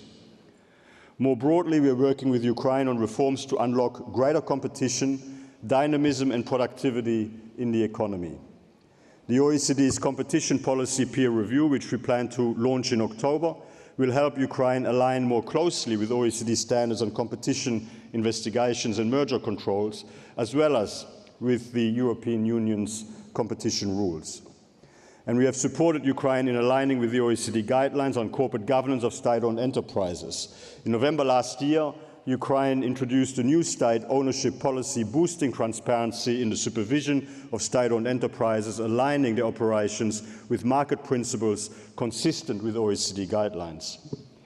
To improve public sector effectiveness, Ukraine is also moving ahead with further reforms on administrative decentralization and to strengthen municipal governance capacity. We're supporting Ukraine in implementing its decentralization reform roadmap, including by building capacity in local governments to design, fund, procure and monitor reconstruction and recovery projects. In support of Ukraine's macroeconomic policy framework, 2 months ago in Kiev, Prime Minister Shmyhal and I also launched our 2025 OECD Economic Survey of Ukraine. That survey highlights key policy priorities to help strengthen Ukraine's recovery and reconstruction, drawing on its full potential once the security situation improves. Improving the business environment by easing regulatory burdens and enhancing the functioning of electricity markets, strengthening public finances by increasing spending efficiency and optimizing tax collection, and importantly, addressing labour shortages by increasing incentives for the return of displaced people and by boosting women's labour market participation. A high-quality education system will be key for Ukraine to unlock its full potential, and the OECD is working with the Ukraine with the Ukraine Ministry of Education in order to support those efforts. Indeed, we are working with Ukraine's Ministry of Education to design, pilot and roll out a new online tutoring system, POVIR. To measure both student and adult skills, we are very happy that Ukraine will also be participating in our Teaching and Learning International Survey, as well as our 2026 PISA assessment. The OECD will continue to work very closely with the government of Ukraine to support its reform journey, and we will continue to support reforms that help Ukraine progress its future OECD and EU membership aspirations. Today, the OECD is signing a joint statement with Ukraine on strengthening competitiveness in Ukraine and economic convergence with OECD and the European Union to support progress towards those aspirations, including through an economic convergence scoreboard to measure Ukraine's progress and identify key priorities for further actions. Our work at the OECD is fully aligned with the priorities of the EU Recovery Facility for financial assistance to Ukraine, and we will continue to coordinate closely with the government of Ukraine and all our international partners, including and in particular through the Ukraine Donor Platform, to avoid duplication of effort and to leverage our respective strengths. We look forward to continuing our work together in support of the government of Ukraine in building a prosperous, free and European future for Ukraine. Thank you very much.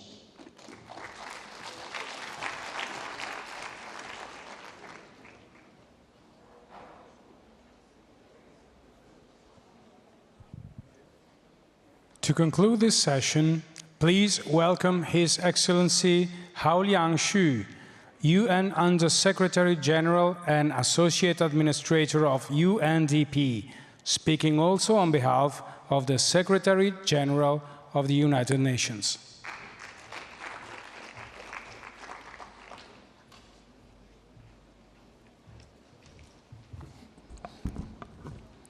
Excellencies, ladies and gentlemen, on behalf of the Secretary General of the United Nations, I thank the governments of Italy and the Ukraine for convening us today.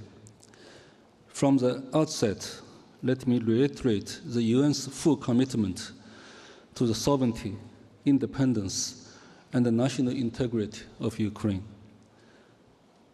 The gathering affirms our unwavering pledge to a future where peace defines the lives of the Ukrainian people. I visited Ukraine recently to discuss recovery efforts with senior officials and to meet people rebuilding their lives amid the war.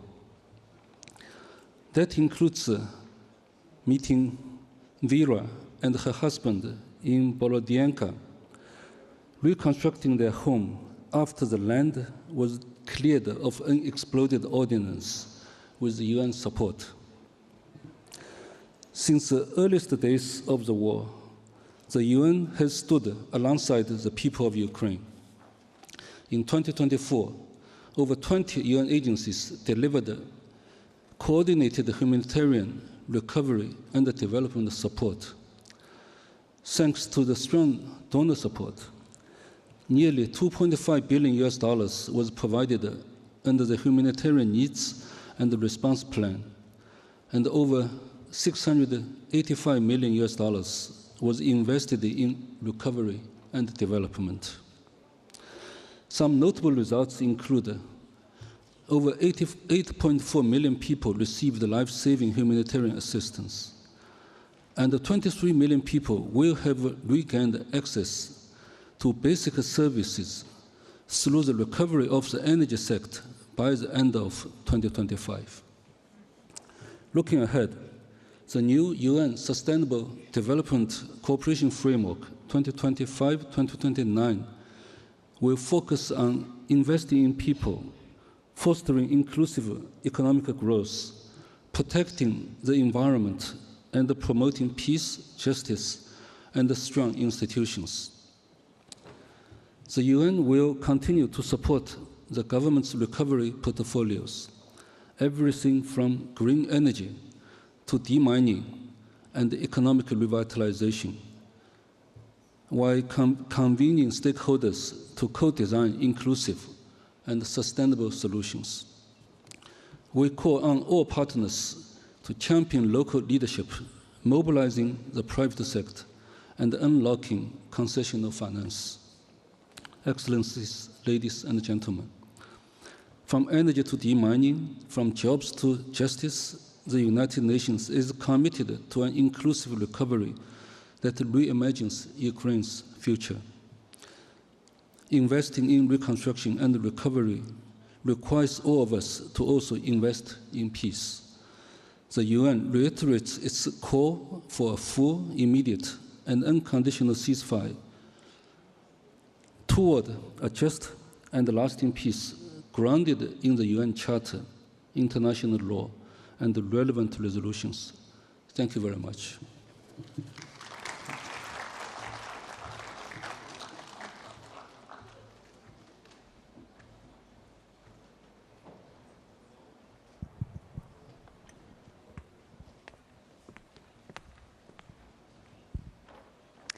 With this, we conclude the opening segment of the Recovery Forum. The voices we have heard representing national governments, European institutions, and the business community have laid the foundation for what this forum is designed to achieve: strengthening partnerships, advancing dialogue, and aligning efforts for Ukraine's recovery. Excellencies, ministers, distinguished guests, we now move to the next part of the conference, the fourth plenary session on finance. This session will be moderated by His Excellency François-Philippe Champagne, Minister of Finance of Canada, here in this plenary hall, who I kindly ask to join us on the stage. It is now our honor to invite on stage also the distinguished participants of this plenary session on finance. Honorable Serhiy Marchenko.